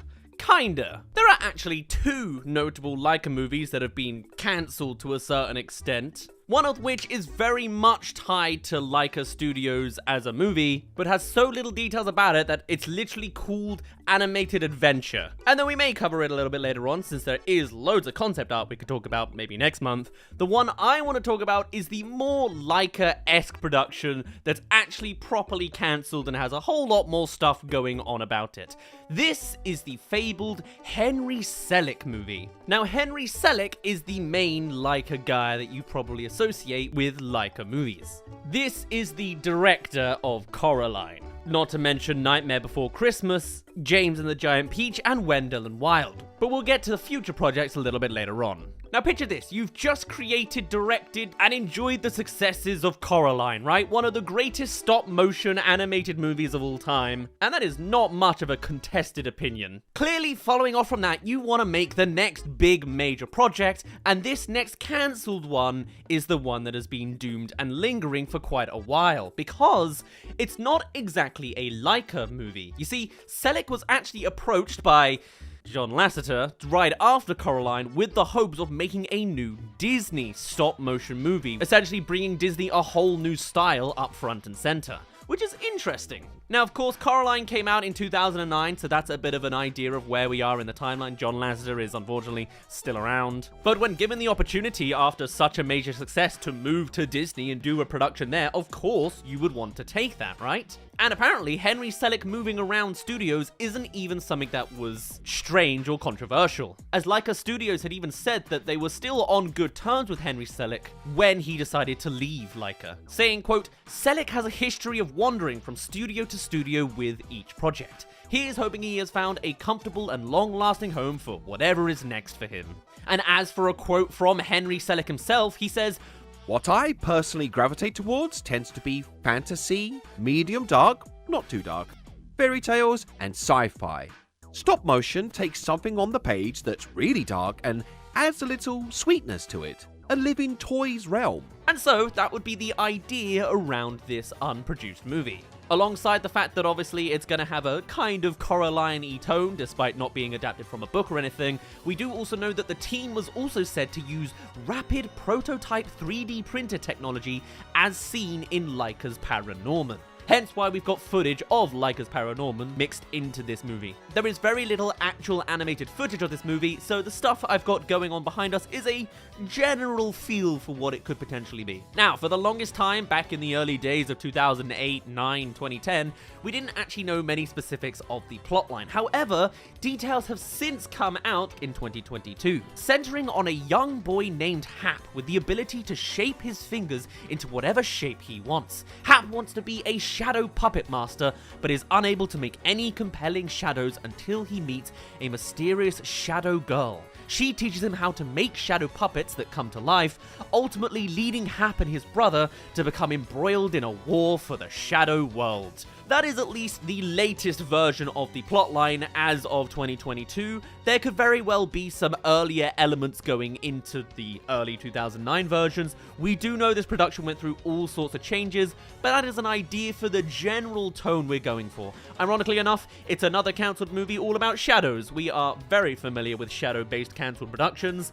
Nobody likes to make 2D shadow shows anymore. I don't know. Stop motion and shadows as well would be really interesting to see. Like, are these shadows 3D stop motion models, or is it again something with actual lighting? It's interesting. Shadows is such a great prompt for a movie. Just a nightmare to animate, and apparently that shows. Anyway, this project would be known as The Shadow King, which obviously fits in with the plot we heard earlier, and we actually had an original cast lined up way back earlier in the timeline, with the actors being on board for a project like this being Brendan Gleeson, Catherine O'Hara, and Jeffrey Tambor. Again, this was mentioned, I believe, in 2022, but that is some of the actors in mind that could have potentially arrived for this project, had it been made. Now, this movie also had an original schedule for October 2013. That would have been the final ending point had everything gone right. However, obviously, it didn't. And what went wrong? Well, everything went wrong, of course, at Disney. There is no actual Laika interaction, at least this point in the timeline. This is all just Henry's come to Disney, and now he's having issues here. And once again, we didn't have any kind of information at the actual time of this movie being cancelled. What we did hear in this timeline part, before we got news later on, is that they cancelled the movie mid-production and seem to have taken a $50 million write-down for the movie, which I assume is the same as a tax write-off. It's just different wording for, like, 2010. They didn't necessarily disclose which film had been cancelled, but you can probably assume it's this one because we never saw it. It was only ever known back then as the Untitled Animation Project by Henry Selick. And then at the time, the Disney Chief Financial Officer, Jay Rasulo, told analysts at the time, "After looking at it, we've decided we don't want to continue with it." And that's about it. However, we can now piece the dots a good 12 years later. This is just a quick plug to tell you to subscribe. However, we can now piece the dots a good 12 years later, as in 2022, an interview with Selick actually blamed John Lasseter for the cancellation of The Shadow King. Oh, it all comes full circle, doesn't it? The actual quote we've got from Selick is, "They screened Coraline at Pixar and everyone liked it, and they offered me a deal to make a stop-motion film. It had to be for a much lower budget than CG films. Stop-motion films live forever though, and as we see with Nightmare Before Christmas, makes billions in merchandising. John Lasseter really couldn't support my vision. He thought he could make it better, and so we kept changing and changing and changing. Basically, John Lasseter couldn't help himself. He tried to Disney-fy it until the budget went through the roof. It got shut down, and I was kinda down.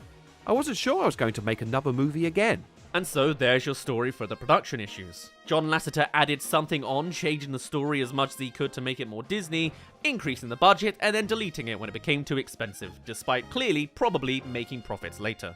It's a matter of experts in the industry of Disney and experts in the industry of stop motion, you know? And hey, maybe on a more speculative thought, maybe they also decided to switch it up after DreamWorks switched up their stop motion arrangements. DreamWorks famously had a deal with Aardman in the early 2000s, and then that fell through after a little bit. Maybe Disney wanted to also take on another stop motion studio, and then took it out early when it was a slight bump on the road. But our production story of The Shadow King doesn't end there, as Selick would then go on to take this project back to Laika, where it was revealed at that time to once be called Shademaker, and would be surrounding two brothers. Again, you can see where different versions of the plots ebbed and flowed and tweaked over time. Anyway, with talks ongoing between Selick and Laika and funding this movie, ultimately, they chose not to fund it either.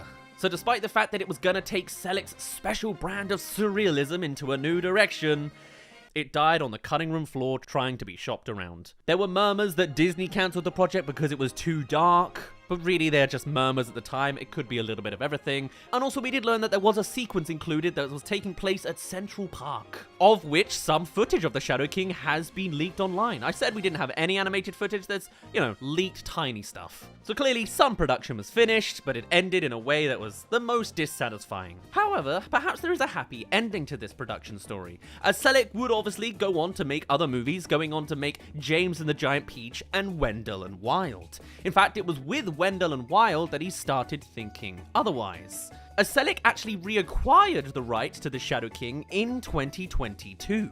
Guess what? I got the rights back from Disney, and maybe if Wendell and Wild is considered a success, maybe I'll revive the Shadow King. It'll be different. It'll be like my original story, which they claimed they loved, but then changed everything in it. In my mind, it was a sort of like a darker in tone Dumbo.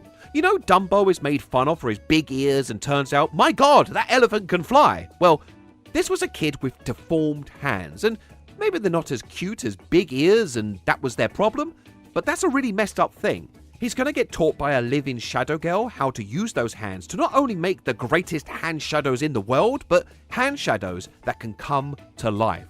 I thought that was a really good story, and I still think it is. So perhaps with the success of Netflix's released a couple years ago Wendell and Wild, maybe the story goes further. Whether or not the original cast would be coming back for this production if it got up and running again, who knows, they'll probably start from scratch again if you ask me, but really, it sounds like it comes down to the success of Netflix's Wendell and Wild. Have you seen this movie? Because I haven't seen this movie. I'd like to get around to it though. And so I had a look into it to see the popularity and success of Wendell and Wild. And it looks pretty good. Getting an 80% from critics on Rotten Tomatoes and a 64% from audiences, a 6.4 out of 10 on IMDb, and a 4 out of 5 on Empire Magazine. It seems plausible. I wouldn't say it's raving reviews, it's not absolutely aesthetic, it's not the next Coraline done by someone else, but it is another Henry Selick movie that seems to be a tone that a lot of people really jive with. People seem to be adoring the weird, surreal mind of this director, but also, it's not explosive. I personally had never even heard about this movie before this point, but I wasn't very good at keeping up with Netflix animated productions. So really, it could be a real coin toss. Clearly, there is anticipation from the director to create it, and they do own the rights and enjoy the story, and it's been 2 years since that interview, so maybe they're secretly working on said project, but really, I guess we'll have to see. Is this even a cancelled Laika production?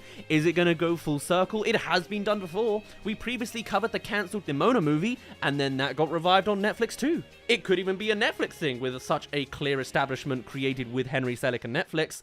I guess we'll just have to see. In fact, it's funny I say all of that as, hey, this is Daz from the future here. Turns out, pretty much all of this has been confirmed to a certain extent. Recently, we had the Annecy Film Festival where Henry Selick was there showcasing a bunch of news. And they had a handful of things in mind. On top of the fact that they've announced that they are making a new adaptation to another Neil Gaiman book, known as The Ocean at the End of the Lane, which already is very thematic to Henry Selick since this is the same author behind Coraline, so this is not so much a spiritual successor, but very much a same parallel. Especially with them specifically describing that film as, instead of a child going to his other world with a monstrous mother, it's a monstrous mother who comes into our world to wreak havoc on a kid's life.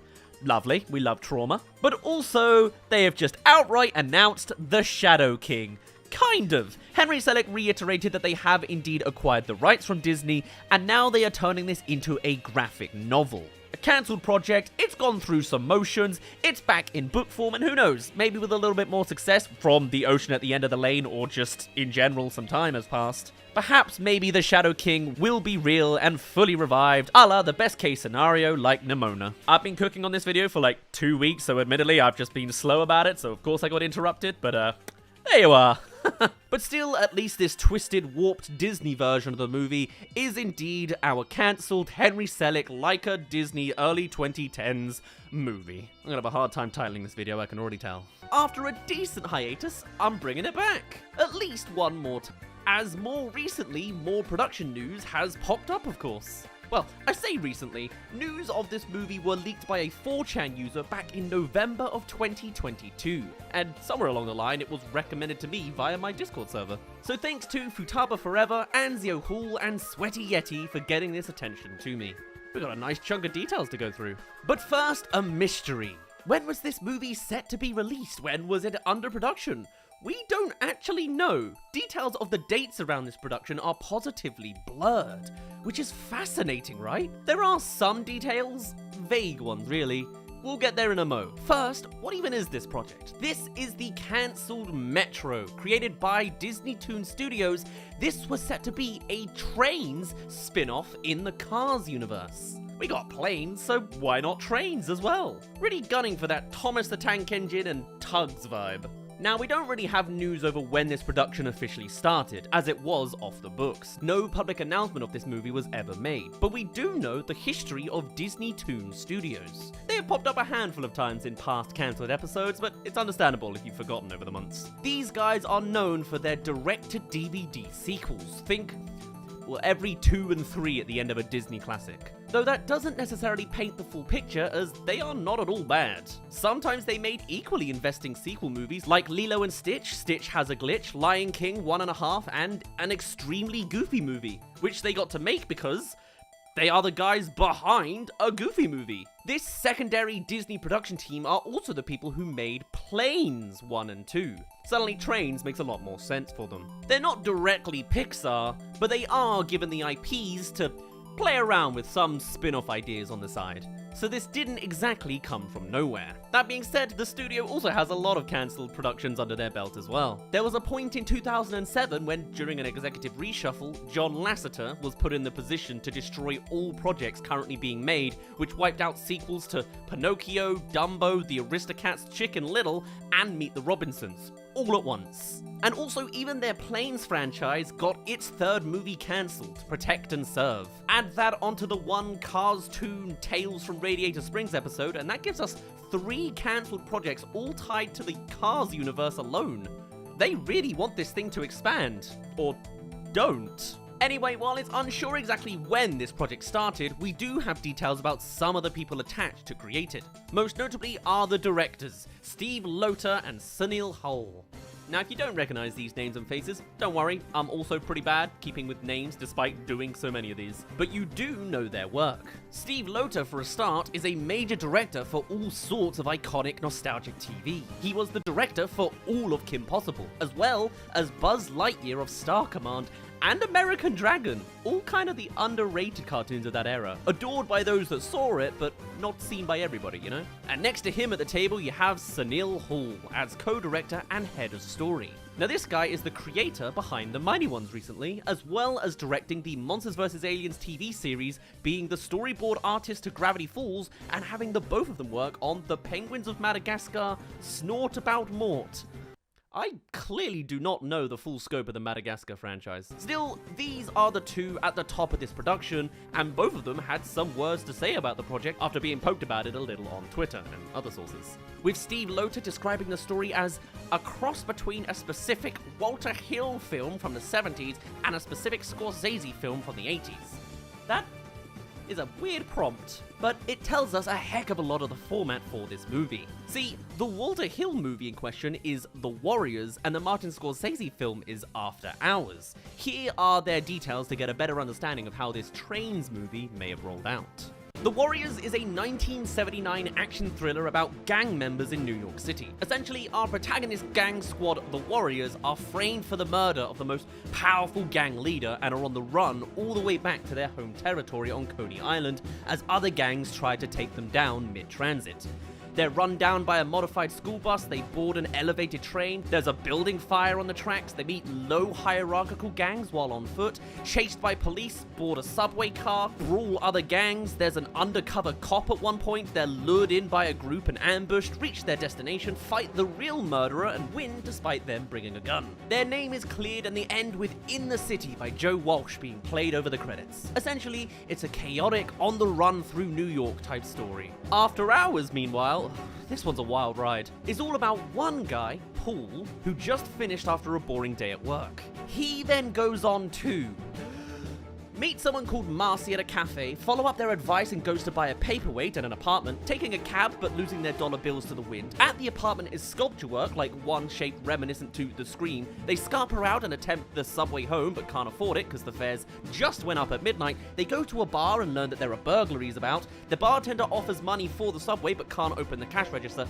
so gives Paul the key to go to their apartment to grab the keys to the cash register. Paul does so and witnesses a burglary, saving the sculpture he saw before, and then returns to the very first apartment. Then they see that Marcy has died and reports the death, then goes back to the bar, but it is locked and Paul has to wait another 30 minutes, where he goes to another girl's apartment and rejects her advances, goes back to the pub and a group of punks attempt to shave him a mohawk.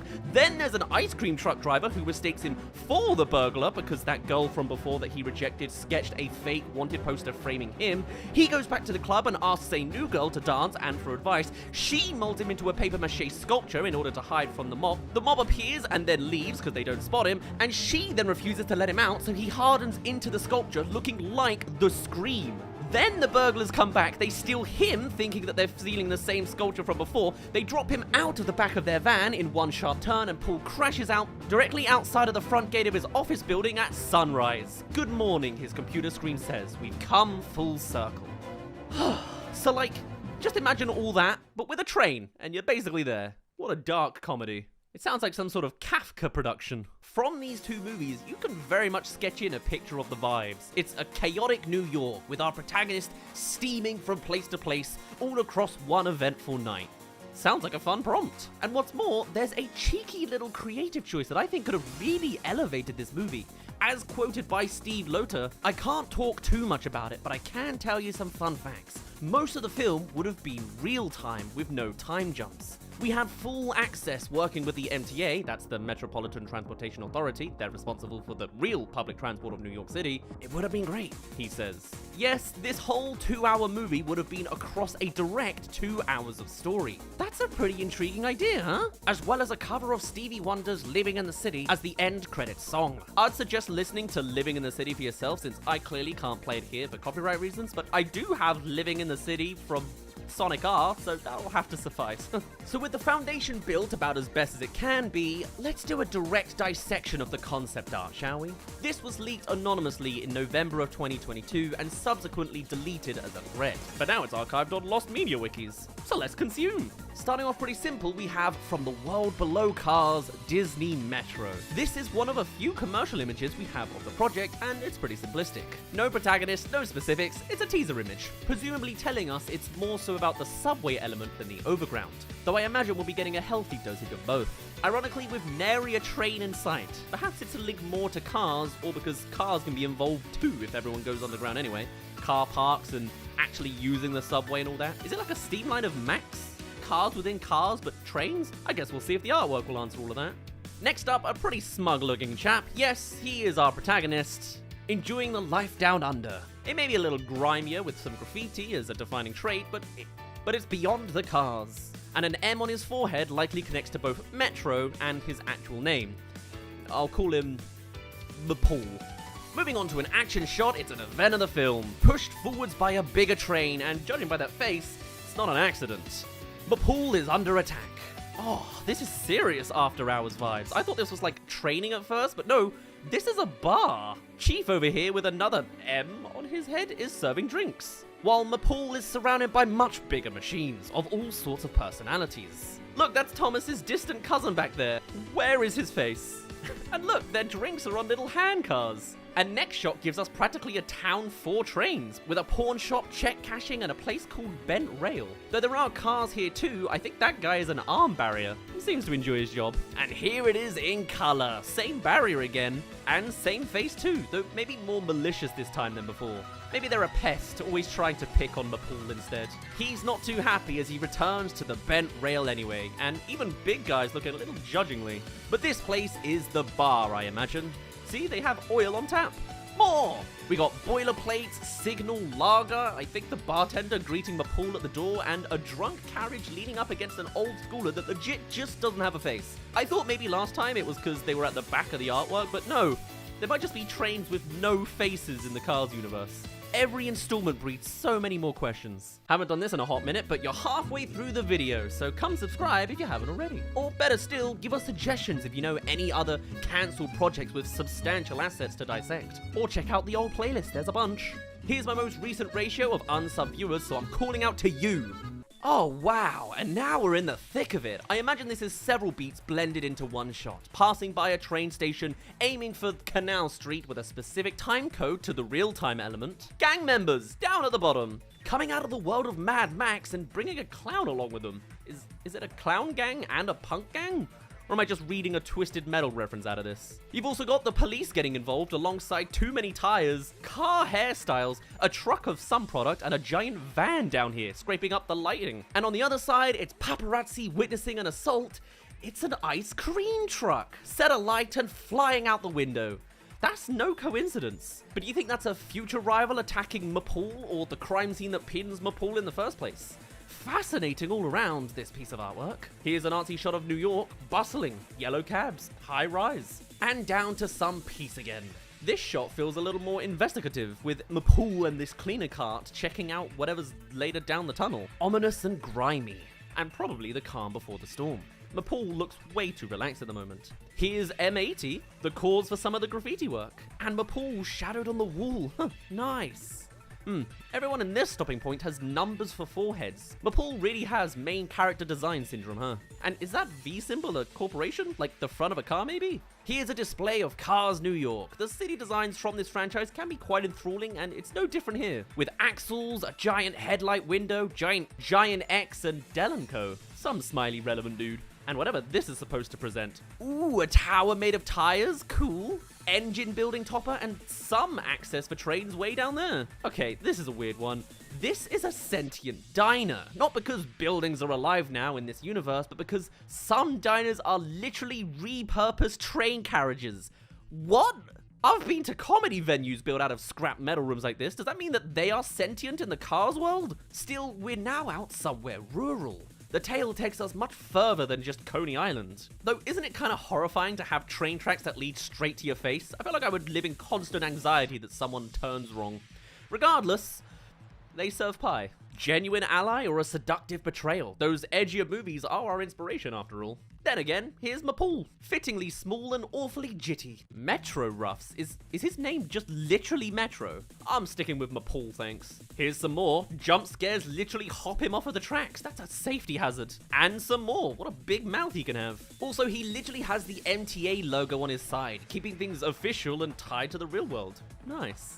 Ooh, I love this. It's another commercial poster idea. Really sweet. I guess sticking on the theme of movie names just being the name of their protagonists. I guess that's exactly what this is. Very cool, very nice. Give me a London Underground poster and it's a 10 out of 10. Huh, I guess at some point this project was real close to a public announcement. They have some serious thought put into them. And the logo design for Metro is pretty in place. Don't spread, no karate, don't be long, we discriminate against limos here. No unloading, don't smog, and don't pee. Alright then. Love the face of the guy being chopped. More Mapool out in the calm day air. I think it's kind of clear that everything goes to hell overnight, so daytime is looking pretty chilled comparatively. Yeah, there's a kind of hellscape underbelly to New York when the sun goes down. This image featuring a monster truck-like beast, also with the Metro M, devil cars, which I think we see in Cars on the Road, and a symbolic furnace to be fearful of. Very cool. Or is it meant to literally be a sentient factory? That'd be freaky. Meanwhile, here's Mapool under scrutiny from a collective of peering trains. Not quite running away from them, but they're clearly looking down on him as he traverses the graffitified underpass with fire art and F-box? Ooh, and this is Grand Central Terminal. I only recognize it because of Madagascar. What a nice reimagining, and clearly a point of interest. M80, doing no good, and being called out for it. The cheeky little guy is on the run from the police, same one as earlier I think, in front of loaders. That Mapool symbolically will get involved in at this story beat. Happening during sunset, so this could easily be early days in the plot before everything goes badly for Mapool. That's not Mapool, but it is a classic New York subway train. And an axle trucker, world building. Just a great piece of grimy art. And some more with our subway train having an R on his head, which stands for Ray, short for rail. Still, more Axel, proper point of interest that, Wigwag and Signal Hotel. It's like, but they already have Signal Lager, don't they? It's cruising above the clutter of those peasant cars down there, followed by, bam, another poster concept. They really had the imagery for this movie down in their heads. It's Mapool parading through New York, chased by cars, trains, and the void. Ray is also there and pretty peeved. There's a bin crane, the police cop, all blindingly bright against the billboards of commerce. Road Warrior and derails. It's a chase movie through and through. Ooh, and here's one spoiler. Someone's gonna bomb the tracks Mapool is on, and he's gonna have to literally jump like a roller coaster to get across. Horrifying, but judging by the height alone in this concept, it'd be nail-biting. And then we get some more of that Mad Max gang. Oddly enough, not at odds with Mapool. Maybe they'll even end up being unlikely allies, however brief. Crashing through something which looks like a kind of shipment harbor. Police cop's not gonna like that. But here's a colleague of his, or maybe it is him, reimagined. Ray's here too, now with a bit of a beard.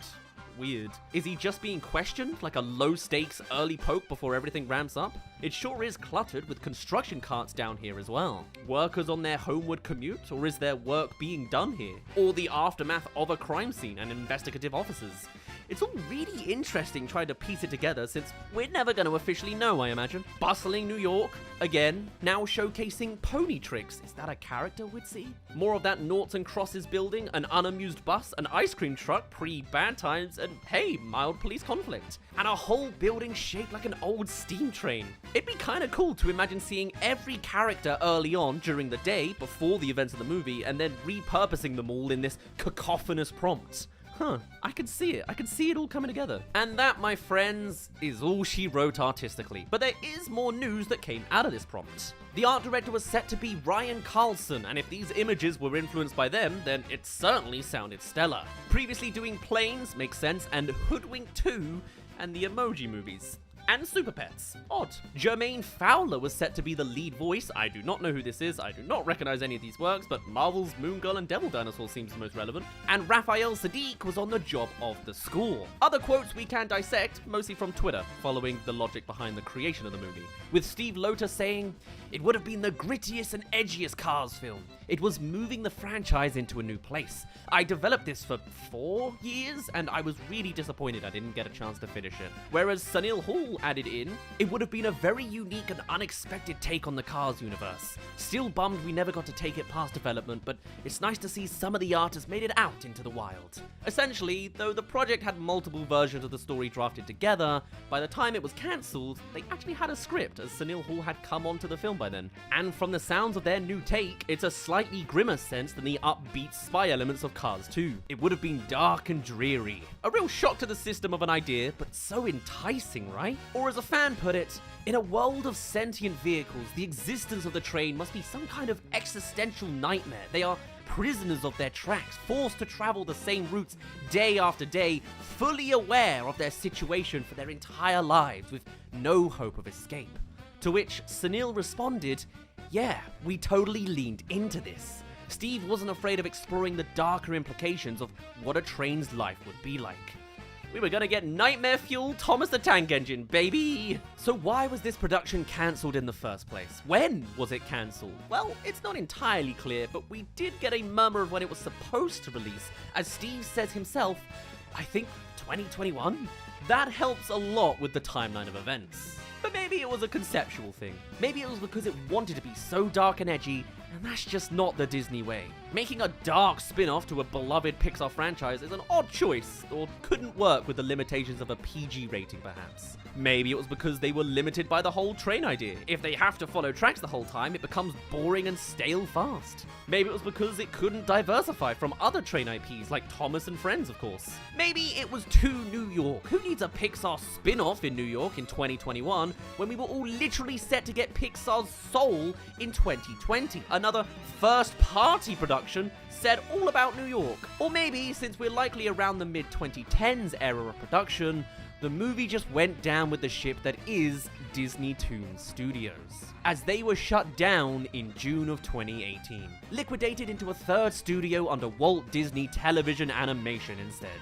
Whatever the real reason, I think it's a damn shame. It sounds like it was pushing the boundary a little bit with a strong idea and crystal clear vision. it was just the wrong place, the wrong time.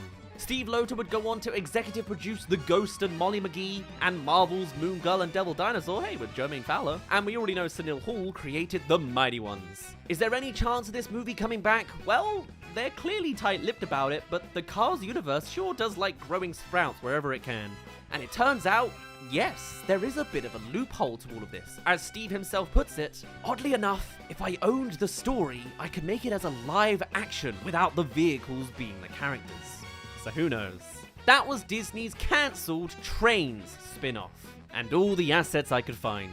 Every other source was too busy talking about the other cancelled Metro production, as in Metro 2033, and how they were trying to Americanize a clearly Russian story, but maybe we'll save that for another time. This is Fox's cancelled Mouse Guard. Thanks to Diego Lacamara and Futaba Forever for the suggestion on our Discord. Being a best-selling comic series created by David Peterson. It's a medieval fantasy about a society of mice who are bound to a noble duty of protecting their fellow brethren against hostile species. Mouse Guard takes place in the 1100s and thus has them protect themselves using armor and weapons from medieval times. Publishing for the series began through Boom Studios' Archaea imprint since early 2006, purportedly releasing each issue bi-monthly in collections, as well as amassing a number of spin-offs too over the years. And back in 2008, the first collection won an Eisner for Best Graphic Album Reprint, something Nimona also received 8 years later, as well as for Best Publication for Kids and Best Anthology in 2011. So a pretty decent source material to adapt. Bringing us now round to the movie adaptation. Fox acquired the rights in 2016 and it was conceived as a hybrid piece combining performance capture techniques alongside visual effects courtesy of Weta Digital. Now, Weta Digital are a dominating force in their field. When it comes to their VFX history, they've got it all. The Marvel films, the Batman, Kingsman, Godzilla vs. Kong, Avatar, Planet of the Apes, Lord of the Rings, basically anything astounding was probably them. So slotting them onto this project can only mean some top-shelf production quality. And during these early days, more crew members came to the surface. Matt Reeves, director of Planet of the Apes and later The Batman, was set to produce, alongside Ross Ritchie and Stephen Christie, who come from Boom Studios. Gary Whitta was set to screenwrite the whole thing, whose history work is quite cool, writing Rogue One and Star Wars Rebels, as well as the Walking Dead Telltale game, and as director of the Animal Talking podcast. Nice. And to top it off, David Peterson, of course, was co-producing too. Move forward a year and you then have Joe Hartwick and Wes Bull join the team, a regular duo responsible for the Maze Runner trilogy, as well as graphics for a few documentary shorts, a handful of short films, and an untitled Planet of the Apes project. Still, this was a powerful team as the foundation for this movie. Not to mention, conceptually, it was refreshing to see a company like Fox showing the initiative to adapt non-superhero graphic novels into mainstream films, like the Kingsman series and, of course, Nimona. All to now take us back to an epic fantasy about a world of mice inhabiting a lush forest world. And the budget? $170 million. Cool. Talk about swinging big. And thus, pre-production was well underway. Cast members started being pinpointed, and the three made public are ones I don't even need to introduce. Heard of a couple people called Idris Elba, Andy Serkis, Thomas Brody Sangster? Exactly the people for the job, considering there are Game of Thrones vibes with this setting, as well as the fact that Andy Serkis and Weta Digital had literally worked together to make Gollum a CG reality. From the sounds of things, everything just seemed to fall into place. As when the director recalled events, this was his explanation. Fox production chief Emma Watts had been fantastic through this whole process. We made 3 movies together and she's been a huge champion, and the first time she asked what did I want to do after Maze Runner, I said something small, and she said make it cool and big. Sounds like the opposite of what he are. Anyway, they'd been talking about this mouse guard thing, this mice with swords epic. She wanted me to take a look at it and to think of it like Avatar, and what would James Cameron do? Wow, daring to look to Avatar for inspiration considering how little cultural impact that seemed to have on the public, but I can definitely see the logic behind that, to a certain extent. Though maybe with this outlook, I can also start to see its downfall. I took the book home, saw the imagery, and locked onto this. Avatar with medieval mice. That's when it clocked in, when the possibilities presented themselves and the ideas began flooding in. Right. Still, pushing super hard on visual eye candy like Avatar intended still sounds like a magical prompt, especially if the source material can actually bolster up its impact from a story and charm aspect too. We'll roll with it. Continuing on the tale, West Bull went on to say, "We brought Glenn Derry, who designed Cameron's films, with the goal of making a trailer to show what it looked like for mice to really walk around and to fight. So 12 or 13 weeks later, we made a sizzle reel, a test trailer with really good previs. We got Weta involved, got Dan Lemon, who did the visual effects of Caesar for Planet of the Apes. We had the best craftsmen from my point of view, and started down a 1.5-year long road." By the way, check if you're subscribed if you're liking this kind of content.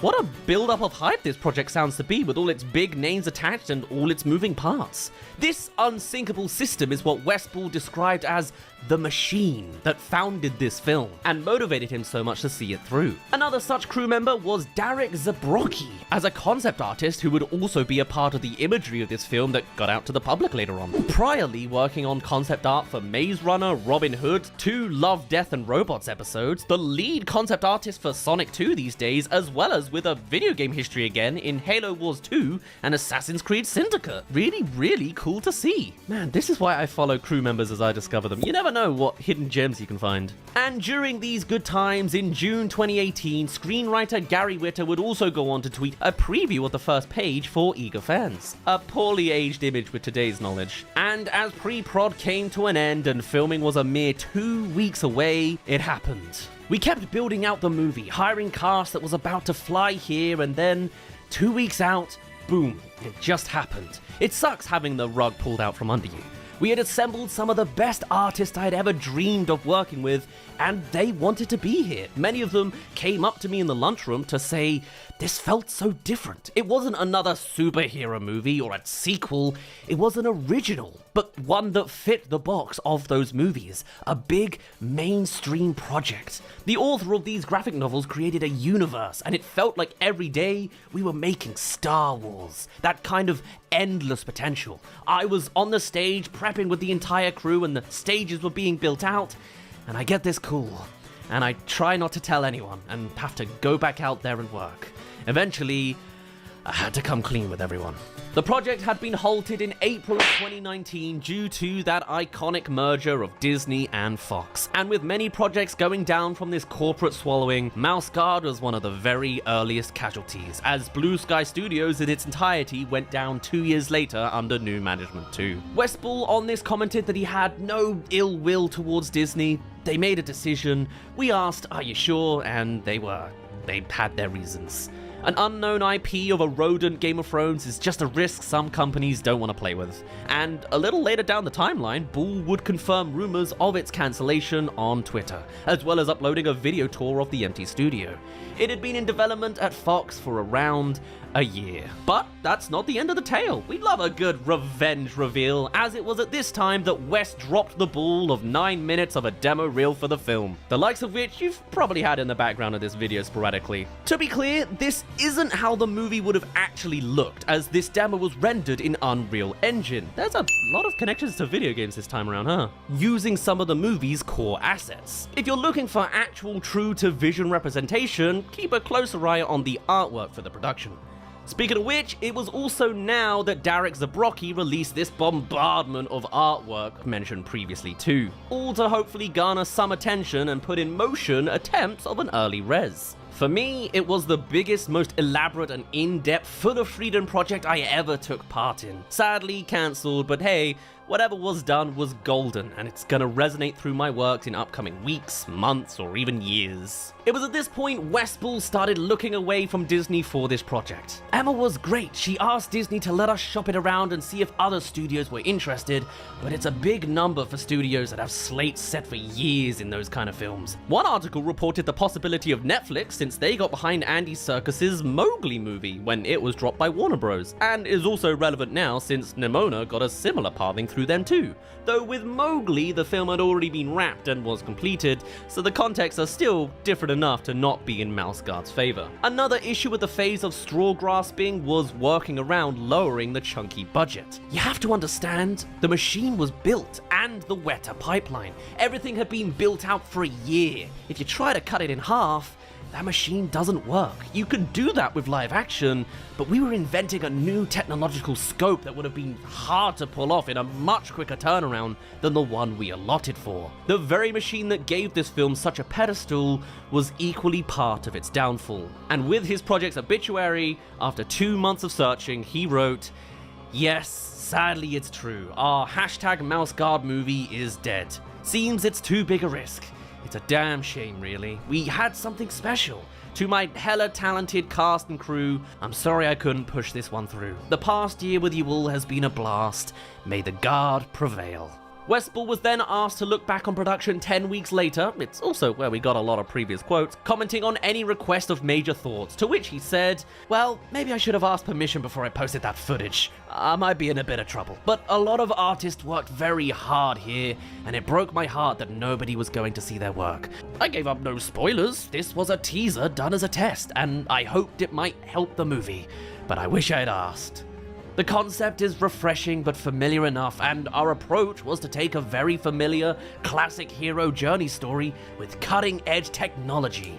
The ambition was the spectacle you felt going to those Planet of the Apes movies, where it was stunning to watch this magic trick unfold in front of your eyes. This story was so charming and inviting, a perfect 4-quadrant movie, and a lot of studios loved it. I was thrilled by what we had done and the machine we had built. I did get comments like, "It's an IP that nobody knows," or that people might not relate to mice characters. I got all that. But my argument was that we embraced the blue people in Avatar. Either way, the Mouse Guard never came to fruition. Could it receive the Nimona treatment of a revival too? Maybe. I personally am more for the deeper influence a film of that category can bring, but this sounds pretty intriguing too. It's always fun to root for the little guys. And as Westball put it to rest, even though the machine has been disassembled, the beautiful thing is there is this digital movie all designed and resting inside a video game engine, and it all exists on a hard drive. If we should decide to relaunch, even if we approach it in a different way, all those assets that were built are there and we can dive back in. Someone told me 15 years ago, heat comes and goes, but talent never dies. This film will be relevant in 5 years as it is now. I have faith in that, and maybe the attention will inspire someone to take it on. All I want is to see the audience in theaters react to all the incredible things we dreamed up here. What a powerful statement to end on. Oh, and there's one more thing from Gary Witter, 2.5 years later in March 2022, whereby he said, "When I was tweeting recently about abandoned projects, I didn't include this one because it's still too painful. Probably my favorite thing I've ever written, poured my heart and soul into it. Everybody loved it, ripped my guts out when it got, that's a word I won't say on this video. Not to make any news or anything, but I think this will be my next movie. I kinda went off after this movie, had a vacation, and was sorta dreaming about what could be next, but if all goes according to plan, this might be it. It could be pretty special, actually. We're just in the early stages, of course, but it's gonna be a giant friggin' movie. My next movie is probably gonna cost what my last 3 movies combined cost. It's kinda crazy because it's going to be one giant visual effects movie, essentially. It's a fairly beloved little comic series, such as Maze Runner in a lot of ways. There's a lot of people who love these books. I don't entirely know how to process this one. There is no formal announcement just yet, but I also can't tell if they're talking about our Mouse Guard or just another comic series. Either way, it's always exciting to hear the rumblings of a new bodacious project, and being a unique adaptation is always a plus. But that's all she wrote about this little tale about a little community. Blue Sky Studios. Now that's a name you probably haven't heard in a good few months. The studio was always a bit of an underdog. They made Ice Age and never really eclipsed it again, literally peaking at step 1. But even still, while we've covered in the past all the big wigs, Sony, DreamWorks, Pixar, Disney, this will be the first covering of a cancelled movie from a cancelled studio. Blue Sky collapsed as a company back in April of this year, and their last film ever was Spies in Disguise almost a year ago. But of course, in the before times, there were other plans. And the deconstruction that did happen interrupted a couple of projects too. And today we're talking about one of those that could have breached the surface. Have you ever heard of a project called Nimona before? Nimona was a planned film by Blue Sky, surprise surprise, that was supposed to come out on February 14th, 2022. Though the IP itself already exists, and it's done. In its original form, it is a fantasy webcomic by one Noel Stevenson, being adapted over to the film medium through this studio. The plan was the film was going to be directed by Patrick Osborne, previously directing a handful of shorts, 2 of which were nominated for Academy Awards and Feast won. He also has been doing some animation work for Bolt, Tangled, Wreck-It Ralph, and Big Hero 6. Still, it's a full-length directorial debut, and the writing would come down to Mark Haynes, working prior on, these in the writing department, and as additional crew for all of these. I guess it's kind of a gamble on a new team, but there is an award under their belt. I won't be too elitist off the bat, it's just some new territory with a project that's already won its awards. But maybe that's just what makes Blue Sky, Blue Sky. Risk. Whatever the case, in June 2015, everything was kicked into motion. 20th Century Fox and Blue Sky Studios first purchased the film rights to the critically acclaimed graphic novel Nimona. And as for the plot of the movie, unknown. Or at least, that's what my first source says. But we've got loads of sources, and you can check them all out in the description if you're hungry for more. But here's what some of them have to say. Nimona is an impulsive young shapeshifter with a knack for villainy, who teams up with a mad scientist, Lord Ballister Blackheart, a villain with a vendetta. As sidekick and supervillain, Nimona and Lord Blackheart are about to wreak some serious havoc. Their mission?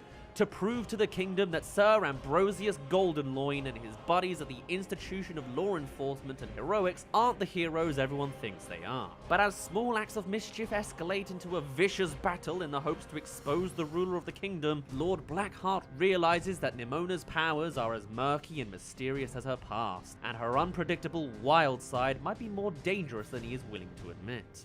Ooh.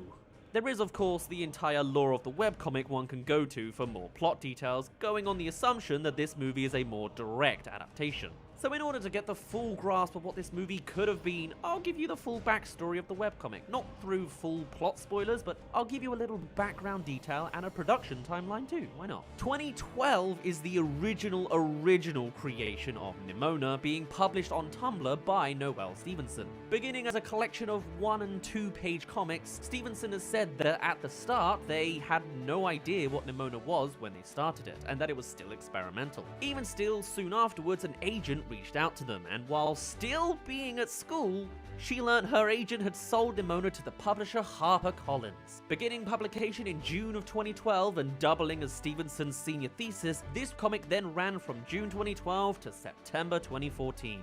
With an end that had been realized from the very start. And when finally reaching that point, Stevenson found it to be both satisfying and a little sad. And now we're back to 2015 with that Blue Sky film adaptation setting up. So what is the more detailed plot? Well, I won't spoil the actual ending, but as a general overview of the source material with a few more details than the film synopsis alone, it goes as follows. Ballister Blackheart is a former knight turned low-grade villain whose evil plots are routinely foiled by his nemesis, Sir Ambrosius Goldenloin of the Institution of Law Enforcement and Heroics. The two men were once friends, or perhaps more, but they fell out and Ballister lost an arm in a fight with Goldenloin and now has mechanical arms. Because yes, the world of Nimona is one that combines both medieval and futurisms, mixing magic and mad science. Ballister was ejected from the institution because of his lost arm and became a villain. Nimona, our titular protagonist, is a teenage shapeshifter who breaks into Ballister's lair one day and anoints herself as his sidekick. Ballister is a mastermind but is reluctant to kill and carefully follows his own moral code, which frustrates Nimona, who is smart but also conniving and needlessly violent. While the initial chapters follow Nimona and Ballister's adventures and growing friendship, eventually, Nimona's bloodlust puts her and Ballister into conflict with Goldenloin. I'm really surprised it's not Golden Lion, but I'm pretty sure it's Goldenloin. The Institute wants Nimona dead and instructs Goldenloin to do the deed. All the while, Ballister wants to protect Nimona and bring down the corrupt organization, and Nimona has her own vengeful plans. Or as the creator describes it, Man's new assistant doesn't care for his ex. But anyway, those are the best details of the plot we can muster. How was it actually planned to be adapted? Well, for a start, 2 cast members were set in stone. Nimona was to be played by Chloe Grace Moretz of the Poker House and Kick-Ass fame, and Blackheart was covered by Riz Ahmed from Rogue One and Nightcrawler. None of the other characters had known castings. And actually, a good bit of details were lost at this point. Apparently, there was once a good chunk of footage to bounce off of that has since been taken down. We do have this footage, but this is 40 seconds long, and that's it. As production continued over the next 2 years, this insider knowledge stayed on the inside. Also at this same time, 2015 still, HarperCollins published the completed comic as a young adult graphic novel in May, winning all sorts of awards that I don't recognize. But there's loads of them. The Eisner Award, Sybil's Award, Cartoonist Studio Prize, all sorts. And come 2016, Nimona was adapted into an audiobook. And hey, that one actually followed through. Featuring the voice work from Rebecca Sola, Jonathan Davis, Mark Thompson, January Lavoie. Was their first name January? Wow. Natalie Gold, Peter Bradbury, and David Pittu. Coming together at a runtime of 2 hours and 17 minutes. Meanwhile, for the movie, in June 2017, Fox finally scheduled Nimona to be released on February 14th, 2020. And we have more insider reports of what was happening with the project from around this time. If you couldn't already tell from the source material, this story would have been one to breach some barriers on the big screen in regards to LGBT representation. There's only little spots here and there in kids' cartoons these days, but this would have been one of the biggest examples of really diving into doing it properly, and the same was planned with this adaptation. Employees would later reveal to outlets like BuzzFeed that, in an innovative move, Nimona was to depict a same-sex relationship between 2 of the major characters, and that I love yous were to be exchanged in one scene in addition to a same-sex kiss. Not to mention, the starring role was that of a gender non-conforming female, a literal shapeshifter. It's a style of characters that we just don't see given the full theatrical treatment, or at least not yet or in abundance. And then, in March of 2019, Disney came in and inquired all of Fox. Did they kill the film? No. In fact, things were still going ahead, even with all the boundary pushes included. This would have then been the very first Disney film to include a same-sex kiss and all of that. Absolutely revolutionary in how it could have changed the lives of kids watching it had it actually come out. Then in May 2019, the film was delayed to March 5th, 2021. Following Disney's acquisition of Fox in August of 2019, the Walt Disney Animation Studios president Andrew Milstein was named co-president of Blue Sky Studios, serving alongside Rob Baird. And other members were switched around, with the likes of the Pixar president Jim Morris also taking a supervisory role as key Blue Sky management Brian Keane left the company. They were shuffling about, basically. With Disney's plans going forward to keep the studio going as a 3rd feature animation studio under their belt, though they also went silent about the company, indicating not so good odds on continuing operations. In November 2019, Nimona was again delayed to February 14, 2022. And on the output front of the studio, Spies in Disguise made its debut, distributed under Disney in December 2019. It didn't do so well. Grossing $66 million at the domestic box office and $171 million worldwide, the hope was that a franchise would be spurred by the star power of Will Smith and Tom Holland, but clearly it wasn't the case. But the studio hasn't gone down just yet. Through all of 2020, there was word that the film would be released in 2022. Noelle Stevenson even stated in June 2020 that the film was still happening, and repeated that notion in an August 2020 podcast. However, in February 2021, it was reported that Disney was closing Blue Sky Studios that April, and Nimona the film adaptation was cancelled due to the shutdown of that studio. But it was worse than that. Stevenson said it was a sad day and that she wished the best for everyone who worked at Blue Sky Studios, but we've been hearing the timeline of events here, and the film had been in the works for 6 years. Production was so very much long underway by this point, And though we don't actually have a lot of footage,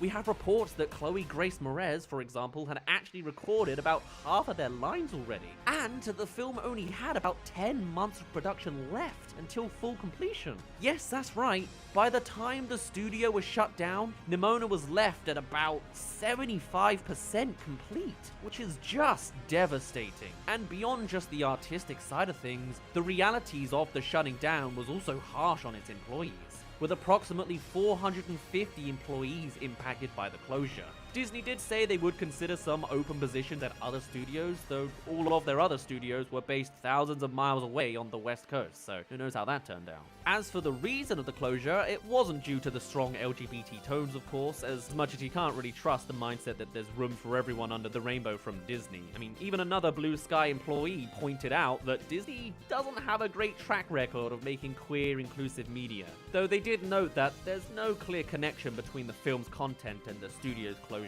Instead, it all came down to the fact that COVID continued to ravage through the months. Add on to that the response to Spies in Disguise, which, while it was critically successful by critics and fans, didn't make enough money at the end of the day. And as a spokesperson explained, given the current economic realities, after much consideration and evaluation, we have made the difficult decision to close filmmaking operations at Blue Sky Studios.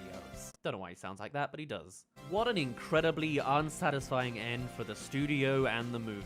Though there was still hope for the movie to live beyond closure, first, here's some thoughts from the time of the shutdown announcement. Blue Sky was filled with funny, talented, passionate, creative artists who welcomed you in as family. I'm so sad you won't get to see Nimona. We were doing something pretty great. As said by Pamela Ribon, who wrote the script for Moana and Ralph Breaks the Internet. Others stated it didn't look like anything else in the animated world, but they believe it will never be completed and released. Former animator Rick Fournier stated the studio was very, very close to getting the film finished, but that they found out it simply was not doable. But there was still a chance for Nimona, as it was soon shopped around to other studios in the hopes that someone else would pick it up to finalize those last little bits. In June 2021, May Rude, a writer for Out, said that she still held out hope that this last film will find its way back to life somehow. Fans, of course, are definitely hoping that this will be the case. The Blue Sky's library and IP will remain part of Disney now, and that can even be seen from the recently announced Ice Age series for Disney+, but it's also now clear that the series won't be produced at Blue Sky, so perhaps that glimmer of hope for Nimona has faded away too. Losing Nimona, I hope I've been saying this right this whole time, by the way. Losing Nimona is a massive loss for the industry. Sure, sometimes there are really cool ideas we just want to see. Sometimes it's representation of another culture that could be really cool to see shared around for people who might not be so familiar. But sometimes a movie like this could have had an astronomical effect on the children of today who maybe need a story like this to see a part of themselves up on the big screen.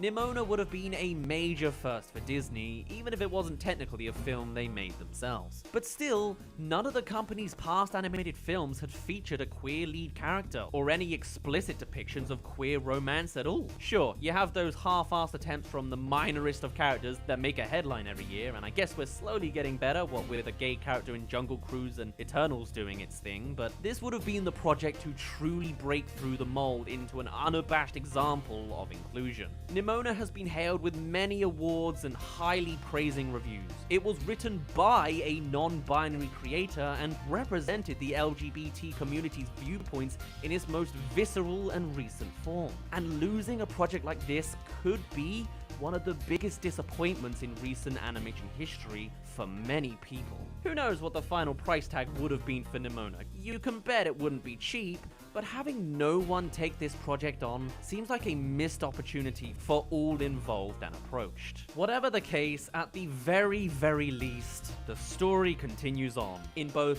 webcomic form, graphic novel, and audiobook too. The story might not be as mainstream as it could have been, reaching the most amount of people who need it most, but it exists. It's finished, and whenever the next big LGBT project brews, if it does get fully realized, let's just hope it proves all involved that this was the biggest loss these companies faced, without ever fully noticing. Another day, another cancelled film project to talk about. Honestly, the more I look, the more I find scraps leaking out practically everywhere. But so far in the series, we've already started looking at the dramatic disaster piece that was Pixar's business turns in the mid-2000s, so let's continue that a little further. If you're not aware, last time we covered the cancelled Toy Story sequel, set to be the original Toy Story 3 back in 2004. And the reason we started there first is because it simply had the most information about it. And so I was planning to bolt together the other two scrap projects from that period, but as I started researching into the video, I've discovered that there's actually way more details to talk about here. I'm talking 103 pages of reading, kind of way more. So let's not diddle-daddle any longer and talk about another hint of a darker timeline we could have felt 15 years ago, the cancelled Finding Nemo sequel. Now, if you haven't seen our Toy Story video and haven't already left since it was last mentioned, then I'll briefly catch you up on the context.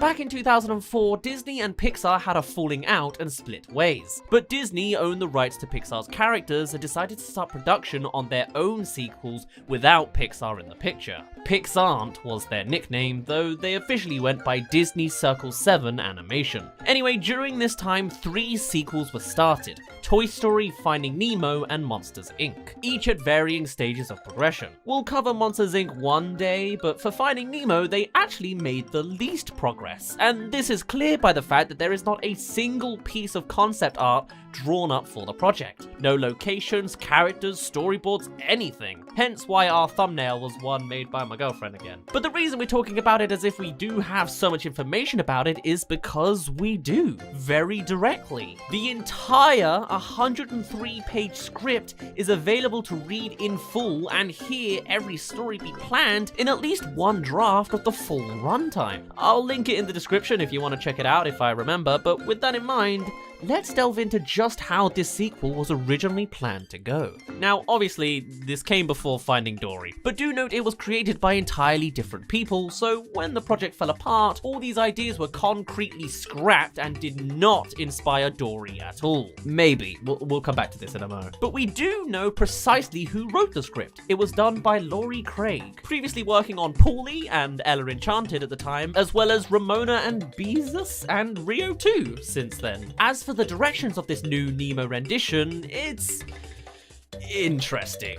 While Finding Dory is all about the adventures and inner struggle of Dory coming to terms with her short-term memory loss and symbolically finding herself and her family, the sequel to Finding Nemo here was set to be named Finding Nemo 2. Bold. Though actually, the story isn't at all about finding Nemo again. He isn't even captured again, technically. No, rather it's a whole role reversal with, okay, you know what, let's just tackle things in chronological order. It kind of catches up to you fast. There's a lot more to this story than just fish napping this time around. I'll try my best to represent the ideas of the film in the format of the footage of the films we do have. Whatever's best to keep up the kind of imagery they're going for, you know? There's an attempt. So picture this. We start off in the opening sequence of the first film again, but now at a different angle. Everything plays out the same, but there's one pivotal retcon being introduced. Nemo is the only surviving egg, right? He's an only child, and that's what provokes Marlin's helicopter parenting and further disadvantages Nemo with his little fin. Turns out, in this film, Nemo isn't an only child, and instead there was another egg survivor way further down. Marlin never spots it, and the egg is gently brushed away from the site, caught in a bottle and randomly plucked away by a tiger shark. Also, by the way, reading a Nemo script, I never realized how little I knew marine creatures. I know sharks, but what's a tiger shark? Oh, it's that one. Good to know. Okay, bit weird, but anyway, we'll continue. The egg goes on a miniature little journey until it ends up in another nest filled with fellow yellowfish eggs this time. The prologue has been set. We now skip to after the events of the first film, where the new character conflict has Nemo being big-headed after his adventure, and Marlin is concerned over his parenting for being too protective and allowing Nemo to be so cocky. Meanwhile, Dory goes for a wander and discovers a lost bottlenose dolphin with a tracker on its fin from a place called Planet Blue, though neither of them recognize it's a tracker. But in the conversation, Dory does go on to randomly spout that bottlenose dolphins do have well-defined home ranges, and they are highly skilled echolocators, producing a range of clicking sounds in different frequencies. It is something they are both stunned she knows details of. That kind of comes up in Finding Dory. Weird. Anyway, as Nemo moves on, something else is stalking him, but he notices it. He comes up to an archway before confronting his stalker, another clownfish kid. They have a standard mirror sequence together where they're exactly identical, apart from Nemo's lucky fin. Oh yeah, so just randomly in the middle of this morning, it's Nemo's long-lost brother that shows up. Described here as seeming older, his cheeks leaner, face grown a little more handsome, he has more swagger and more attitude than Nemo, apparently. We took some artistic liberties over here with an eye patch. Oh, also in our imagination, he has rat ears because his name is, no joke, Remy. I guess Pixar literally just recycled the name not 3 years later, max. Huh. So Remy here managed to find them all after hearing about their big journey and hearing about scattered eggs. I don't remember when that was in the... Alright. And tells of how he survived by being raised by a clan of fighting firefish. That's the direction for the new Finding Nemo. Anyway, Remy boasts that he can win any fight in 3 deadly moves, so as expected, Remy is now integrated with the group, reunited with his father, and they go and play catch with a pebble, because apparently Toy Story 2 scene just wasn't enough to scratch that itch already. And yeah, a bit of a sibling rivalry also starts to brew here, with Remy knocking down Nemo in a sports game, and Nemo successfully answering a question in Mr. Ray's class that Remy couldn't. Everyone close to Nemo seems to prefer Remy, and it's kind of like a prince dethroned, as they describe it, and Nemo's bad fin especially makes him feel inferior. So to keep the story going now, tomorrow is a very special day because it's Nemo's birthday. Well, except, I guess it's Remy's birthday too, of course. Neither of them are happy on the day though, with Marlin failing to sufficiently support either of them. When split between Nemo's preferred game of choice and Remy's, Marlin votes to go with Remy's first, causing Nemo to storm off in a grump. It's, you know, your family drama type. Everybody's stressed. Marlin even goes on to say about his parenting, "Really? Because I don't feel like I'm doing fine. I feel like I need a drink." Do fish drink? I know last time we had the whole recurring gag with sketchy script descriptions, but honestly, Laurie's writing for this script is pretty tasteful, and a whole lot less, pubescent, shall we say. But hey, there's somewhat of an adult joke for you. So Nemo and Remy fight, Marlin crashes in to break it up, and now Remy goes off on a strop, shouting at Marlin for abandoning him in the first place. It seems like your standard family drama so far, right? A little out of left field considering the prologue retcon, but it's expansive, sure, alright. Here's where a whole extra layer of plot comes in that's not really needed. I guess you gotta stick with the formula, I guess. So now, that dolphin from before makes a reappearance being chased by a butt. They never actually say, they don't call back to it, but I'm gonna do it for them. The dolphin is netted and Remy is caught in the swing, only for Marlin to push Remy out of the way and take his place. This is a Finding Marlin story, though that title doesn't really roll off the tongue, does it? So Dory arrives on the scene and is caught up on events where she knows she has helpful information, and hey, actually it is a bit of a dodgy script piece. Dory is trying to remember details through a rhyming trick that Mr. Ray taught her, babbling all of this. Wait, stop talking. I have to remember it. It's a rhyme. It rhymes with bowling shoe, oyster shoe, wandering Jew. I can't really imagine those words coming out of Dory's mouth, but alright. Also cheese fondue. Eventually she remembers it's Planet Blue. That's where the dolphin stalkers are from. And so the three head off for a rescue. As for Marlin and the dolphin, they end up at Planet Blue, and it's a large-scale marine park. Sound kind of familiar? It's not exactly an aquarium marine hospital park, but I'm getting awfully familiar vibes from the location of Finding Dory. Actually, this is also part aquarium. We sure this is a good coincidence from Pixar? Still, instead of being plonked into some kind of storage room, Marlin is never noticed and ends up in the dolphin exhibit, where it's actually a dolphin performance show. The dolphins are all theatre kids, one's particularly Shakespearean, like that one toy from the real Toy Story 3. Here's another slightly dodgy script piece. Marlin's freaking out. "What were you talking about? We were just in the ocean. We were caught by a net. Geez, I can't believe I'm this unlucky." To which one dolphin replies, "Hey, nets happen." Maybe I'm reading that too much, but it sounds like a sly adult gag to me, you know? Nets happen? Anyway. So with Marlin a fish out of ocean water, the dolphins perform. They're jumping through hoops, there's chorus lines, directors singing, everything, and Marlin can do nothing but watch the wacky cacophony. Meanwhile, apparently not that far away, Nemo, Remy, and Dory are next seen making it to the coastline of the place. So much for the ocean-sized adventure that they had beforehand. Finding Dory at least touches on the turtle transportation and some danger along the way. Nemo too just pops them into existence here. Still, they've got to work out a way inside. Here's an extract for you. Dory goes on to say, that's a very good question. If we could just get the ocean levels to rise. We need some global warming. Anybody got a match? Meanwhile, Remy and Nemo come up with opposing strategic plans. Remy dives into action towards a dangerous propeller, kinda similar to the filter in the original film, that succeeded only thanks to the luck of a branch coming in and jamming the thing as they attempt it. And in the next segment, Nemo tries to swim upstream against a strong current onwards, but fails, feeling humiliated. Remy is reckless, and Nemo always hesitantly thinks instead. Opposites, you see. So who's here to help out but another callback to the first film that doesn't appear in the plot for Finding Dory? Gil! Just him though. Apparently the company went their different ways. He hears their story and is skeptical to help since Planet Blue is all tanks and he hates tanks. Also, Dory's apparently been here before. Quote, "It's hard to explain, but I think I've been there before. No fish has ever come out of it." But maybe she did and she just forgot. Yeah, I forget a lot, Will. It's Gil. So Gil is guilted into helping out, where he explains that there are in and out pipes and they need to switch them round by clogging the flow. But Gil's got assistance in yet another coincidence from Finding Dory: sea lions.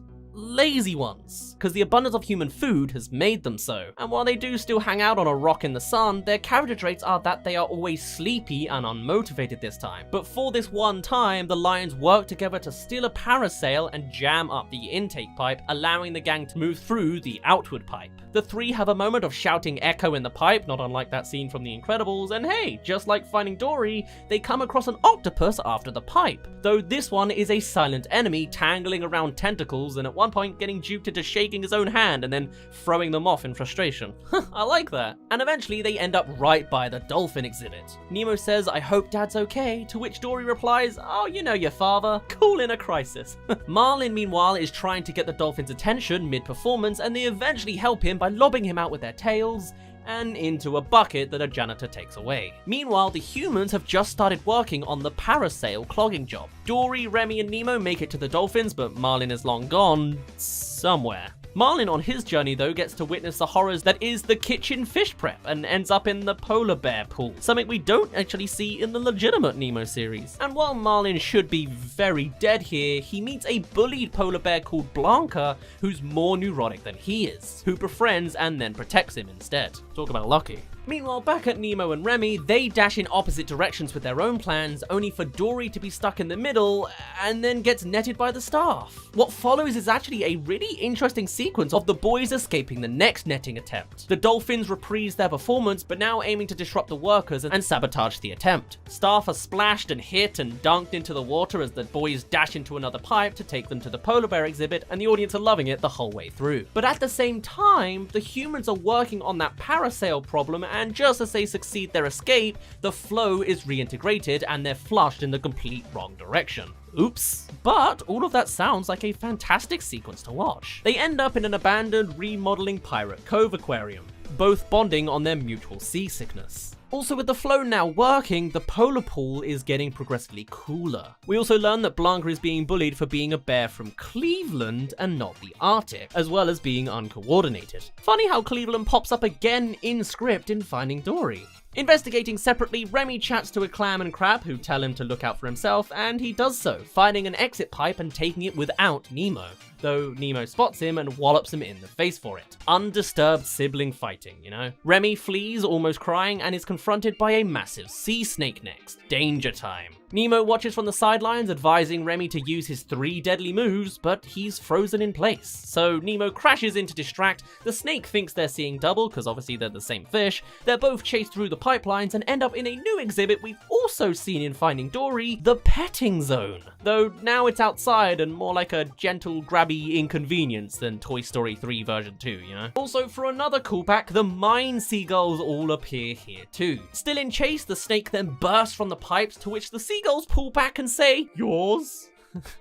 I'll admit, that probably make me chuckle in the cinema, like just one turning to the other like that. Anyway, chaos. The kids run, the seagulls scatter, and staff leap on over to net the snake. And with the danger gone, Remy is shivering. Apparently his punch wound is infected. A little out of nowhere, but alright. Remy is netted in his vulnerable state and Nemo jumps in with him. They're dropped in a dark isolation tank with human hands and antibiotics, though they don't actually know this is good news. And remember Gil? Yeah, he's been trying to motivate the sea lions to clog the pipes again the second time all the way through this moment. Finally succeeding only now by getting them to bark incessantly or something. Inspired, they swipe life vests, barbecue grills, and fishing tackle. They look like they're starting to wake up and move with a new sense of purpose. And hey, this isn't exactly a sketchy script description, but it is unexpected. Wanna know what Marlin's up to? He's growing attached to the polar bear. Do you ever wonder if we had met in another place, another time? Sure, I don't know where that would be exactly. Blanca, my heart is with my boys. Can we talk about something else? This series doesn't really cover romance much, it's not the point, but a clownfish and a polar bear certainly seems extreme to me, you know? Anyway, by this point, Remy's infection has him delirious, spouting out his real thoughts to Nemo. I wasn't raised by fighting fish, I was raised by weed fish, hundreds of them, too many mouths to feed.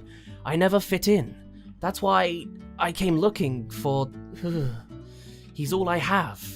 Didn't know the father's name was but there you go. That was a dumb joke. It's not even in the script. Why did I say that? It's the heart-to-heart moment, with Nemo comforting Remy as he swats at nothing. Then the timeline gets a little weird. For Marlin, it starts snowing and he's getting chilly, but then we come back to Remy and Nemo again, who have apparently been sleeping overnight. They talk about last night anyway. Maybe they're just disorientated. Either way, they're now bagged with Remy feeling better and dropped in the coral tank. This is gonna sound awfully familiar. The tank is at least 2 stories tall and filled with all sorts of coral and familiar looking reef fish.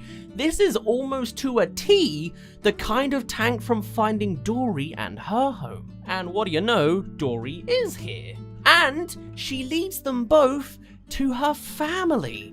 Not a couple of parents this time, but to a school of 50 blue tank fish. This is also where Dory learned to read, just like in the canon film. The 3 catch up, though Remy admits his injury came from Nemo, and it's something that Nemo appreciates, and Dory's siblings tell that Dory was also adventurous and just had to see the ocean, apparently. There's a bit of backstory for you. Marlin is shivering like crazy, cradled in Blanca's fur belly that reminds him of the anemone tentacles from back home. And the Nemo gang's next plan now is to jump into the protein skimmer as it's being replaced in the tank. It's a system not too unlike the tank filter from the first film, honestly. But Dory is torn on staying at home with her family or sticking with her newfound family instead. And last minute, she joins Nemo in the leap to the filter. With Marlin on the edge of death, Blanca makes a new move, creating a ladder out of the exhibit environment, climbing along the border and escaping from up high, something miraculous for her coordination. She bursts out with Marlin in a bucket out onto the amusement park grounds. Panic. Civilians scatter, staff tail her, and she's dodging a barrage of tranquilizer shots. She makes it towards a pond before being hit last minute.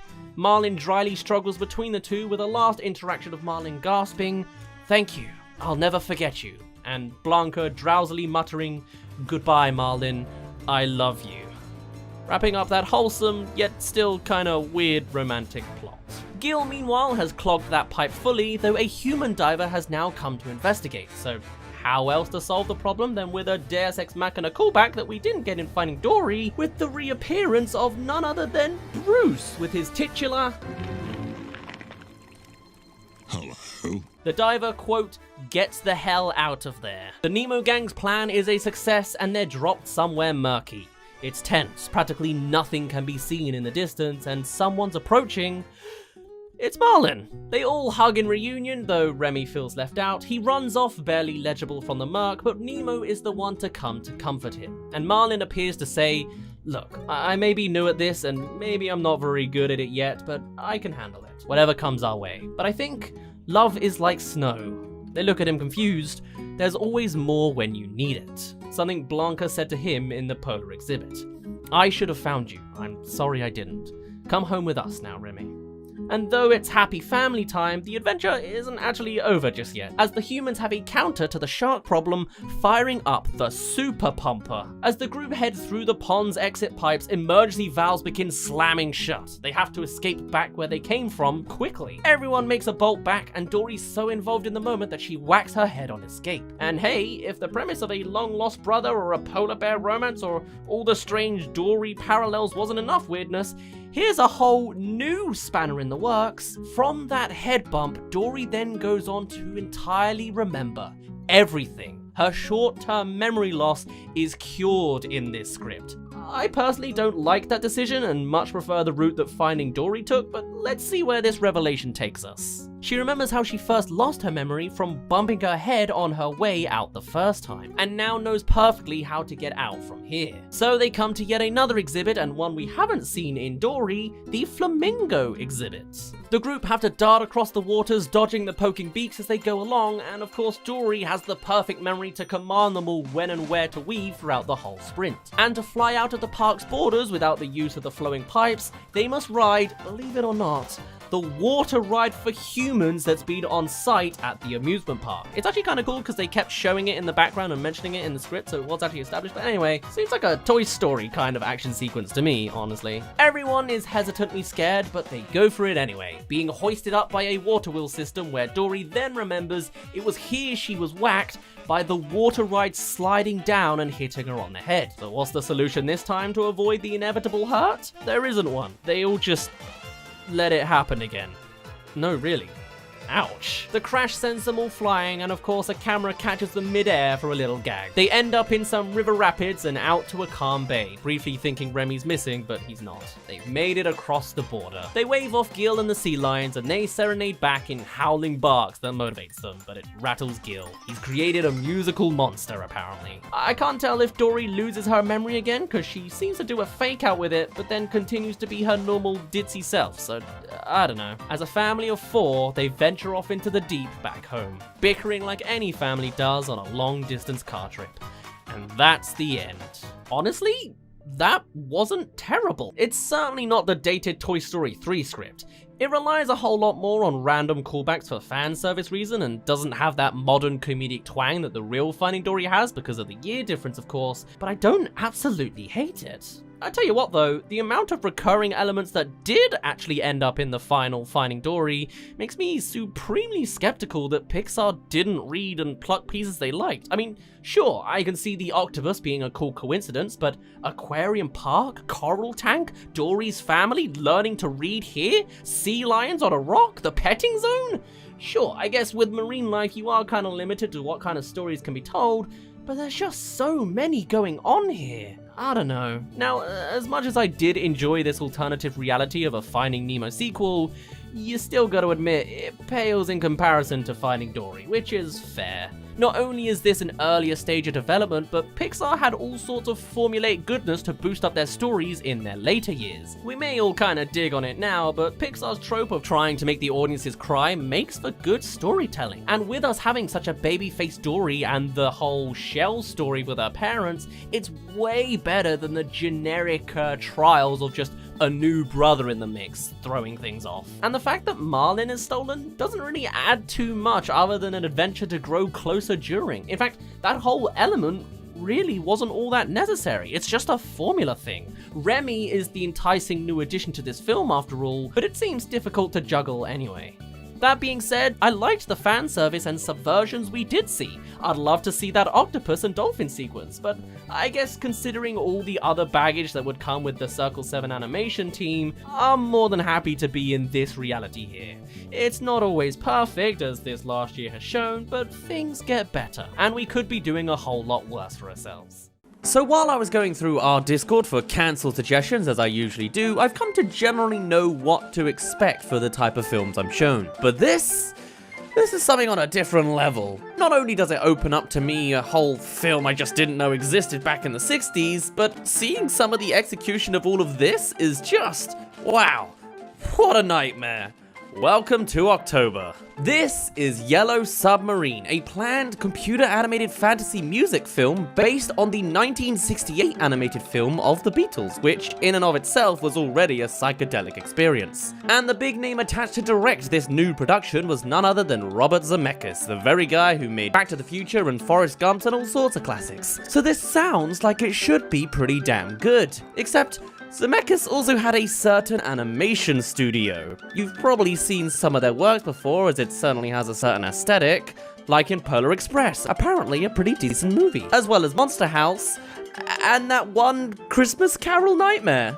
always choosing to go with the very dodgy mocap animation style that doesn't really ever manage to escape the uncanny valley. I mean, I think I remember hearing that in Polar Express, Tom Hanks played even the children, so no wonder the visuals were so iffy. Still, these guys were at one point still very much going full steam ahead, and Yellow Submarine was one of the many projects being juggled at the time. Still, it had a lot of backing for it, having a production deal put in place with the likes of Walt Disney Pictures, Apple Corps Limited, and Image Movers Digital all together. Image Movers are the Zemeckis animation studio. And with such bigwigs helping the production side, this movie actually had the potential to be made, as many other Beatles movies were shot down on the front of music licensing rights. But with the connection to Apple here, this would be all cleared up. So with all things looking good at the starting line, Disney and Apple officially announced the remake at the inaugural D23 Expo on September 11th, 2009. And it was planned to be released in the summer of 2010, in time for the Summer Olympics in London. In fact, the project was announced by Dick Cook himself, the current Disney chairman at the time. Back during these early stages, Zemeckis was of course very enthused, saying things like,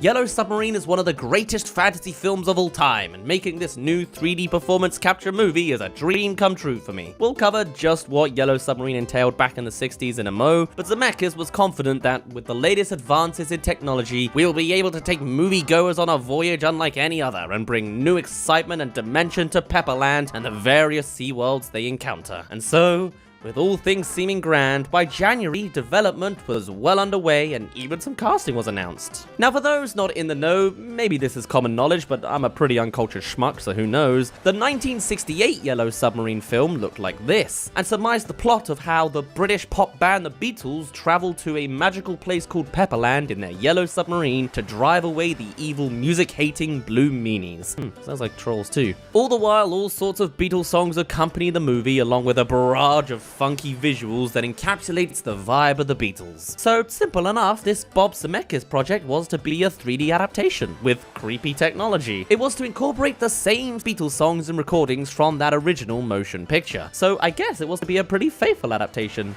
designed in mind for the next generation to be exposed to the music of the Beatles. It's funny as well, one article I found while researching all of this wrote, "Judging from what we've seen of the concept art for the remake, the plan was to be faithful to the art style of the original, rather than the uncanny valley effect for which previous mocap outings had been criticized."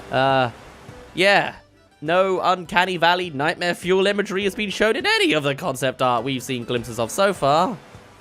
The nicest it gets is the fact that the logo looks like some sort of SpongeBob promo title card with a bit more grunge. Now, this movie actually had a bit of a kick in attention this year, as in June 2021, a recent-ish TikTok revealed some previously unseen behind-the-scene footage of some of it. The video is of an unfinished version of the mocap animation, of course, and the video is only 20 seconds long, showing a scene of the animated version of the IRL version of the Beatles doing the same scene that it's taken from. There's then a second bit showing the animated version of the Beatles performing, and it's just a little extra footage. Now naturally, this animation looks rough as it is clearly in the early unfinished stages, but it's yet another glimpse at a piece of this film. Why not just crack the whole thing open at this point and try to explain everything there is to be seen with our eyeballs about this production? Good to see Liverpool represented, about the same as how I remember it in real life. Clearly, they were more than willing to continue their animation theme of keeping it grotesque, at the very least with their Liverpool set. You've got the grimy streets with a house on the hill, the smoggly skies amidst the polluting chimneys, a nice architectural bridge if you ignore the dirt, oh, and a graveyard. How uplifting. I mean, I know it's in the original film, but still. Actually, the house on the hill is intended to be the Beatles' mansion. Here's another interpretation, towering above the rest of the gross world. And another, at least this time turning off the smog. You even get a view inside the mansion, it's such a pivotal locale, being about as gigantic and grand as you'd expect. Double stairs, hallways, the lot. What is the point of this movie again? The perfect princes are the protagonist of this story? Okay, seems like a villain's home, or at least that of someone ignorant and oppressive. Of course, the entire purpose for such an ugly setting is to juxtapose it with the idyllic world of Pepperland, now seen with bumps of fields, nature's tower, calm waters, and whatever those are called. And in the form of a more model-based concept art, we can also see waterfalls galore, all sorts of mountain formations, and douses of water. It actually looks really, really nice. What's the next one on our list? No! What? Never mind. Positive things. We'll get there later. Positive things. Let's keep it happy for a start, shall we? The submarine itself. Can't have a Yellow Submarine film without the yellow submarines. Are we sure the Beatles can handle living in such a quaint, small submarine considering their mansion? Here we see fully inside it, and apparently the answer to that is no. Even their sub is grand and spacious. Actually, it still seems a little intimidating and creepy with all those overtowering cogs. Is that just me? Also, there's Paul in the flesh on board. Here's the control deck, glowingly gold, very nice, and at another angle. Seems nice. Still having a bit of that abstract design with the weird contraption designs to the side, so alright. Still kinda cold and metallic, but hey, it's a submarine. And you know, I think this set I can best visualize the aesthetic of the movies with, as the next most obvious thing to make concept art out of has to be the Beatles themselves, and with these designs, yeah, I can kinda see them fit in here. Bit more lanky than one might expect by default, but that's alright, though in this other shot of them in performance mode, my god, do their legs look over-exaggerated. What is this, a concert for giants? How ironic, as we've actually already seen another type of creature in the concept art. This tower one here has some very, very tiny blue meanies, as they're called. In the original 1968 production, these guys were our strange new creatures who needed to be persuaded of the wonders of music. They came in all sorts of shapes and sizes, and usually blue in color. You got this guy, and this guy, and this one, and to be fair, they're pretty weird dudes, but they still kinda look friendly.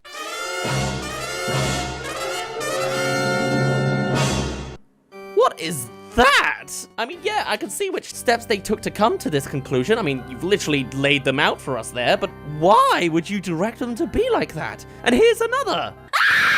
This one legit looks like one of the infected in Left 4 Dead or something. Just look at that winning smile. And then there's this original design where I can kind of see maybe a need to add a change for the modern times. You made it a robot. Why has it got a propeller for a hat now? And that's not even addressing the actual monsters being remade. In Yellow Submarine, there are encounters with sea creatures, of course, and in this reality, they look a little bit...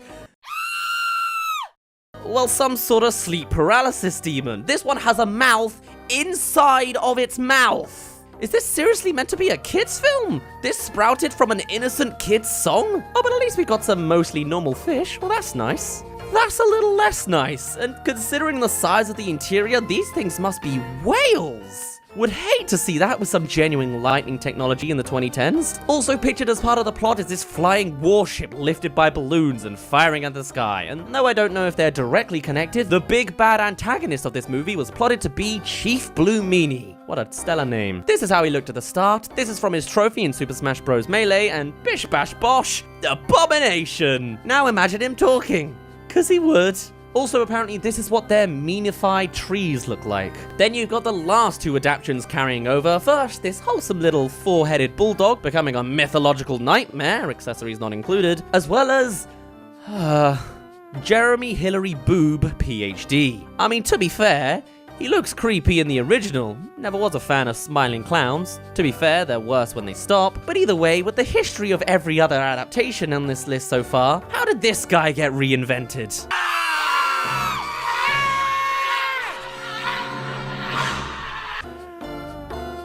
What? Why can't I be as undeterringly confident as this dude? How is the one guy who's not a monster, nor a blue meanie, the one who turned out the absolute worst? Why that smile? That damn smile. Why such a lackluster vest? Why is he nude? Honestly, I think the belly button just makes it so much worse. I don't want to look at this anymore. And we haven't even touched the video stuff yet. For a start, there's 14 minutes of this stuff. There's the intro animatic showing their version of the Beatles concept being invaded by the Blue Meanies, another of discovering the real-life version of the Beatles and getting captured, another of the wonderful world of Liverpool, which you can see actually Smogs in sync, which is nice and musical. There's the sub-stalking Ringo expanded fully into now coaxing in with a sexy girl illusion, which, by the way, a lot of women in this are super sexualized, in a 2012 movie. Dated. Turning into a cool Eleanor Rigby music video with some interesting visuals. And then coming to that house on the hill. And then there's the CG stuff. Like the stuff we saw earlier, it looks to be a reprise of their concert from the start, just mostly performing. Oh, and here it is redone. Now you can see how awkward the expressions are and the dialogue as well. Newer and bluer meaners have been sighted in the vicinity of this theatre. There's only one way to go out. How's that? Singing! To be fair, I think that is just because of the direct IRL footage they used, but wouldn't you want to make this a little better? the Beatles weren't really actors. And a lot of the dialogue they took was straight from the 60s film, and the audio for that, it doesn't translate as great for a 2012 movie, you know?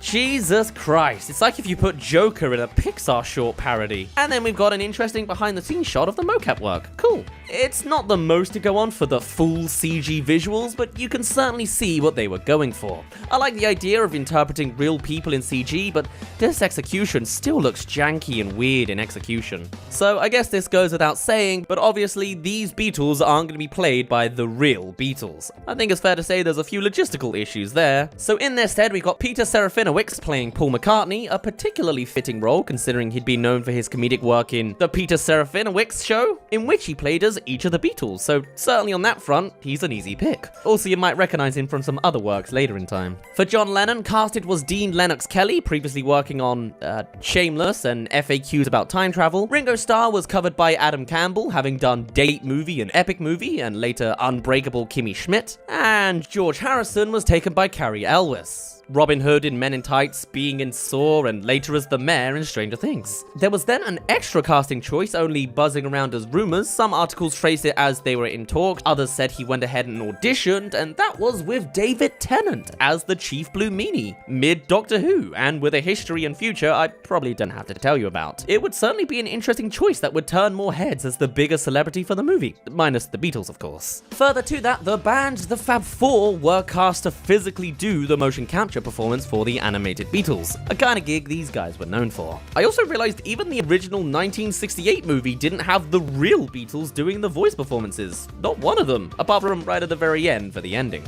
So the movie is very much more a tribute to the Beatles than an actual Beatles production itself. Though I wouldn't be surprised if, for this newer movie, there was at least a little bit of an attempt to get some real Beatles in for a cameo appearance. I mean, Ringo Starr could be a bit of a quirky dude, you never know. Though not even Yesterday could do it officially, that doesn't count, so probably not. I then saw the line that if the film had been successful, it would have done a Broadway musical and a Cirque du Soleil show. Though, even without it, we certainly got the Cirque du Soleil one anyway, or at least a Beatles interpretive dance piece, starting in 2006, not 10 or 12, okay, whatever. But cracks, of course, started to show. Support for Zemeckis' Beatles remake was already waning within the studio for a multitude of reasons. Concerns about the budgeting, the oft-repeated criticism of creepy performance capture visuals, which and a long-delayed filmmaker's presentation for the two surviving Beatles and the estates of John and George that was repeatedly postponed and eventually never happened, apparently. And concerns only grew with the people at Disney in regards to how motion capture animation would look after the release and failure of A Christmas Carol. Let me tell you, I watched it in cinemas, and some of that is just burned into my memory. And then from another production within Image Movers Digital, commandeered by Sim Wells, there was Mars Needs Mums, which released and flopped hard at the box office. And this was the straw that broke the camel's back. With that final failure, Disney decided right there that Image Movers Digital had to be shut down in 2010.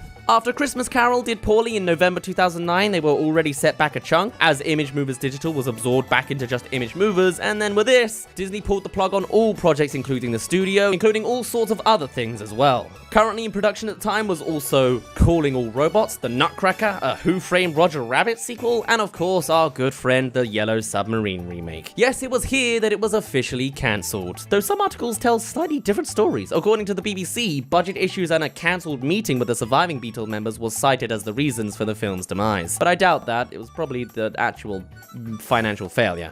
Or maybe it was a combination of everything. Disney did allow for Zemeckis to bring his film to other studios, but nothing came of it, which led to Image Movers' final project being just a look dev test for the film, also directed by Robert Zemeckis. And so, the tale of the studio was over. Zemeckis would later choose to direct 2012's Flight, his first live-action film since 2000, which was a critical and commercial success. Guess live action is just his strong suit. It even gained a Best Actor nomination for Denzel Washington, and a Best Original Screenplay nomination for John Gattins, too. By 2012, Zemeckis had no interest in remaking the film anymore, saying that would have been a great one to bring the Beatles back to life, but it's probably better to not be remade. You're always behind the 8 ball when you do a remake. I don't know what that means. It gets harder and harder to make movies. With the current state of the industry, it's difficult to stay passionate about it. The hardest thing for a filmmaker as he ages is saying, how much more of this crap can I take?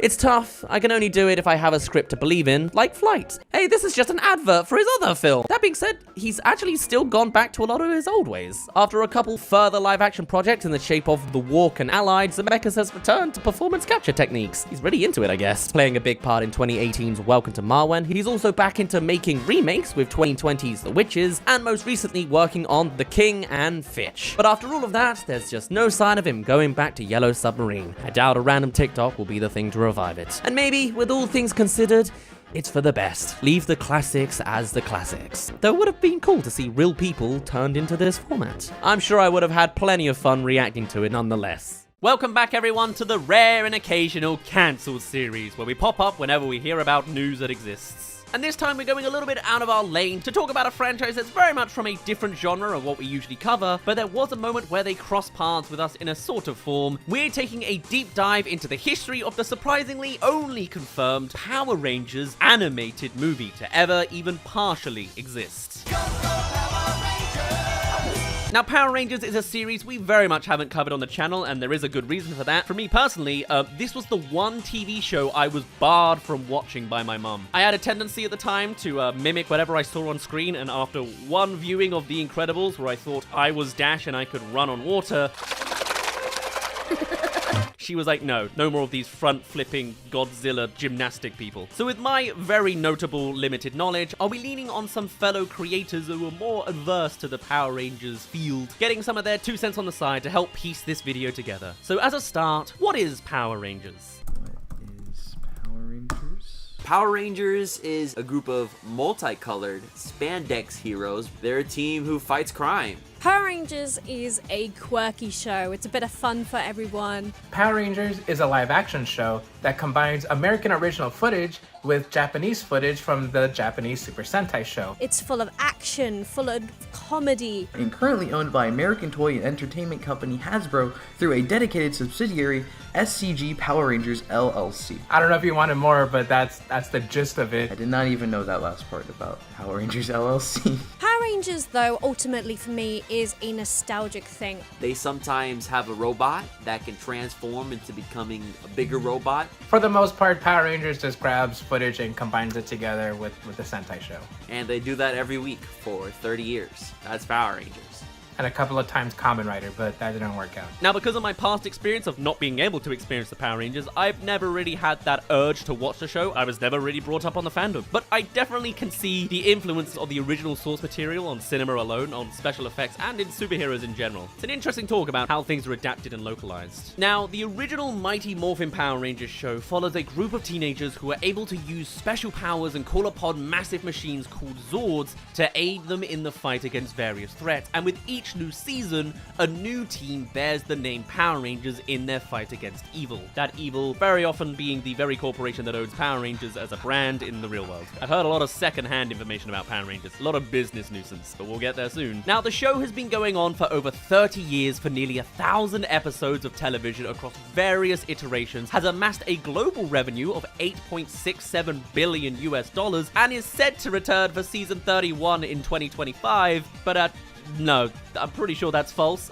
Considering on the business side of things, there's currently a break going on with Power Rangers, and the company recently set up selling all past props and costumes in an auction. But we'll get to that big ending point a little bit later on. Over the years, various attempts at transitioning the TV show to another medium, such as the big screen, have been attempted. There's the infamous 1995 movie, which is part reboot, part season 2.5, as well as its sequel Turbo that people very much didn't seem to notice. And then there was the 2017 American-produced reboot that sought to retell the origin story of the original Mighty Morphin versions of the characters with a new cast, being hopeful to open up a whole new saga, but ultimately was unsuccessful at making a movie franchise. There was also another one in 2023, Once and Always, but from what I can understand, this was more of a celebration of the franchise's legacy rather than anything else. Again, bringing back a few of the original actors from the Mighty Morphin season, but not all of them, of course. The original Red was arrested. Tax fraud, I think? It fell short of an hour runtime and fell short of fans' expectations. And you may notice that I'm mentioning Mighty Morphin Power Rangers quite an awful lot, and that's just season 1 of Power Rangers. With it going on for 30 seasons, it's weird that we keep coming back to the original one, but that seems to be very much the bigwigs' idea of what makes Power Rangers successful. They were successful the first time, and they've floundered ever since, so they keep going back to the original, thinking that is the true answer to all of their problems, wanting to relive the good old days. But after doing this for years and years, and after talking to some creators in the tokusatsu YouTube space, it's also kind of clear that it might be the opposite at this point. They're sick and tired of over-pandering to nostalgia bait, and clearly, it doesn't work. What do you think about the Mighty Morphin pandering? The Mighty Morphin pandering has been something that's annoyed me for many, many, many years. Well, the thing is, I understand why they are constantly pandering MMPR. Mighty Morphin Power Rangers is the inspiration, the mold, the thing, like that's what everyone knows Power Rangers as. The base for the rest of the series. Which is sad that Mighty Morphin Power Rangers is typically the main one. It's the first one, it's the one everybody knows. So I could see why they pandered to Mighty Morphin Power Rangers, but ultimately I see it as being absolutely senile. I disagree with it wholeheartedly. So like I get why they always have to bring it back or utilize it in some way for toy sales or merch sales or whatever. And sometimes the pandering can be a little too much, especially when there's so many Power Ranger teams out there that people kind of want a piece of everything, you know? Power Rangers has grown way past that, way past its debut in the 90s. It's been living on for over 25 years. That is a lot, especially for a kid's show. There are so many stories, there's so many characters that are now being missed out on because Mighty Morphin Power Rangers is deemed more important. A lot of people actually compare Mighty Morphin Power Rangers to Gen 1ers from Pokemon because a lot of people really like the first one and they don't want to learn or really go with the new ones. But I also feel from a corporate sense that it does kind of make sense. It's the most popular thing from the show. Hasbro, the big people on top, know that too, so that's why they pander to Mighty Morphin. I've described it that they're like grasping on for dear life to what once was. They have not left that period of time. A fan base in the general audience that remembers, oh, when I was a kid I saw SPD or I saw Dino Thunder, and I feel like they would also appreciate some pandering to them too, some 2000s pandering. Yeah, it's a shame though. It's a shame that they can't be confident in their own shows.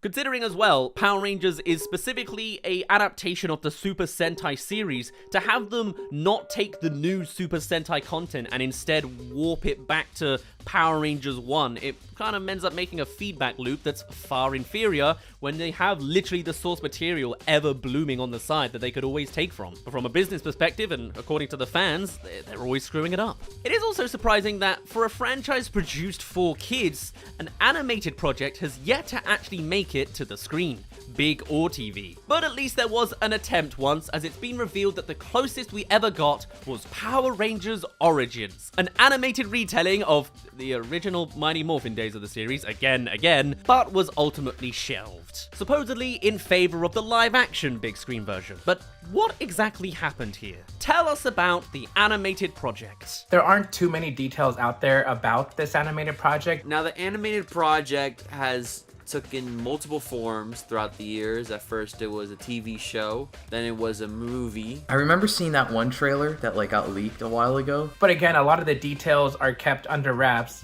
Big businesses probably don't want us to know about that stuff. What I can say and what I remember is that there was a lot of hype and worry in the fandom back then, because when it was first coming around as a rumor the show was about to end and everybody thought that they were going to move into animation. Then that didn't happen and people continued speculating. Then Saban bought it back up for the movie and people were like, oh yeah, this is awesome. But then they stopped it to work on a live action movie. We knew, like, I think someone who was writing it and maybe a director, but that was pretty much as far as we know. So it's been in the thoughts of the fandom for multiple years, and considering they have done animation styles before and video game adaptations, and as well as, you know, comic book drawings, it kind of makes sense for Power Rangers to go animated. Ultimately, from looking at the trailer, I can tell that there's loads of like miraculous ladybugs influences. I can see where the roots would have been. I've like noticed things in the trailer that are different, like some design choices are different. So it's interesting to see what they've kept and what they've taken away. Some of the posters just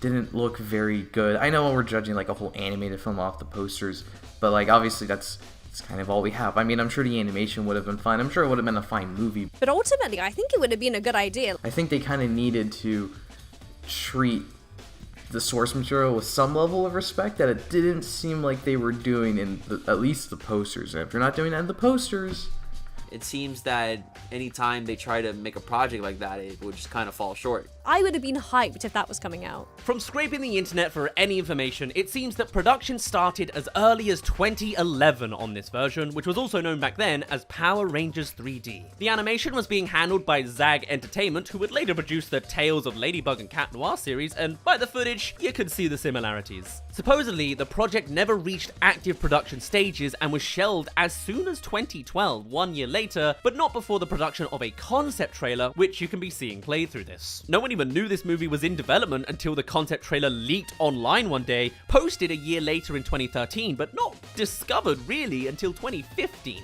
Saban apparently went into crisis mode when it leaked, trying to pull down everything, but this is the internet after all. Maybe nowadays they'll try and sell it. Just show us everything if you're getting rid of everything. The trailer promised the insane action that the live-action series prided itself on, whilst giving it a distinctive flair. The animation allowing for more expressive and anime-style attacks, which would have worked, even maybe bringing more of the original Japanese comedy included into the stories that Saban and all past owners deemed too silly for an American audience. The trailer itself shows off the original 5 teenagers, Jason as the Red Ranger, Trini as the Yellow, Billy as Blue, Kimberly as Pink, and finally Zack as Black. As pointed out by the fans, there are a few differences to the original. For example, the change in weapon, or lack thereof, using energy attacks instead of based on their Zords, such as wings and claws, and another difference is that there seems to be a morpher or wrist power-up that they use while in action, and finally we see the Megazord in its full glory with wings instead of horns. Not quite a replica, but still looks amazing in this animation style. There seems to be a Monster of the Week, which, as expected, grows to Megazord heights like in the originals, starting off small to replicate the episodic storytelling. However, I don't know what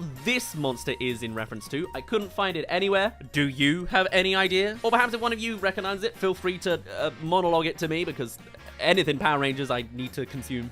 I know almost nothing. And final comment on this that we did get is one line from one of the characters. Check out our new look.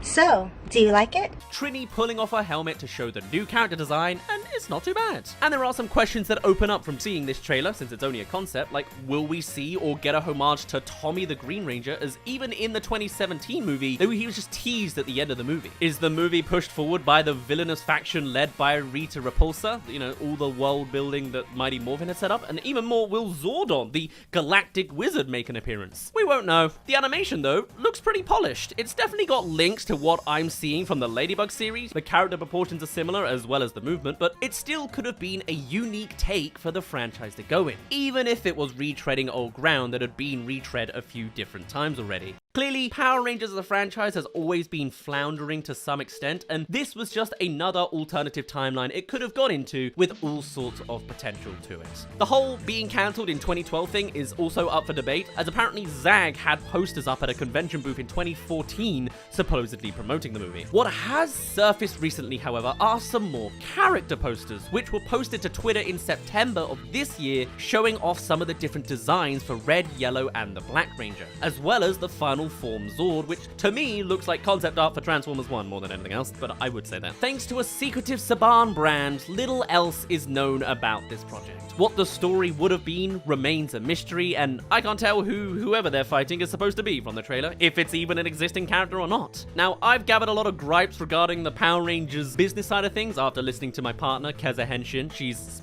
funnily enough, a tokusatsu YouTuber. And issues with the branding have been going on a very long time, and looks like even now it is currently in a dire state. So let's get another opinion from other creators. Would rebranding to an animated series help the brand at all? Whether it's where they went going forwards or something they should have done in the past as a side thing, let's hear some thoughts. At this point in time, probably, because there's nothing else happening.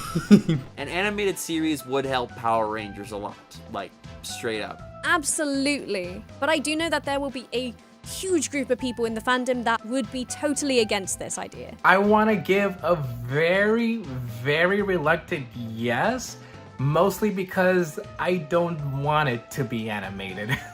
If they can only do an animated series right now that brings back a bunch of eyes on the franchise and then they go back to doing live action, sure. Like that, it seems like, you know, anything probably could help the franchise at this point. I'm known to be a fan of tokusatsu, which is the general medium that Power Rangers falls under. Tokusatsu, it means special effects filming, and Power Rangers is under that because there are a lot of practical and CG and explosions, and a lot of these elements combine to create tokusatsu. I prefer my Power Rangers and Super Sentai to be live action because that's where it ultimately is from. It's you have the action, and it's impressive to see them do all the tricks and such. Personally, I don't love the idea of an animated Power Rangers franchise, or going purely animated, because I like the live action stuff. But my personal opinion aside, Power Rangers being animated would help, because for one, it would bring in a new audience. It would give a show a new sense of style, a new sense of action, comedy. There's literally so much you can do with a Power Rangers animated show. There have been loads of animated shows that have been successful with the same kind of criteria, like Voltron or She-Ra, the Princesses of Power. A lot of animated shows are really, really popular. The League of Legends show Arcane, it blew up. There's a reason why it had multiple seasons and why millions of people watch it. There's a lot you can do in the live action show when it comes to practical effects or whatnot. But if you have that in animated form, and also when you combine other animation, like action kind of tropes in there, as well as stuff from anime, you can make a really good show. And it does make me think Power Rangers, in this context, would also be successful. Get a Power Ranger show that's like Voltron. That I would be interested in. If it becomes animated, it'll definitely reach a wider audience. I'm not saying if it's like meant for children or a mature audience, but I'm saying it'll bring in more people for sure. Kamen Rider has an anime adaptation, a pretty good one with the Kamen Rider Double one. I feel like it's only a matter of time before Sentai or Power Rangers try to do something like that. Animated shows may be deemed for kids, but have you noticed how dark some of these shows actually are? These cartoons that are deemed for children have blood, have guts, have gore, have so much more involved in their cartoons that can involve everyone. It would be revolutionary, and I feel like a lot of people would catch on.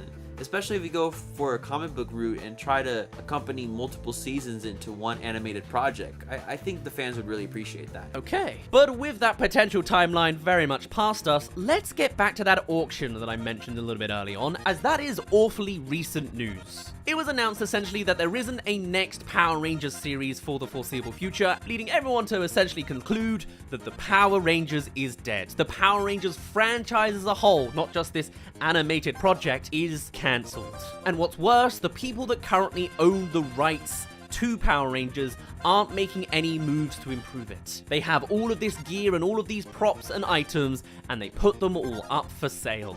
$500 each to then be bidded on from then on. I've heard all sorts of murmurs of Toku creators wanting to get together and pitch some money together to buy these props, and then they can conserve and save them. Who knows where they're going to be going? Are they all just going to go into collectional glass shells from a bunch of millionaires, or is someone going to turn one of the swords into a back scratcher? To be fair, that is content. I would almost respect it. Even the idea of putting everything in a museum and then selling tickets to make some money out of the series, it seems that's something that Hasbro has no intention of doing. They are the toy company that own Power Rangers right now, and from watching Transformers 1 recently, we even saw how they make movies. And their opening logo had all sorts of imagery: Peppa Pig, Monopoly, and no Power Rangers. It seems as an IP they're simply not interested in taking any further, perhaps because they think there's no chance. After multiple bad business decisions, cancelled projects, and shuffling back to the original Mighty Morphin from the 90s rather than the Super Sentai work that's available right there. But enough of my opinion on the auction, I know almost nothing. I don't think Power Rangers is over. Power Rangers is truly never over. Do you think Power Rangers is over is a very interesting question. I have deliberated on this question multiple times. I do think yes. The auction does kind of indicate more than anything that Power Rangers in its current state is over. I've probably been one of the few who's been overly negative about Power Rangers, quote-unquote, dying. There's been so many times throughout the years that Power Rangers was on the brink of cancellation, but it would come back. The shows have been struggling, and I think it's very clear. And they have tried to keep doing what they do. However, obviously that didn't work. Like, I don't want to say definitively it's over because, like, you know, Kamen Rider ended for a few years, and now it's now there's too much Kamen Rider, one could argue. This might be our longest time before we come back. So it being dug like this really shallow grave, shovel by shovel, like slowly going away, it is really sad. I don't want to see this brand that makes millions of people happy. I don't want to see it die. They're gonna do something eventually. I have hope. I don't have hope in Hasbro, but I just have a general hope that any production company out there will find the hope in Power Rangers and see the appeal and see why Power Rangers is so special today. The auction is interesting. My opinion on the auction is that it's way too expensive. The auction is currently happening, and I already did say that it is part of the reason why I think Power Rangers as a brand is dying. The auction doesn't really help the fact that Power Rangers is over, because they're essentially throwing away all this stuff from throughout the years. It's sad to see all these props and costumes and helmets. It's sad to see them all just being sold off like they didn't even matter. Giving away almost every single thing that was on the shows and their auctions. But Hasbro as a company, they see 30 years of storage and they see it as losing money because they're cutting costs everywhere. So it makes sense for them to auction it. This was probably going to happen regardless, right? It's sad to say, it's sad to see, but they probably were going to get rid of all this stuff. I know a lot of people are going to say, oh, it's just on a hiatus. You should stop doom scrolling. You should stop being so overly negative about this. But kind of hurts. It kind of hurts because, you know, I feel like some of those props could still be of good use in the future. But it's the way that Hasbro has set this up. By not even attempting to communicate with some of the actors or anything, they've just gone, there it is, it's done, out of our hair, let's get on with it. You don't just give away, I think it's literally like thousands of props and items throughout the entire legacy of Power Rangers. I think the auction is cool though for fans to be able to get a piece of Power Rangers history. They are giving fans and actors, I guess, an opportunity to get something from the show. And some who didn't want to steal their suit can finally, I guess, buy their suit, but I know it's going to be very expensive. The fact that they're selling each item for $500 is wild to me. Everything starts at $500. Some of those $500 bids are for Japanese, like, Super Sentai toys that were painted over. I'm excited to see what those prices are, especially for stuff that Jason David Frank used. But let's say that Power Rangers does have a future, that it does get revived in some form, or it's to cross hands and go elsewhere, start a new path. Finally, what would you suggest for the future of Power Rangers? Well, just make a show. That's it. Whether it's animated or live action, just make a show. I suggest the Power Rangers stick to their word and reboot it the right way. I think Power Rangers needs to do what it does best. And that is throw some shit at the wall and hope it sticks. Try things, do things, like do a show, do an animated show, try things. I would have said like a year ago or something to just keep doing what Cosmic Fury was doing. Like, it was a pretty good step in the right direction. I think that's literally all we need. A show and toys to go with it. Animated show, teen drama, a more mature take. That showed me that they could do their own kind of thing pretty successfully, and I would have liked to see that continue on. A new universe, new costumes, new suits, new Megazords, everything new. We need an overhaul. I mean, what else can you do? Make it a trading card game? They already tried that. Do an animated, adapt the comics, right? Like, the comics are still going. Something great could come out of it, but only if you try. Try, please. Power Rangers is a brand. It's a name. Hasbro knows that. That's why G.I. Joe and Transformer toys sell.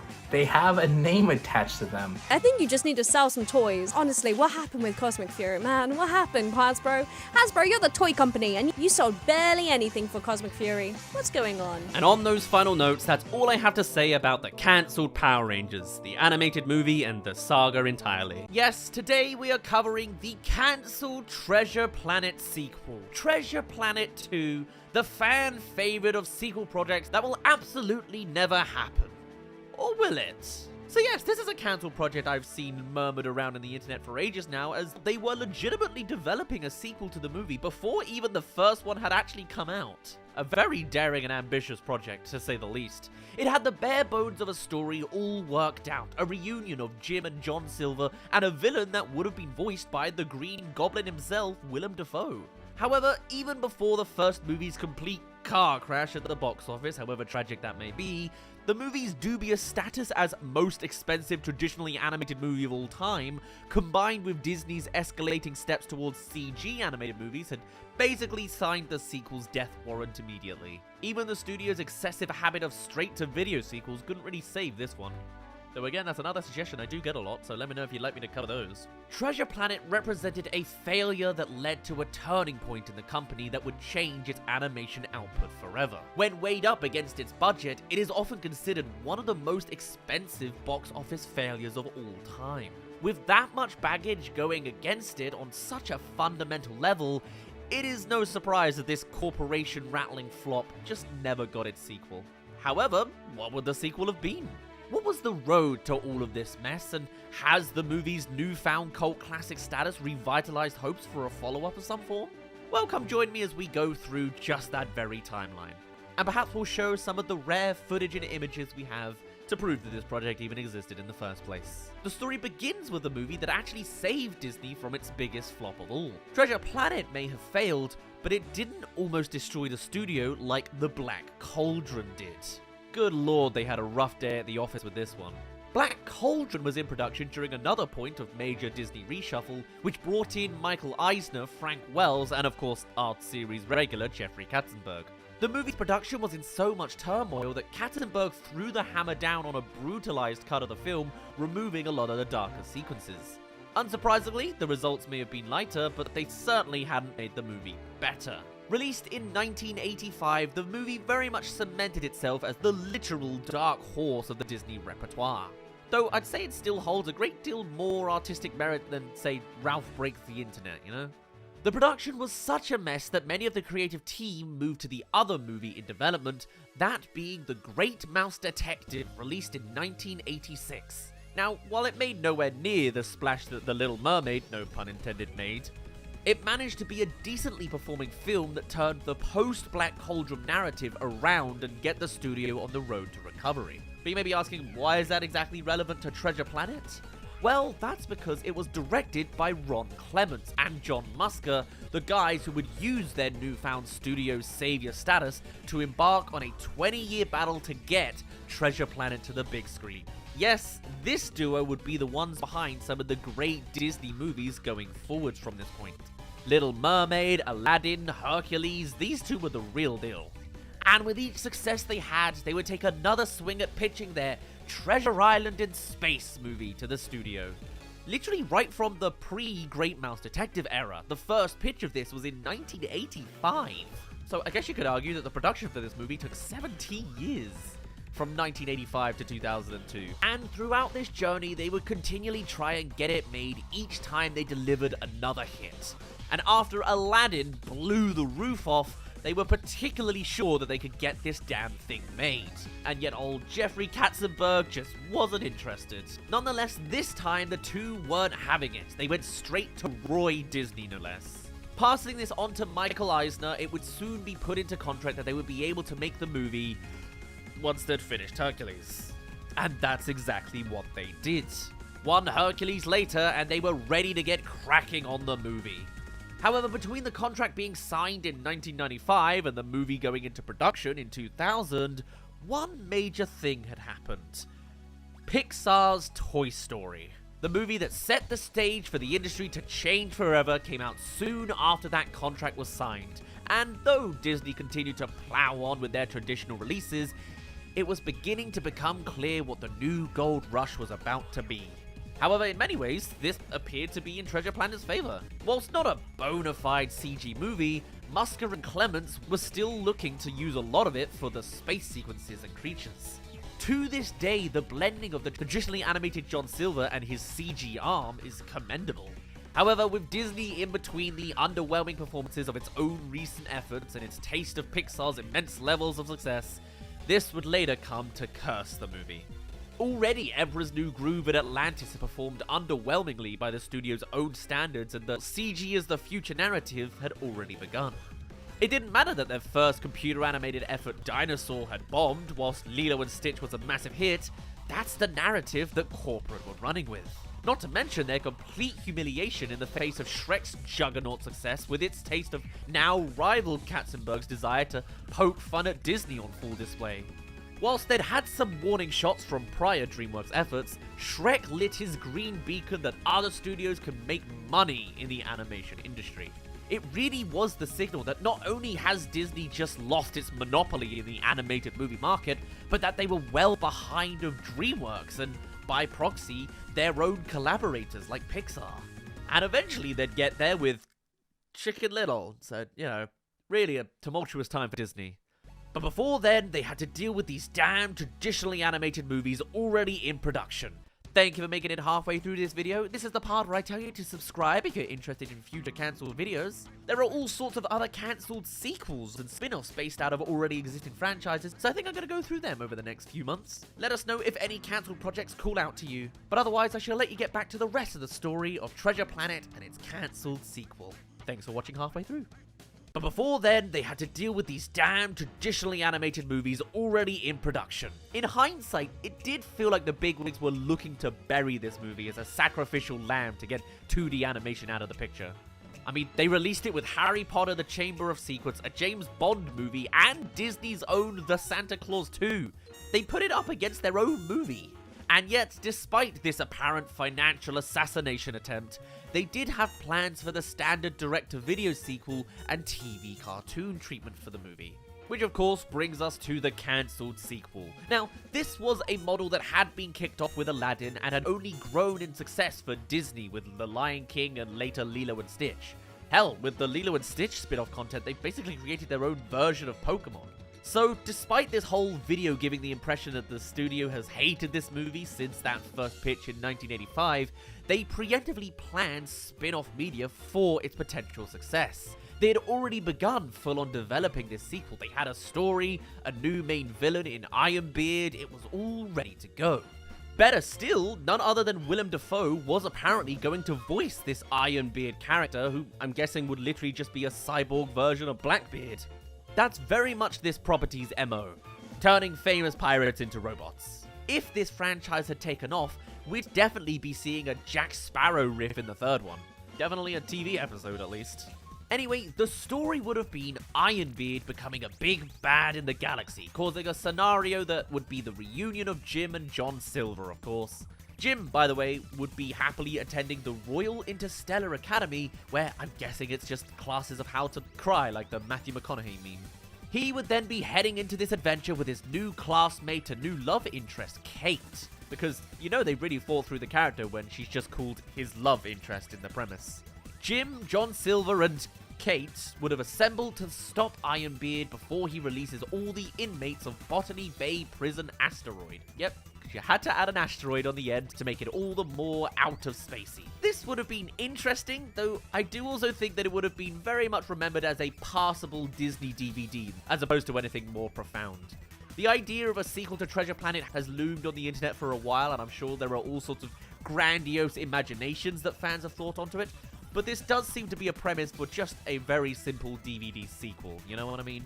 And let's be honest, the reason why this sequel is so sought after is purely because it didn't happen. But evidently, they weren't thinking that whilst they were still making the movie, and by proxy, developing its sequel at the same time. To be fair, the production team may have had a good reason to legitimately think that this movie was going to take off. They did give it a solid marketing push after all. I mean, they launched the first trailer to play alongside Star Wars Attack of the Clones, which surely should have gotten its part of the audience. And Hasbro made toys, for God's sake. Even now, I still remember the McDonald's Happy Meals campaign where you could collect different bits of Ben the Robot. Kinda gross, I guess, that they were beckoning kids to have like 9 Happy Meal toys to make this robot, but hey, that's its own marketing problem from the McDonald's side of things. Also, can't complain too much on this one, as McDonald's gave my very first acting job at a very young age. I don't know how well known that is nowadays, but yeah, that's me in a McDonald's advert. I was a very active 6-year-old kid in London. Anyway, as we'd go on to learn, even the very capable hands of the McDonald's marketing team just couldn't have saved this movie. Considering its $140 million price tag, its total of $110 million gross was just crushing. The movie tanked, and Disney traditional animation department was retired one home on the range later. It still boggles me that these two eras of Disney are conjoined by two farm-centric movies, with Chicken Little coming out after that.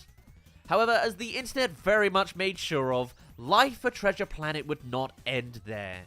On home media, and though I hate giving it credit very much, on Disney Plus as well, this thing is now a certified cult classic. Almost 22 years on, this movie is now the darling of animation YouTube. Despite its flaws, it's pretty universally recognized as a great movie that just didn't get its due. Its more radical reinvention of a classic tale paved the way for later efforts such as Rapunzel and the Snow Queen before Tangled and Frozen. Its fascinating blend of period clothing and steampunk in a sci-fi setting remains unique even to this day.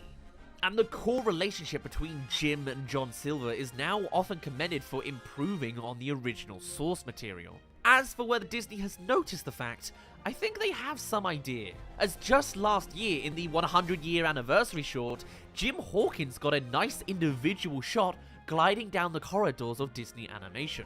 Beyond that, they were certainly not shy on the merchandise for the movie's 20th year anniversary either, as they gave Jim and John Silver their own Christmas ornament for God's sake. Whilst I don't think they'd risk another theatrical movie, I could definitely see more recent successes along the lines of X-Men 97 spurring on finally getting a series done or something. Do it properly, and you could get a really good series out of the Treasure Planet universe for Disney+. It would also make for one of the better live-action remake ideas, though I have no interest in spurring them on to do more of those. Though I guess we'll see if the outcome of that photorealistic Mufasa will really change my mind.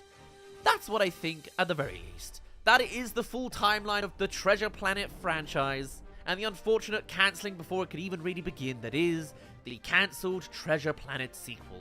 It's the cancelled Sonic movies. I know it's a running gag to mention how Sonic had such a rough translation to 3D, but getting on the big screen was an effort foiled multiple times. So we're going to talk about it today. Thank you to the Nostalgia Teen 64, Jared and Terry for suggesting this, and Fast Isaiah and R War Club contributing notes in the Discord channel. As usual, sources are linked down in the description. Starting off, we're jumping right the way back to 1993 with a movie titled Sonic the Hedgehog, Wonders of the World. With Sonic literally just being 2 years old, the variety of source material was much more limited back here, but the prowess of the character still had a monumental presence on television screens. In game form, we had just Sonic 1 and 2 and CD, but in TV show form, we already had 2 adaptations with The Adventures of Sonic the Hedgehog, as well as Sonic the Hedgehog.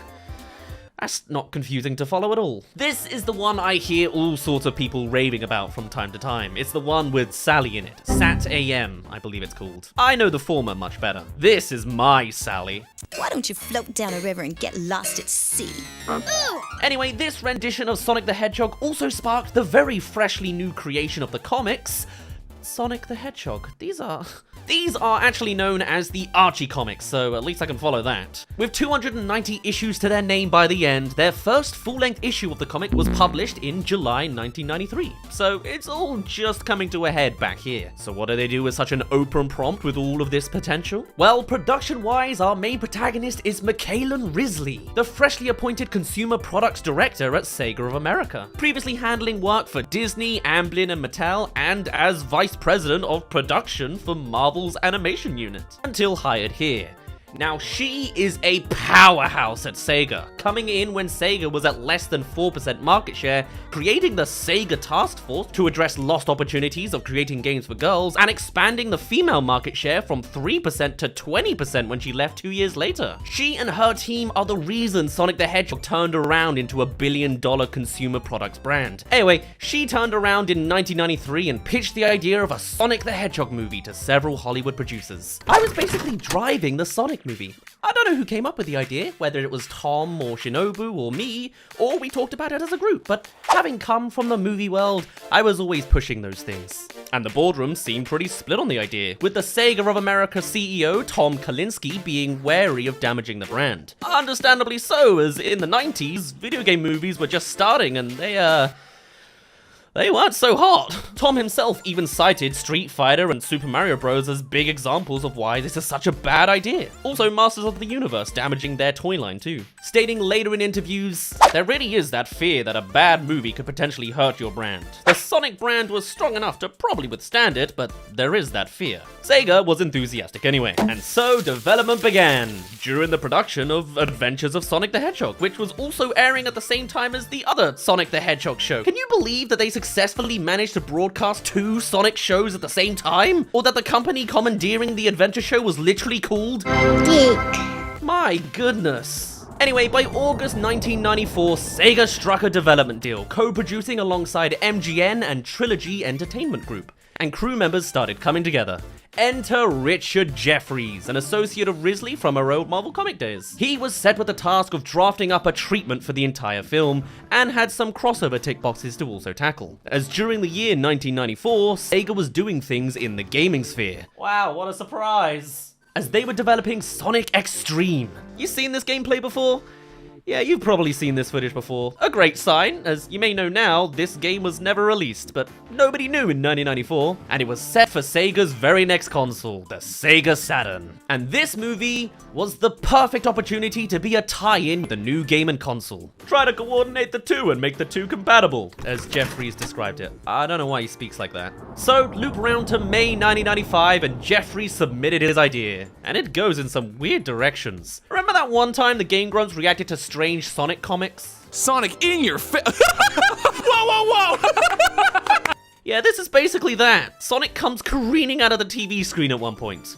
I'll give you the quick synopsis, as there's actually like 700 words of description. This doesn't follow a sheriff man in his 30s, it follows a 12-year-old kid. And yes, this was a live-action animated hybrid, describing the two would-be friends as 3D guys in the real world. Would be interesting to see how that tech would have worked out in the 90s, but apparently Jeffries checked with my friends in the visual effects industry, and we figured out a way to make it more practical to make CG characters in the real world. So, it may be our real reality, though the kid's reality's not the greatest. Being hounded by his teacher for not finishing his essay on Sonic the Pilot, who apparently died breaking the speed barrier? This never comes back. And at home, his parents are divorced, but there's a silver lining. Josh, the kid's name is Josh, has a dad who's invented the XRI, an artificial intelligence computer. And after plugging a Sega Saturn and playing Sonic X-treme into it, Sonic comes jumping out of the screen and into the real world, followed by Eggman.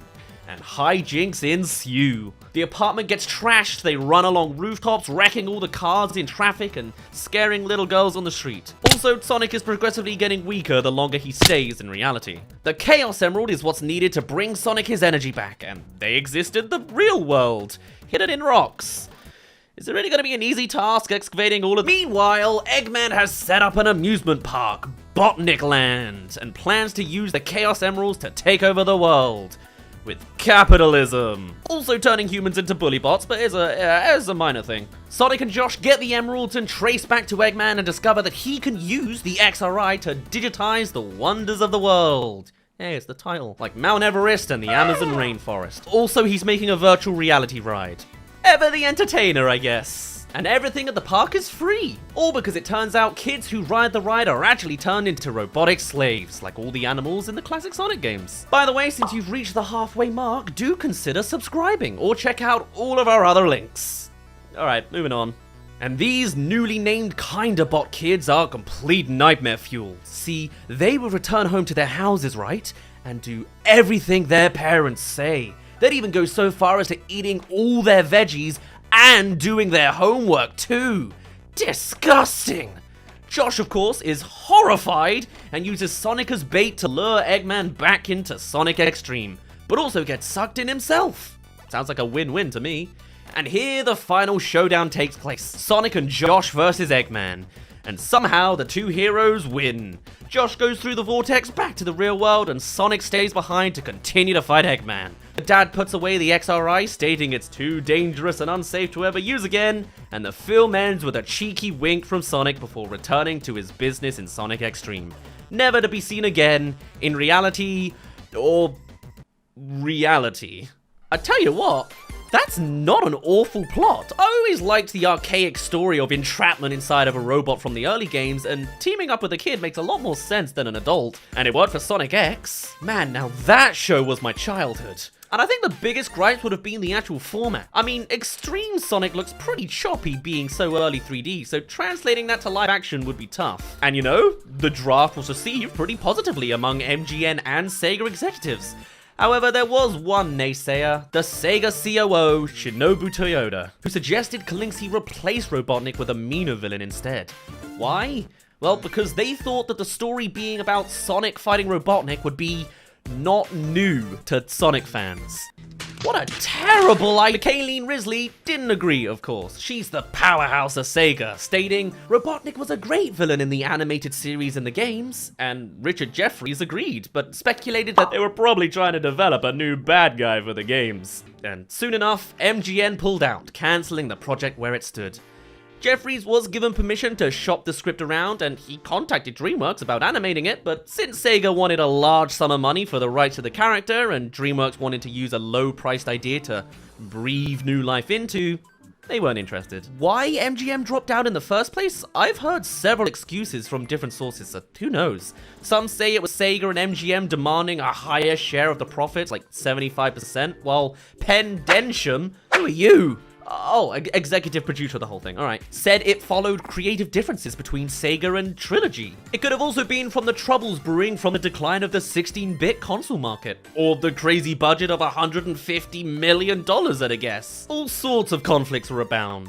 I don't know when exactly it happened, but I got a call from my agent to say MGN and Sega couldn't come to an agreement on a corporate level that would work for them. It wasn't gonna work out, and they were gonna pay me off, and I thought, gee, that's too bad. That's no good. Because it's a really good idea. And so it was cancelled in 1995 before production could even begin, as was Sonic Extreme. But that's not the end of the Sonic movie saga, as there were more. Much less detailed than this example, so let's jump ahead to the year 1996. Seriously, just one more year? This one's a technicality, as in Japan there were a couple OVA episodes released with this very aesthetically pleasing Sonic design. And eventually in 1999, North America got their release of it, with the OVAs bunched together and packaged as Sonic the Hedgehog, the movie. Actually released and enjoyable too. Sweet. But it's not the real deal. So now we reach the early 2000s and the 2002 project. And now we have a new protagonist of our story, the one Ben Hurst. Writer for both SatAM and Sonic Underground. Man, Sonic has a lot of adaptations. Anyway, in 2002, he consulted Dick Entertainment about managing an animated Sonic film to serve as a continuation to the Sonic the Hedgehog TV series with him as writer. Because after 2 seasons of SatAM, the show was cancelled on a cliffhanger due to waning views. And if the internet's anything to go by, the show's now become an absolute cult classic. But the motivation to make more was here, this early, even in 2002. And so, steps were taken, and Hurst was contacted by Ken Penders, writer of the Archie comics, to hear all of Hurst's plans. Now this guy, well, I'll be honest, I'd never heard of this guy before researching this video, but he's got quite the rabbit hole to him. Copyright lawsuits, and Sonic characters with sex lives, and shameless redirecting conversations of war onto himself and his project literally the day I'm writing this. Well, he sounds like a right stand-up guy. I'm sure he won't be much of an antagonist on Ben Hurst's project. Oh, it's dead. See, the tale goes that Penders, after hearing this strategy, then turned around to Sega claiming that Hurst was trying to co-opt the whole franchise, leading Sega to dismiss Hurst and his proposal entirely, and subsequently stomping on any chance of SatAM getting its true ending. I don't know if it's because of this exactly or all the other dramas he keeps spouting out on Twitter, but from what I understand, pretty much everyone in the Sonic fandom antagonizes him. Well, at least we don't have to talk about him anymore. The Ken Penders project. Oh, bloody hell. Yup, this was just a stepping stone for Penders as he stomped on the opportunity to spin his own concept for a Sonic film in September 2003, titled Sonic Armageddon. In his own words, the movie would have been an origin story and a series reset, resolving the plot threads that began in the animated Sonic show. Oh, good. And continued in the Archie comic series. And being a creative himself, he was able to produce some artwork for the project. Oh my, no! He's the guy who draws the cursed Sonic arc. Look at this! Planets destroying, duplicate looking characters, Eggman! Needless to say, It was intended to be much darker, with home planets being destroyed and robotization being much more gruesome than in the cartoon. But it would have confirmed Sonic and Sally as an official couple. Like a real piece of fan fiction. Oh, there's even a trailer for it too. They said it was just a video game. Yeah, okay, I think I've seen enough. Oh, there's a poorly produced animatic in it too? This was a real video pitched to Sega? Apparently they were interested, but at this time Sonic X was airing. Hell yeah! And they didn't want to show and a movie out at the same time with different continuities. And in 2007, it was dropped entirely. Phew. This time due to corporate upheavals and the death of Sega licensing manager Robert Leffler, who was a supporter of Penders. And so, it passed. Then in 2012, another prompt popped up, with the creator of Sonic, Yuji Naka, accidentally leaking production. They were visiting Marza Studios one day and commented, "It looks like they're working on a Sonic movie." Though it turned out nothing came of it. But, Marza Studios are the guys behind many Sonic game cutscenes. So it's probable this is what he was commenting on. These guys are the ones behind Sonic Unleashed, Sonic Riders, Sonic Lost World, and that one short, Sonic and the Night of the Werehog. Honestly, some of the best looks Sonic's ever had in an animated form, if you ask me. But alas, not a movie. Which finally brings us round to 2013, when Sony Pictures Entertainment acquired the rights to produce and distribute a Sonic film. Said to be a live-action animated hybrid film, it was announced on June 10th, 2014, and then Sony got hacked. It's the massive email scandal. There are loads of interesting emails cropping up, including the senior vice president of Sony Pictures calling it Sonic the Hedgehog, but then distribution switched hands. All the crew members assigned to Hedgehog stayed the same, actually, now being taken under the wing of Paramount Pictures, and, well, the rest is history. Meow? Technically, the Sony version is its own beast, but it turned around in the end. And that's the skimmed history of Sonic's adaptation to the big screen. There's all sorts of other bits I avoided from poor sources and murmurs, and hey, these days we're eating good with the comedic Sonic Boom Show and the pleasing designs of the Sonic Mania Adventure series. Or just all the high quality cutscenes we get from the games. Sometimes. But what a tale. Everyone would eventually go in their own separate ways. Ken Penders suing Sega in an attempt to claim his Archie comic characters and ranting at people on Twitter. Ben Hurst unfortunately died of complications relating to diabetes in 2010. And Michaeline Risley would go on to become a global activist, fighting against child abuse and trafficking. In 2019, she was thrown in prison in Zimbabwe, receiving death threats and had to flee in a separate event when her vehicle was hijacked by a gang of traffickers. What? Forget Sonic! This is the symbol of a real hero, and she helped with the delivery of PPE across the US in 2020? That's a wild ride from start to finish. What an inspiration! Yep, you heard it right. The cancelled Cuphead show. This has been a prompt that's been requested to me for months and months and months to me at this point, and to be honest, I've been a little bit hesitant about touching this subject because cancellations often don't have such a clear full stop that, hey, it's officially cancelled now. Really, what it is Season 4 of Cuphead is unconfirmed and unannounced. It's been unconfirmed for a long time now. There has been no renewal out of Season 4, and there's always room for hope, right? At the same time, the last real update was November of 2022. It's been over a year and we've heard nothing. So while I'm sure there's still room for Netflix to pull the rug from underneath me, looking at all the evidence, I think it's fair to put a note on this: the Cuphead show is officially cancelled. And it's disappointing, right? The idea of a Cuphead show is absolutely brilliant. Seeing this unique sort of slightly old-timey cartoon series, being able to expand into all of these 2D animated characters as well from the games, there's all sorts to bounce off of. You got some great elements of humor and some interesting prompts you can take on with. Like, it's like a spin-off Mickey Mouse done in a different way that's very, very fun. And Netflix made some choices when it came to the Cuphead show. Some of it grand, and some of it not everybody's cup of tea. And at the end of it, what we really get is a bit of a bittersweet tale of just classic animation scummy behavior. That's what it is, really. This Cuphead show lingered through the worst of Netflix's animation antics, and I think this is the perfect poster child for going through these tumultuous times. So let me tell you a little bit of the behind the scenes of the Cuphead show, right? Starting in the early months of 2022, practically every episode of the Cuphead show is written by the same collection of people. You got Dave Wasson, Deeky Deek, Clay Morrow, Cosmo Sergerson, and Adam Poloian. Each of these people contributing the antics and hijinks and buffoonery that takes place in this weird sitcom show where anything can happen. It's just fun, youthful, and childish, right? Officially created by Chad and Jared Moldenhauer and produced by a studio called Studio MDHR, as well as King Features Syndicate, all these things come together to translate the video game of Cuphead into a animated for TV format. And the format they chose is a little bit off-kilter to the actual main games. Whilst the gameplay of the games is all about this high difficulty, intensity story of beating up your fellow neighbors in order to make a deal with the devil, the actual TV franchise is a lot more youthful. It aims for a younger demographic.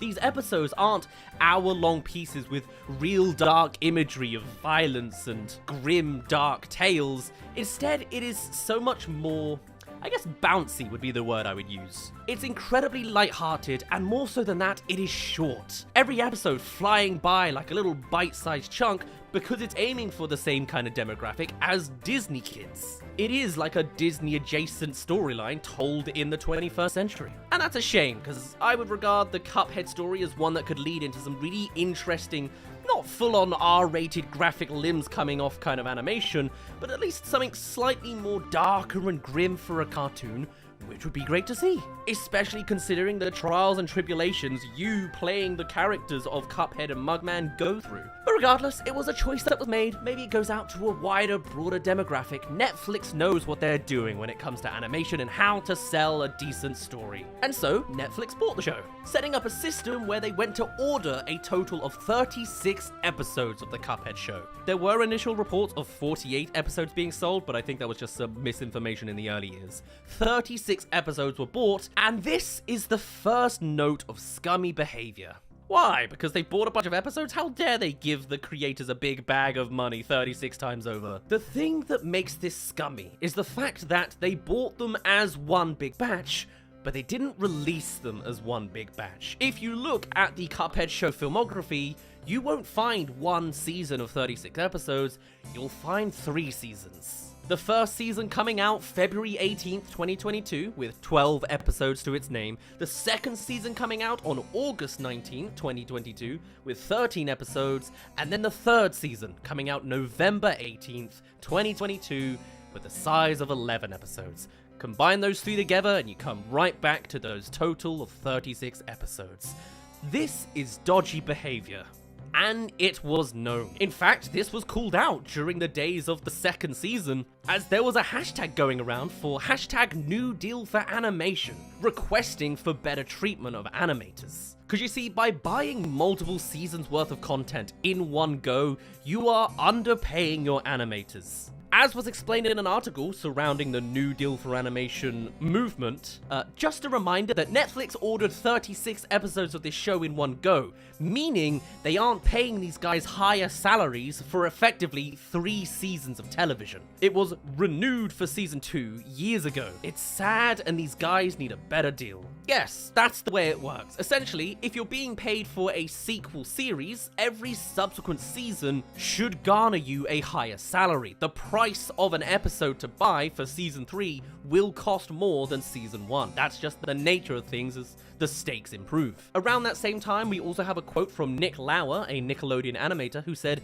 "Season 2 is just the second batch of episodes from season 1. Nothing was renewed. All the episodes were made as one season, and Netflix is dropping them in batches." It's good from a business front if you want to save yourself some money, but considering the money you're saving is being taken away from your employees who are putting in the actual work and labor to build the show, it can't be described as anything less than manipulative. Unless you want to use the word scummy, but I've said it a few times in this script already. Or as a final quote I've also got from the exact same period, a lot of people were talking about this at the time, we've then got Heidi Neuenhofer, also an animator, who tweeted, "This is how many animated shows made for streaming are ordered/released in order to get around all those pesky rules about having to give folks raises on subsequent seasons." And even beyond just the fact that they underpaid their animators to squeeze out more content out of a singular deal, if you notice the actual releases of these 3 seasons, they all took place over 2022. It wasn't even a matter of each season was spaced out 1 year apart or anything. They were all crammed out into a single year. I don't know if that necessarily changes the salaries and the residuals or something to a series show, but I wouldn't be surprised if there's something tactical there for the fact that they just blasted everything out as fast as they could whilst taking on the cheapest possible deal. But then, as the third season came out, the nails started making itself present going into the coffin.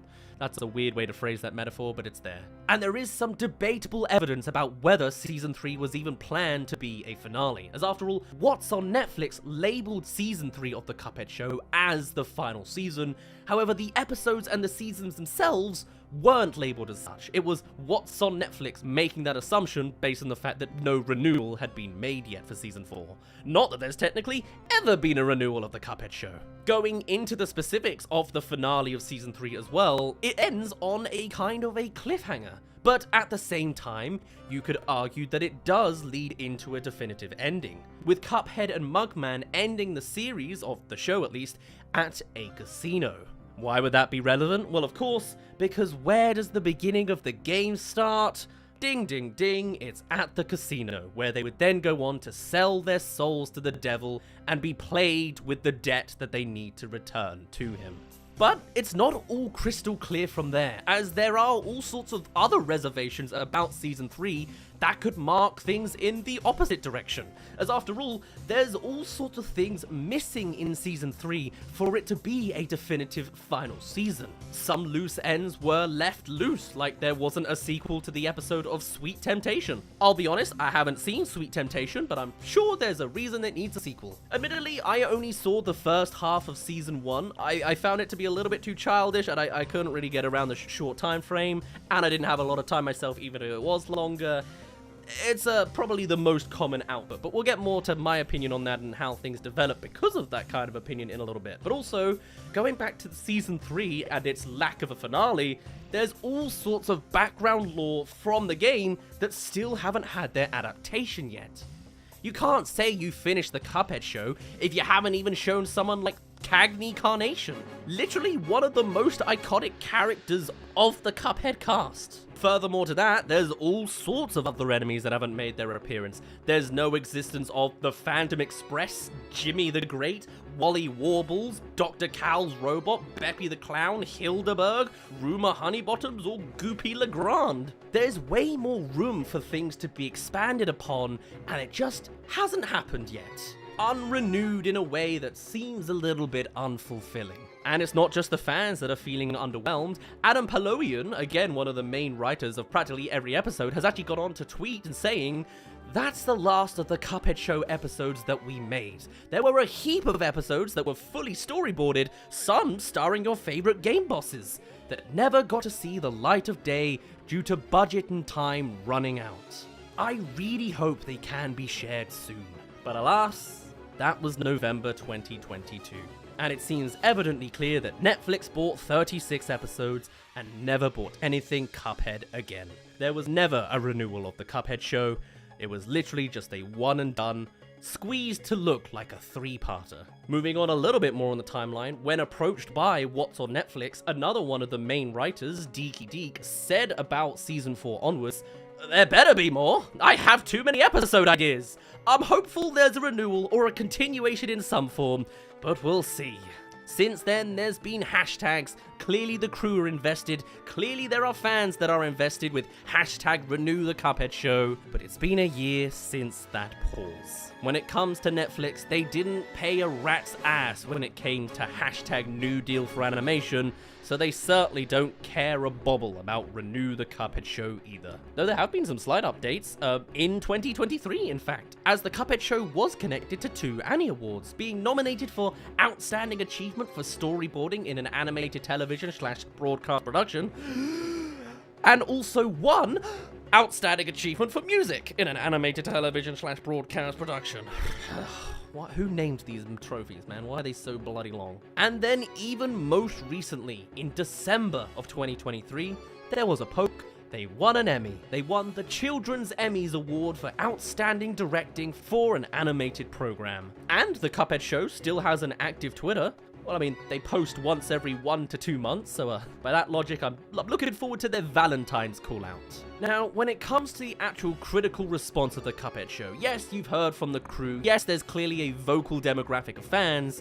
The actual response to the Cuphead show review this show as, in a lot of places, having about a 7 out of 10 score, with multiple sources explaining that there's kind of a lack in substance. It's kind of short, it's kind of basic and not a great show, just a fun adaptation. It's more aimed for kids rather than the actual Cuphead game material, and even in my case, I watched half of the first season and then I was kind of done. You know, I wanted Cuphead, I wanted characters, I wanted hijinks that make sense and expand my interpretation of the Cuphead world, and it was like a lot of just the devil again. It wasn't so much, oh, I recognize that guy. It was nice to see Porky the bloody merchant man, but it's been so long that I don't even remember his bloody name. Some other reviews that put it in a bit more eloquent words is from Bloody Disgusting, which says it's an ambitiously gorgeous yet empty distraction that's more family friendly than its source material. And then in one form on Rotten Tomatoes, there is, while the Cuphead show fluidly recreates its video game forebear's eye-popping animation, this good-looking vessel is still waiting for some substance to fill it. Now, these reviews and mine only apply to Season 1. It's all I went and watched in the whole thing, practically, other than the footage that's being shown in this video. So perhaps by Season 3, it got pretty good. But all I've really seen is the reservations on how little they managed to expand beyond before they were capped off at the end. What I imagine is with this casino ending, it probably wasn't what they hoped to be an ending, but obviously this was produced and animated while there still wasn't a Season 4 renewal, so it was a fail-safe ending, a backup plan that's a little bit vague, that's a little bit trying not to insinuate it's the ending, but can be interpreted as an ending because possibly the end was nigh. And unfortunately, that pessimism was right. But at the same time, if it's ended, the king is dead, long live the king. I would love a more darker and grim Cuphead experience. You know, why not flatten it and start again? Perhaps the IP of Cuphead could go elsewhere. There's certainly potential for it. Look at all these characters they didn't use and all sorts of tones from the games that they didn't end up applying with. It's still kind of under the Netflix bandwagon, but if they do manage to sever ties, or Netflix has a change of heart but wants to do a different show entirely, I'd fully support it, and I'm sure all sorts of fans will be interested in it. The next time Cuphead gets back into the trending relevance of the internet zeitgeist, they're gonna hop on it and make another TV show. I mean, it's gonna take a long time between now and Cuphead 2, considering how long it took them to make a bloody DLC out of the game. But maybe there's a positive spin. Perhaps the Cuphead show is indeed dead and buried. But perhaps the Cuphead franchise can bloom ever further to new, untreaded territory. Whatever the case, they've had to claw their way tooth and nail through Netflix at their absolute worst point in animation. Cancelling an animated show early is not a surprise. Buying it all in one go and then never renewing it is certainly a middle finger to creators, and squeezing it out in little drips over 3 seasons is nothing short of disingenuous. Season 4 has never been renewed, but then again, we never really got a Cuphead show Season 2. And that is the tragic, yet kind of fittingly dark and grim story of the cancelled Cuphead show. Can't wait for them to immediately prove me wrong in like 2 weeks' time from now. It happened with Peanuts. It happened with the Peanuts movie. Picture it. It's 2012, you're a gamer, maybe a fan of the Sly Cooper games, and BAM! It's leaked that that movie is in production. Found out after a NeoGAF user discovered listings for Sony Interactive Entertainment franchises in a film financing database. You're probably pretty hyped. Or you have no idea what Sly Cooper is. Sly Cooper is a platform stealth video game series about a thieving raccoon and his gang doing crime. Think Rocket Raccoon or Ratchet and Clank, except different, with a whole new art style and a cult following that probably hates that I made that comparison. Fast forward a couple of years to January 28, 2014, and it was officially announced by Sony Pictures, a video game adaptation, but one entirely done in CGI. And considering the notable, barren release schedule of Sly Cooper games, you can definitely expect it made a rumble for the niche corner of the internet that is Sly Cooper fans. I mean, this is probably one of my most requested cancelled topics, or at least it's the one I've been getting for like the longest time. Oops. We're doing it now. Thank you, Diego, Aaron, King64, Spaceboy, Fitzfilm, and The Freak. Oh god, that's from 2020, for the suggestion. So, the announcement of the Sly Cooper movie came from one Brad Foxhoven of Blockade Entertainment, who were not unfamiliar with video game movies. In fact, it was their go-to, previously working on their recreations of Heavenly Sword and the Ratchet & Clank movie. See, it's not a heinous crime to call it relevant, right? And this process was a little ahead of the crowd, considering now in the 20s, we're soon to be bombarded with all sorts of video game adaptations. The Last of Us, Mario, FNAF, Tetris, so it's certainly not out of place. The Sly Cooper project was set to be directed by Kevin Monroe, who was also a previous worker directing the Ratchet & Clank film, as well as tackling TMNT and Dylan Dog. And the animation company who would be carrying out this prompt would be Rainmaker Entertainment, who also did, what do you know, Ratchet & Clank and projects with a very different art style to that. Octonauts, Madagascar, A Little Wild, Barbie, The Guava Juice Show. This is interesting. And of course, Sony was involved. They're the ones pushing for much of this modern adaptation craze anyway, but they too were invested back here. As one of our most storied and fan-favorite PlayStation franchises, we are excited to see the story of Sly premiere on the big screen for the first time. We have a great partnership with Rainmaker and Blockade Entertainment, and we're looking forward to seeing Sly reimagined in a full-feature movie to offer both fans and newcomers alike a chance to become reacquainted with one of our most beloved heroes, said the Senior Director of First-Party Games Marketing at Sony, Assad Quizzlebash. God, they really make up these job titles on the spot. Anyway, with the news only just beginning, the film was set for a release in 2016, and even a teaser trailer was released, showing us a cute little sequence of Murray and Bentley, the allies, speeding down the streets as Sly runs along the rooftops, all culminating to donuts. Running out of time for them. Until they steal from the police and start it all over again. Why can't we just order pizza like normal people? All the while showcasing their character and chemistry along the way. Sly is the confident rogue one, Bentley the nerdy cautious one, and Murray a big lump of desperation, apparently in agony over hunger. Your classic cartoon cliches with heaps of fun to play around with. Plus, there are flares of comic book style shadings for each character's introductions, as well as all sorts of poses, split screen effects, camera swipes for momentum, and funky cinematography along the way. A truly accurate adaptation for the feel and style of the original games. Though you may notice if you've seen any direct gameplay, it's not fully translated in the same aesthetic, as instead of using the cel-shaded designs of the games, this film was going for the more contemporary CG art direction approach. It worked for Ratchet, and you gotta admit it looks great, but maybe that's also because it fits the style of the games too. I personally think I'd like to see a project push for something different, lean into cel-shaded as well, but this is 2016, and we're only just varying from the CG standard now. Still, the others were on board, with the producer Brad Foxhoven claiming that they managed to nail the look and feel of the film within a few months of development. I guess it's up to personal debate. The global market can lean towards pure CG animated films. As much as we loved the cel-shaded look of the game, we felt it would not be held up by the big screen collectively. Alright, they also changed some of the designs, but it could be an early dev thing. Bentley has the wrong helmet, for example, looking more like a motorbike helmet than the one from the games, and he's the driver for once. But also, the teaser has entirely temp music underneath, meant to get the vibe of the idea, but not be the final draft. We're too late!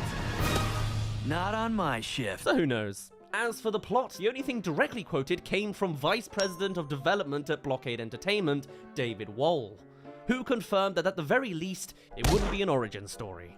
Sly and the gang are already together, though they are far from being so great at what they do. There was also supposedly an official plot synopsis told, but the sources aren't concrete. Still, they're pretty vague. Sly Cooper is a kinetic and comedic heist film that tells the story of Sly Cooper, an orphaned raccoon thief, and the adventures of his childhood friends and partners in crime, Bentley Turtle and Murray Hippo. I know it's kind of obvious. Another description is a bit more on the nose. In the film, Sly learned that he comes from a long line of talented international thieves and is catapulted into a global adventure. Sly races to reassemble a piece of an ancient book holding the Cooper clan's family secrets before it can fall into the hands of Clockwork, an evil metallic owl bent on ending the Cooper family line. Now that's more like it. And this is your sneaky reminder to subscribe. And then it's WonderCon 2016, and Kevin Monroe is there. We can ask him about the project. I don't think it's coming out this year. I'm standing by, waiting to jump on top of it. I'm just waiting for the phone call. Oh, it had yet to enter production, and he doubted it would be released later that year? Oh, okay. The rumblings of delays had already begun. Let's get back to the crew side of things and the cast. Voice actors were confirmed now, with Bentley and Murray retaining their previous VAs, but Kevin Miller, who's been the voice of Sly Cooper across the entire franchise, was not asked to return, instead being replaced by Ian James Corlett, the voice of Goku, and the dad from Johnny Test, and Da Vinci in Little Big Planet. Again, a debatable choice. I mean, I get it. This is your central protagonist, so it makes sense to polish it into something more marketable, but I can't imagine how satisfying it is to just hear the characters you already know presented directly onto the big screen, same as they are. But I imagine both sides are valid. Just weird to not fully dive in either direction. And alongside a series of design choices as well as the developers, it seems like there were a collection of complaints regarding the film, internally and externally, as the adaptation was getting a little rough, and tough decisions were being placed. Bringing us round to later in 2016, October 26th, when Monroe tweeted that he hadn't worked on Sly Cooper for over a year and a half. Not entering production during WonderCon was an understatement. The project was long dead. But why? It can't have just been the small complaints. Monroe, anyway, moved on, later choosing to create a Chinese Trolls film called Troll, The Tale of a Tale. Right. But in reality, the real nail in the coffin for the Sly Cooper project was the Ratchet & Clank movie. Because although I think it seems to be a wonderful spectacle that's glorious to see and the H'est of D's, it flopped. It was a commercial failure. People didn't see it, and by its second weekend, it had plummeted by 70%. And this is Ratchet & Clank, an IP far more in the public consciousness over Sly Cooper, right? If Ratchet can't make it in the cinemas, it's not looking good for Sly.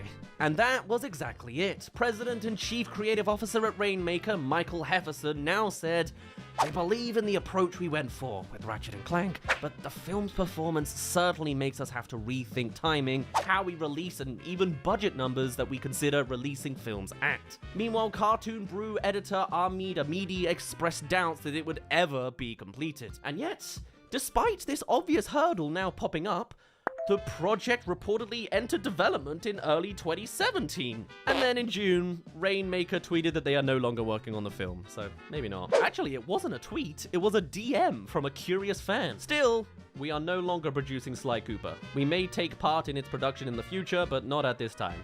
Thanks for your interest. Oof.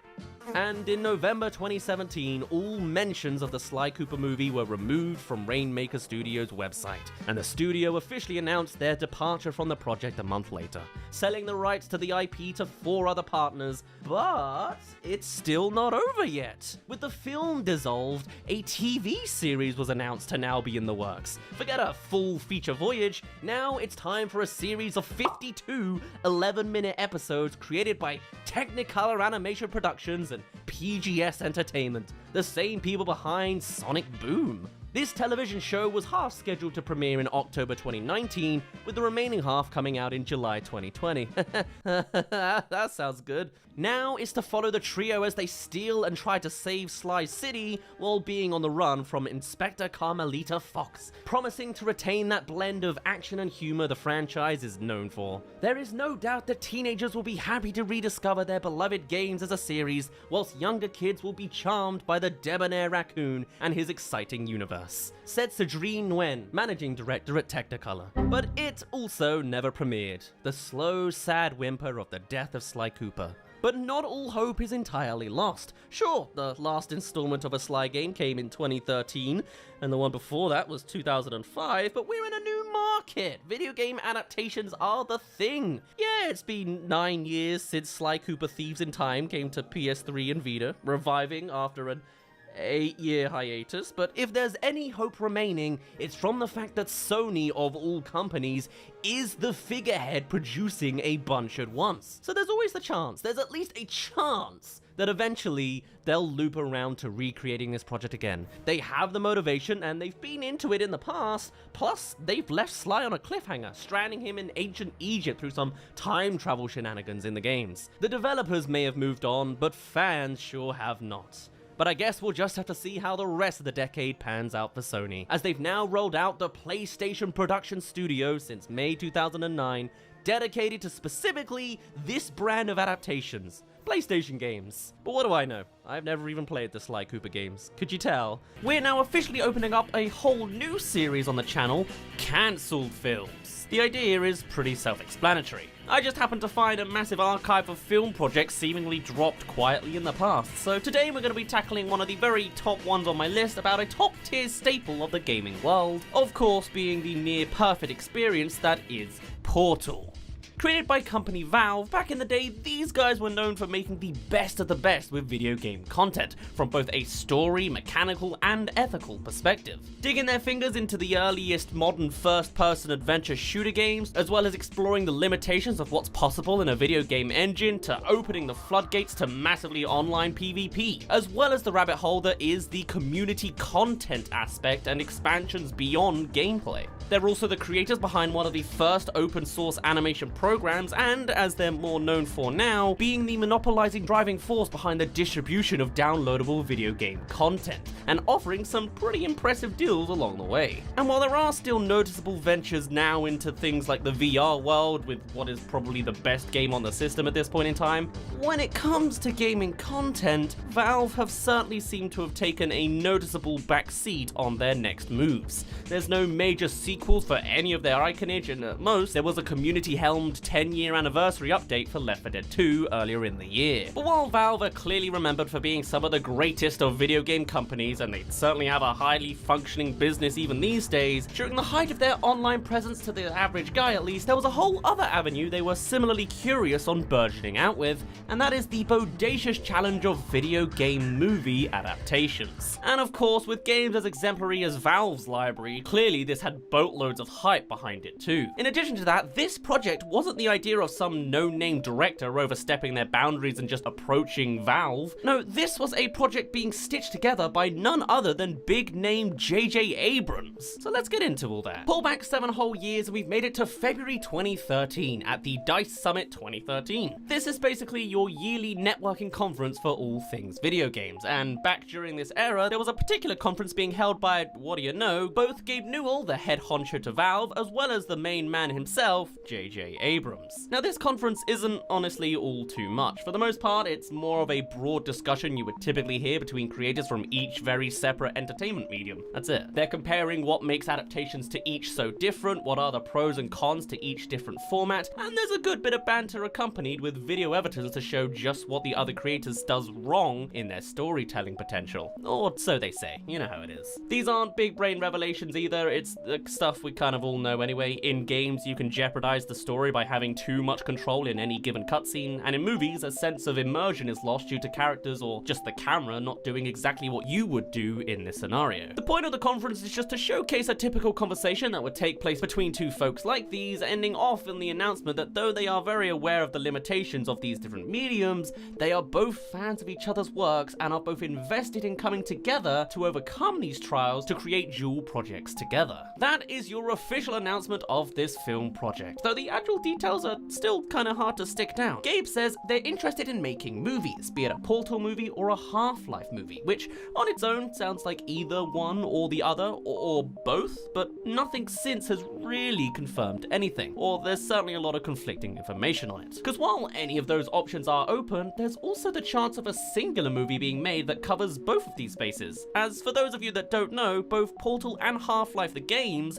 share a pretty closely connected cinematic universe together. with the two corporations from each game, Aperture Science and Black Mesa, being direct rivals to each other in the ways of business. Plus, there's a noticeable correlation between both of their weapon inventions, and there's all sorts of other smaller details that combine the two worlds together. So while technically this is supposed to be the cancelled Portal / Half-Life movie, I'm probably gonna lean more with Portal because it's more of what I know and it's more marketable in the YouTube sense, and I think the details are kind of unclear anyway. Nothing particularly stands out for the Half-Life project over the Portal one. So that's how we're gonna tackle this. So this announcement was pretty much the only majorist news that ever really came out of this project. No major details on story or cinematic approach or anything really came to fruition, which ultimately opens up a whole lot of potential for where the film was going. It's mostly up to speculation. In the way of Portal, there are two mainline games. You'll never guess the titling pattern. Portal and Portal 2. Taking us through the trials of test subject 1, Chell, being seemingly the last surviving human test subject being endlessly subjected to testing chambers by an overbearingly controlling AI until she eventually escapes her confines, confronts the machine GLaDOS, and destroys the whole facility. Only to be pulled back in, woken up 65,000 years later, or 20 years later, depending on different sources saying different theories, and having to do it all over again. This time overthrowing a tumorous AI, stealing control of the facility, learning of the ancient history of Aperture Science, and teaming up with GLaDOS, now mutilated into a potato battery, and overthrowing the Master once again. This time actually being granted her wish to escape.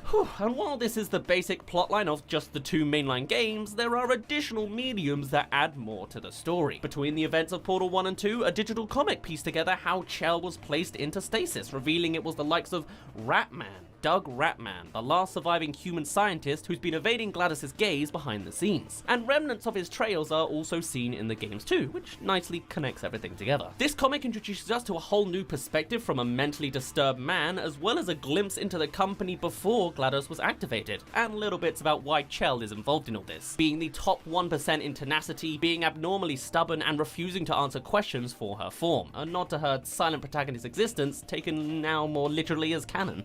All of these then combine to be the perfect traits against someone like GLaDOS, precisely why Doug Ratman chose her to be prioritized for reactivation as test subject number 1. God, I love that trivia fact. Other spin-off titles have also arisen, such as the VR Repairman / Catapulter game, the AR game for funsies, a board game of test subject manipulation, and a bridge construction game. Piecing all of these story beats together, it's clear there's all sorts of story avenues that could be explored among the Portal universe. Whether it directly follows the escape of Chell and those that she meets along the way, whether it tells the origin of Aperture Science either through the rise and fall of the original boss Cave Johnson or the invention of GLaDOS herself, it could tell the latest part of the timeline where GLaDOS finds robotic test subjects and trials them endlessly to find an archive of thousands of humans in stasis and adopting birds. Then there's the unstable reality of Ratman and his schizophrenic understanding warping what is real and what's not. Or even the sciencey reality of the equipment of Aperture Science, where it's clear all sorts of machinery have similarly gained sentience and ambition. Or even if we do just go with the cinematic idea, maybe it doesn't even connect that strongly to Aperture and is just a Chell-like character going in between the two corporations in the same world, you know? Chell does end up on the surface at one point, so maybe it just follows her meeting Half-Life people, you know? Whatever the case, finding a story that is both compellingly true to the world of Portal as well as being genuinely intriguing to audiences new and old is something the team will have to conclude on, and funny enough, they'd found a little help already online. You've probably seen this video pop up in your recommended, whether it was 9 years ago or just 2 months ago. YouTube's recommendations are kind of a weird place. This is Portal No Escape, a live-action short fan film based off of the series. I remember it back in the day. It's just your standard fan short, right? I mean, there's plenty of those kind of things, and we've all watched Corridor Digital at some point or another, or seen some random other fan shorts on YouTube all the time. Well, interestingly enough, the director of this short, Dan Trachtenberg, was recognized thanks to their works on this film, actually using this short as a pedestal to eventually get them hired in Bad Robot Productions. Why is that important? Well, Robot Productions is an American film and television production company led by none other than J.J. Abrams himself. It all just loops back around. Dan's work on this Portal short and his connection to J.J. Abrams now has led some to rumor the idea that he too was involved in the writing process behind this whole Portal project. I mean, it certainly makes enough sense, right? So how does No Escape's approach take things? Well, the short is a pretty standard story. We have our Chell look like stuck in some kind of prison-like confinement. Clearly tenacious enough to not not pass any opportunity, she keeps herself strong, works out where to find a hidden portal gun, and makes a run-and-gun escape, only to reveal that even the escape was an orchestrated trap. She remains imprisoned on a bigger scale than she ever realized. Nice. And the visuals look very intriguing, having a very gritty reality approach that's not just a carbon copy cutout from the games. And that's all there is to it. But seeing how the realistic approach to the environments turns out is still fantastic to be able to see with your own eyes, and would certainly be a welcome style for a full Portal film going forwards. But of course, this is all just speculation and is the closest thing to any real reference we've got. Let's return to the facts, shall we? So Dan Trachtenberg has since gone on to continue his filmographic career, helming the directing of 10 Cloverfield Lane, which was also produced by Mr. Abrams, of course, and he also directed one Black Mirror episode, Playtest. The dude really likes his video game content, I guess, doesn't he? Even still, while Trachtenberg is just a rumored crew member, J.J. Abrams was all but confirmed, but this was back in 2013. Fast forward through time, and the ideas of this guy being available to work seem a little bit more of a fantasy. After all, since 2013, the guy's been involved in 26 film and TV shows to different capacities. And of course, the big elephant example in the room has to be the new Star Wars trilogy as well, or at least 2 out of 3. With all of these bigwig projects on his desk, it can be assumed that the concept of a Valve collaboration simply fell to the wayside due to priorities, fading away from existence without much of a big bang announcement of its cancellation. Except that's not what happened at all! Flash forward to 2016 and we've all experienced The Force Awakens. J.J. Abrams is clearly busy, but he knows where he's at this point. And while going through the marketing motions of 10 Cloverfield Lane, he's approached several times to give an update on the project, the Portal-y Half-Life one. And things don't actually look too grim, with him actually confirming that development is still going on, but there is simply nothing to tell that's actually exciting. However, writers have been established and they are said to be working on both stories, telling us there are, for a start, 2 separate stories going on, and presumably they are still in the early phases of writing at this point. And this was all there really was from JJ talking about the project any further. Of course, it fueled all sorts of speculation anyway. I mean, I'm still here. Looking at how busy his personal filmography had gotten in the second half of the 2010s, many started to assume that while Abrams is somewhat in charge, it's more likely that he personally will be taking more of a backseat while other members of Bad Robot Productions invest in the time. It's here people really started the idea of Dan Trachtenberg jumping in. The actual confirmations of who are the creators on these projects are still not officially given, but given the fact that Abrams has said that he wants to focus on more original ideas and less on sequels and reboots,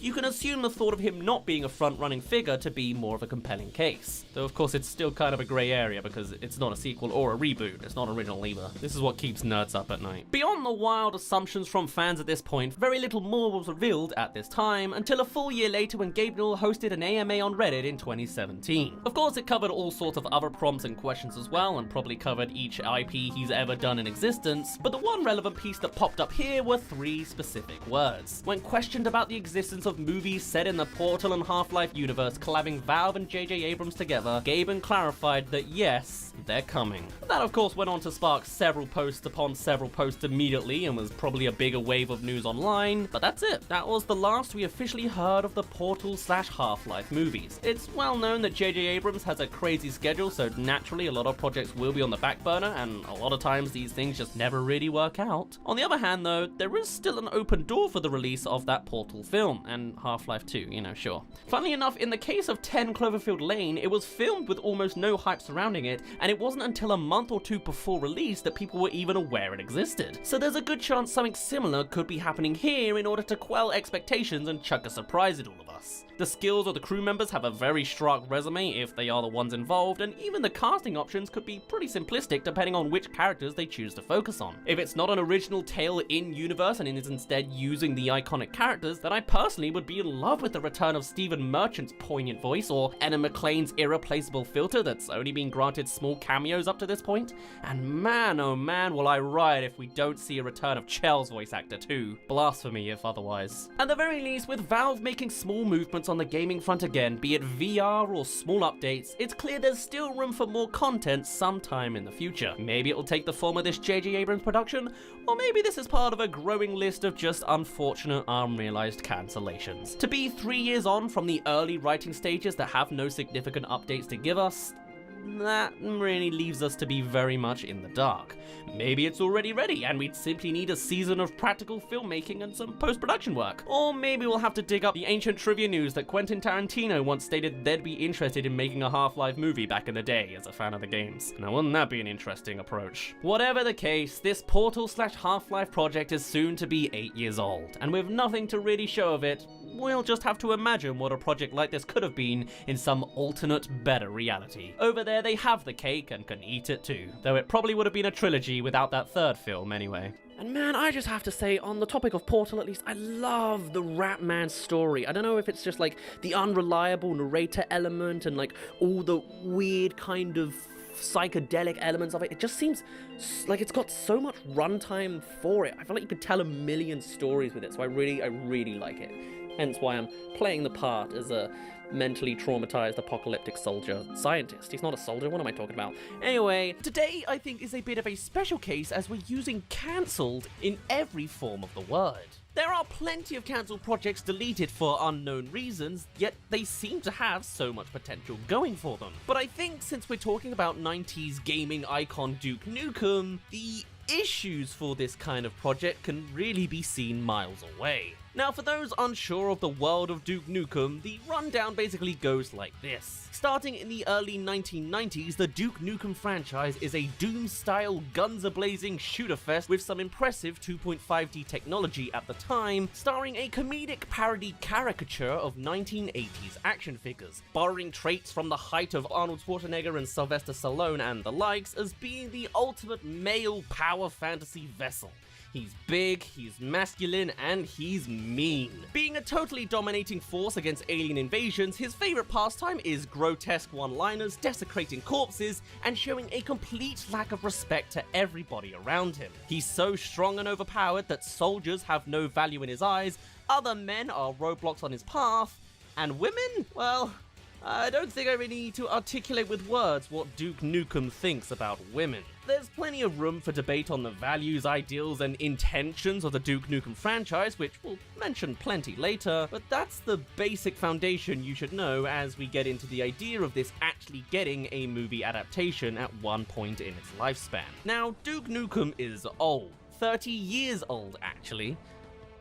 That anniversary actually makes me kind of nervous that something is planned, but probably not. The idea of waiting around for the next update is something fans of the Duke Nukem franchise are certainly not new to. After all, the first 3 mainline games came out within 5 years of each other, whilst the 4th one had a delay of 12 years. The game had assuredly been stuck in development hell. How fitting, I guess. And the wait hadn't been worth it, with the end product being incredibly outdated in all sense of the term, from design to tone to modern attitudes. And the development hell aspect of that game translates right into this movie as well. There's been a few movie adaptations, in fact, with the first being announced back in the late 1990s, right in the, good old days, with producer Lawrence Kasanoff said to be working on it, previously known for the likes of the 1990s Mortal Kombat movie, clearly wanting to dominate that exact market in that decade. Following up on him on IMDb goes to reveal he also created the notoriously terrible Food Fight movie, as well as the upcoming new Mortal Kombat movie and the untitled Tetris sci-fi project. Wow. From this early project, comfortably sat in its heyday, the plot was to feature aliens invading Duke's favorite strip club. However, development of the film didn't advance any further than pre-production, primarily due to funding problems. And the theme of never reaching the production phase will be a curse that continues with each recurring project. In 2001, plans for a live-action movie produced by Kasanoff's company, Threshold Entertainment, was in the works, but again, was never produced. Skip ahead 7 years to 2008, when all Duke Nukem spin-offs had been released and almost every portable game had come out too, and the producer of Max Payne the movie had popped up, Scott Fay, revealing to IGN that they were planning to produce a new project. This guy, according to IMDb, isn't really known for much else. Already off to a dreadful start, really. Still, his ideas had more exposure to the public for us to dissect. In this rendition of the Duke Nukem world, Faye had hoped to set up a Duke Nukem scenario that would compel a studio to finance a full feature version. Certainly, he thought there's a large audience that knows and loves this character, and he planned to expand Duke's storyverse in a very significant major way without abandoning or negating any element that's been used to introduce Duke to the next-gen platforms. I guess this Faye guy was a tad ahead of his time somewhat, trying to expand a cinematic universe of Duke, almost. Even still, this project soon fell to the wayside as one would expect. Again, likely due to funding, considering Scott was looking to reach for studio funding first. Now, let's jump ahead in time. In 2017, a whole 9 years further, Gearbox Software CEO, the company that owns the right to Duke Nukem, hinted that there was work being done on a Duke Nukem film. And in March of 2018, the biggest news so far came out of the floodgates. Big man himself, John Cena, was announced to star as the titular controversial character. And really, it sounds like it could have been the best casting scenario possible. By this point, Duke had seen its last mainline release and was 6 years on from that. And this last game, Duke Nukem Forever, proved to highlight the red flag issue that would weigh down the entire franchise. Simply put, Duke Nukem is incredibly controversial, more so now in the modern age than ever. The whole point of Duke in the 90s was to be a parody of the times of buff action men of the 80s. But translating that over to the 21st century with the same male power fantasy outlook just comes off as a massive bait for the mob of cancel culture. Now, sure, there's plenty of heated debates around whether Duke Nukem is actually sexist, with the creators and the passionate fanbase saying it's all done with humor in mind and not meant to be taken too seriously at all, but at the same time, the character itself plays these moments incredibly straight, and the stigma of attitudes in the gaming industry has already had enough of an uphill battle without Duke Nukem there. I mean, Duke Nukem Forever even has a multiplayer mode called Capture the Babe, where the normal flag is represented by a girl you have to kidnap. And when you do, she squirms over your shoulder, and if she is too feisty, you literally have to spank her to calm her down. Ooh.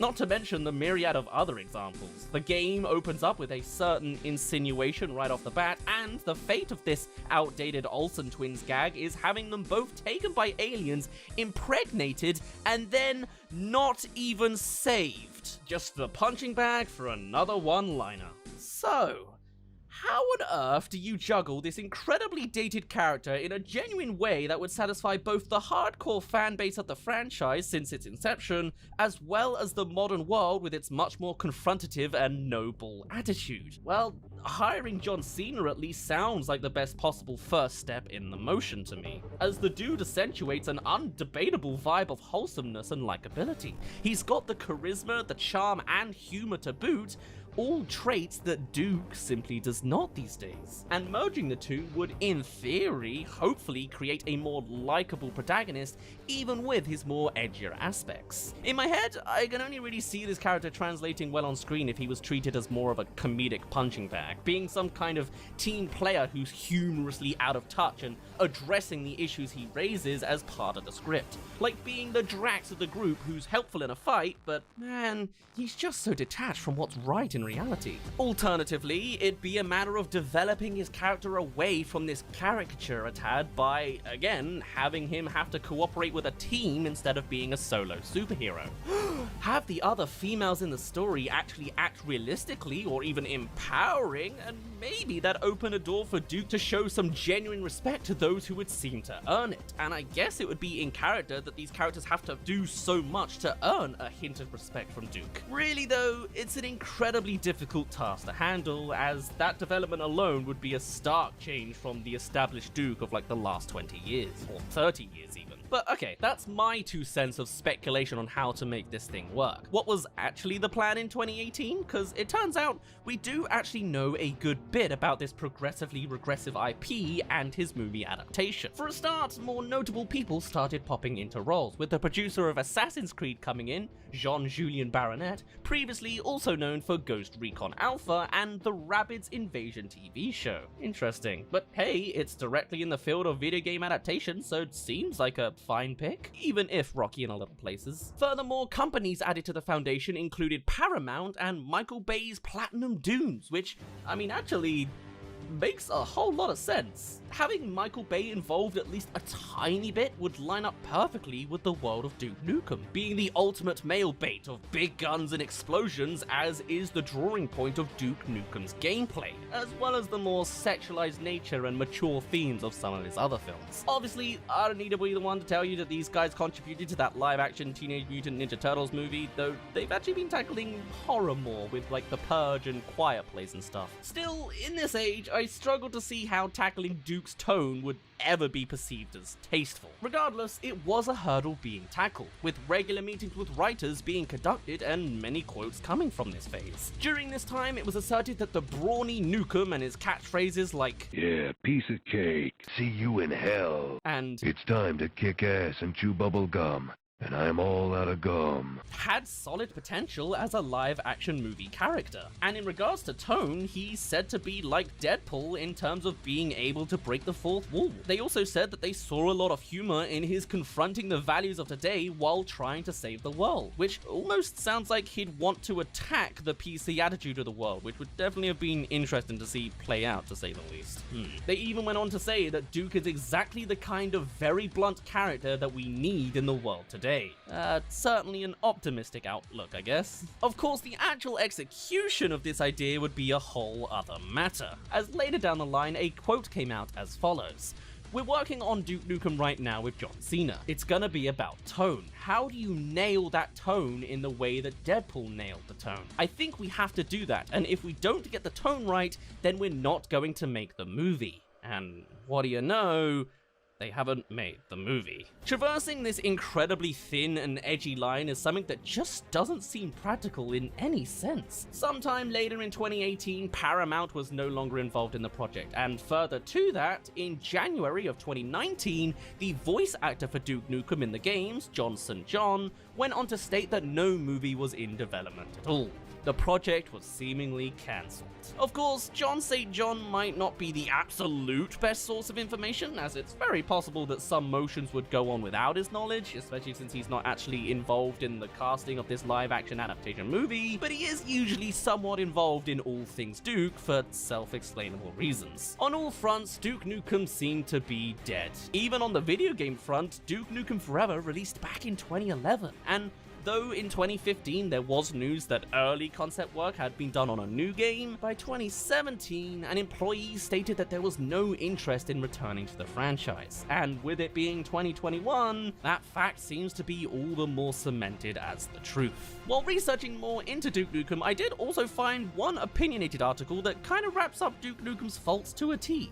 Talking about Duke Nukem Forever, it goes as follows. The reason the modern remake was such a flop was simply because the character doesn't hold up when compared to the worlds and stories of modern games. Duke himself starred in a game where his inspirations were propped up by technical achievements and design brilliance.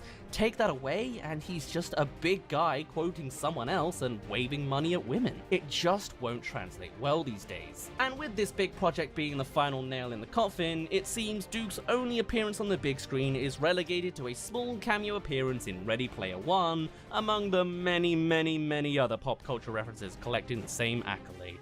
Except just before starting to write this video, one more piece of news came out, with reports in September 2020 popping up that the project was beginning to move forwards again, John Cena and all.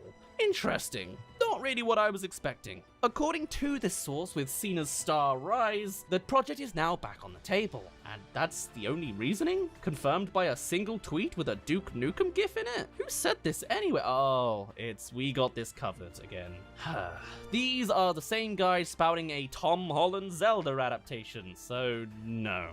Duke Nukem hasn't really been uncancelled, but if he was, then I'm certain he'll be re-cancelled shortly afterwards anyway, either by the production team thinking of the logistics, or the larger society of our PC world. The fact of the matter is, the main cut and thrust of this character's personality is brash, out of touch, and decidedly un-PC, and making that work on a big screen film just doesn't seem worth the battle. Sure, I guess it's a shame that a protagonist can't have a love for guns and women like they could in the 90s, but boiling women down in this world as just eye candy, fan service, and literal objects just doesn't fly. And it's kind of boring for a narrative. Duke Nukem is crude, sexist, and awfully dated. His movie has been stuck in development hell just as long as his latest mainline game, but if Duke Nukem Forever is anything to go off, any wait will certainly not be worth it. He may be a cult favorite among fans in the 90s, but he just doesn't hold any sway against the general audiences of today. I think it'd be best if he stays as a distant memory of a different time and doesn't try to return in any form again today. It's just not worth the debate. Today we're talking about the cancelled Robodogs. Have you heard about this movie? Are you aware of it beforehand? This is an interesting one that was dug up and recommended to me on our Discord server. So thank you to Nefuako and Astroseed P for suggesting it. That Astroseed name, by the way, is not the last time we'll hear of it. Now, funnily enough, there is actually a 2015 live-action film called Robodogs. This is not that. You may have watched the actual finished Robodogs. This is something different, as this is attached to Marza Animation Planet Inc. back in 2013, trying to announce their very first original feature, Robodog. Not exactly the best look if this is their first attempt, but we'll go with it. Now, Marza Animation Planet Inc. is actually, surprisingly, a studio that holds one of my favorite animations of all time. And I didn't realize that. This is a Japan-based CGI animation studio doing feature films and, wait for it, video game cutscenes. Oh. And when you think of Japan-based CGI animation doing video game cutscenes and being formed by Sega, who do you think of but none other than Sonic the Hedgehog? Yes, these are the guys that make Sonic the Hedgehog cutscenes. Crazy. Specifically, they made cutscenes for the Sonic the Hedgehog game, as in Sonic 06. Wow, the lighting goes mad in that movie. Everything else is awful. My god, unless you're watching the Snapcube version, it is a train wreck in other forms. But that is incredible. One of my favorite short stories of all time is actually the intro to Sonic Unleashed. And again, I'm pretty sure that was covered by Marza Animation Planet Incorporated. Madness. Absolutely flawless in the visual aesthetic, and honestly, the people I would love to do a full-on CGI Sonic movie. How has that not been done? I have no idea. They even make feature films nowadays. I mean, fine, the Ben Schwartz Sonic movies are good enough, but man, I want this. To be fair, they do have a hand in the Sonic live-action movies. They're one of the production companies involved, so I guess they helped build Sonic himself. Also, they made Lupin the Third the First, which I think looks absolutely gorgeous. I, again, need to get around to seeing that movie. Anyway, that's a later thing in 2019. Now, Robodog was a family comedy film. Aren't they all? Makes sense, right? With the voice actually being done by Chris Colfer, and then later replaced by Ron Perlman. Already, production going through a few hurdles if replacements are happening this early on. Anyway, now with the plotline, we have a pretty simple description, being a classic heartwarming adventure story about an unlikely duo who couldn't be more different. KC, Kinetic Canine, is a bright, energetic, but overzealous robotic dog, whilst Marshall is an old, curmudgeonly real dog, set in his ways and has little patience for anything new. This canine odd couple embarks on the adventure of a lifetime, where each will learn the true nature of friendship and not judge a book by its cover. Very, very simple. Essentially, young, new, modern, hip, technologically advanced Robodog, an old dog, new and old. Classic, standard, makes for an easy setup and foundation for what is the main real plotline and themes, right? Now, this movie was originally set for a 2015 release. That's 9 years ago now. But we do actually have promo footage, fully rendered and properly done, as well as a storyboard uploaded to the Marza YouTube channel, and some demo reel stuff. This is just a quick cheeky plug to tell you to subscribe if you're interested in cancelled movies. So production was very much underway and animation had been done, even, I guess, marketing if you include that promo footage. In fact, actually, while researching for this movie, I came to find that someone has actually compiled absolutely everything together, Astroseed P on sonicstadium.org. Also, I realize in hindsight, the same person that showed up on my Discord server. So if you're watching this, Astroseed, thank you very much for your contributions to this. Had I known you'd already made a compilation of all of the footage we would ever need, I might have made this cancelled video a little bit sooner.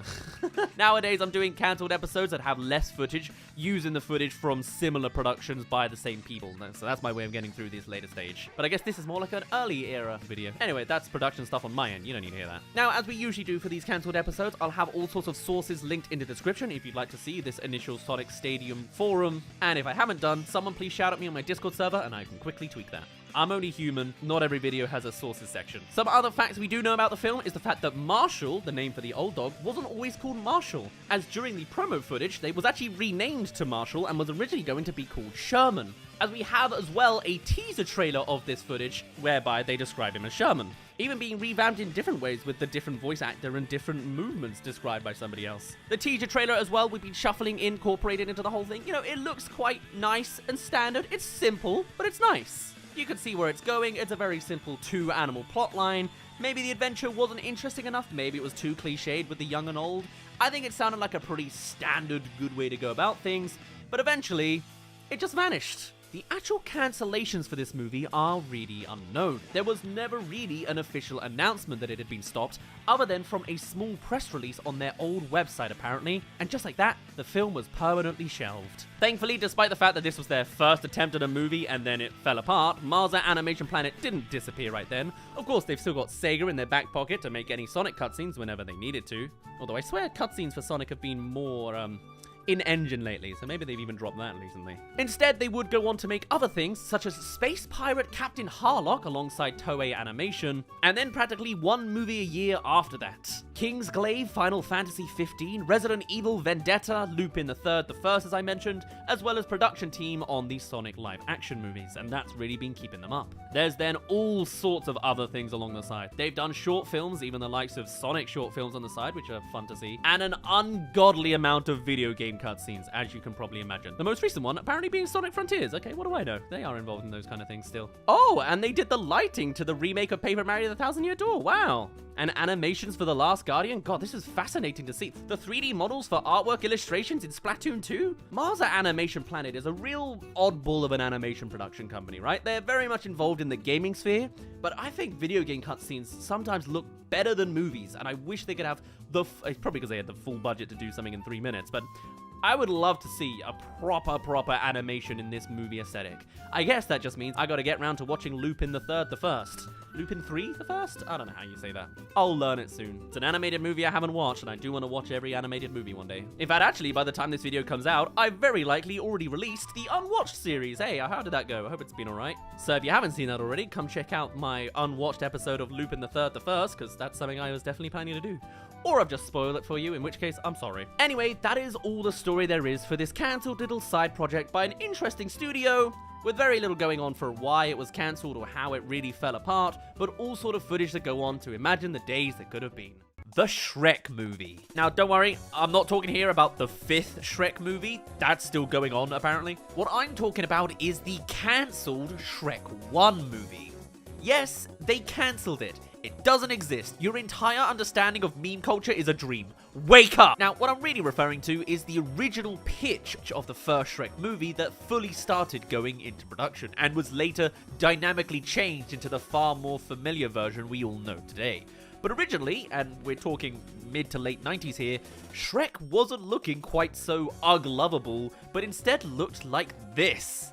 Woof. Ironically, far more fitting for the themes of the Shrek story, but a little extra away from the movie industry beauty standards. See, it wasn't always gonna be Mike Myers, beyond just at one point doing a West Country accent in the early days of the 2001 version. Before him, it was set to be cast as Chris Farley. And more so than that, it was a collaborative project being covered by Universal Pictures and Amblimation, since DreamWorks wasn't properly established yet, and later on, all 250 Amblimation employees would migrate over to that studio. Anyway, this adaptation was set to be a more direct adaptation of William Steiger's Shrek book. According to Chris Farley's brother in a Yahoo interview in 2015, 20-ish years later, originally the Shrek character was a little bit more like Chris, like a humble, bumbling, innocent guy, as opposed to the more aggro defensive guy that Mike Myers' version came out to be, as it was much more sculpted around the talent they planned to have in the starring roles. Interesting. I wonder how different the overall story could have turned out with this character design.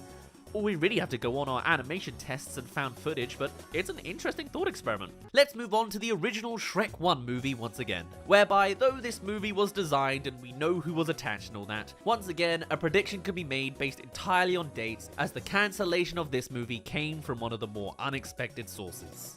Chris Farley died in 1997. A shock tragedy due to drug overdose completely dismantled this version of the movie to be entirely redone from the ground up. And in that 2015 Yahoo interview again, Chris's brother Kevin said the studio needed to do what they needed to do. It was a bad time, bad timing, a tragedy.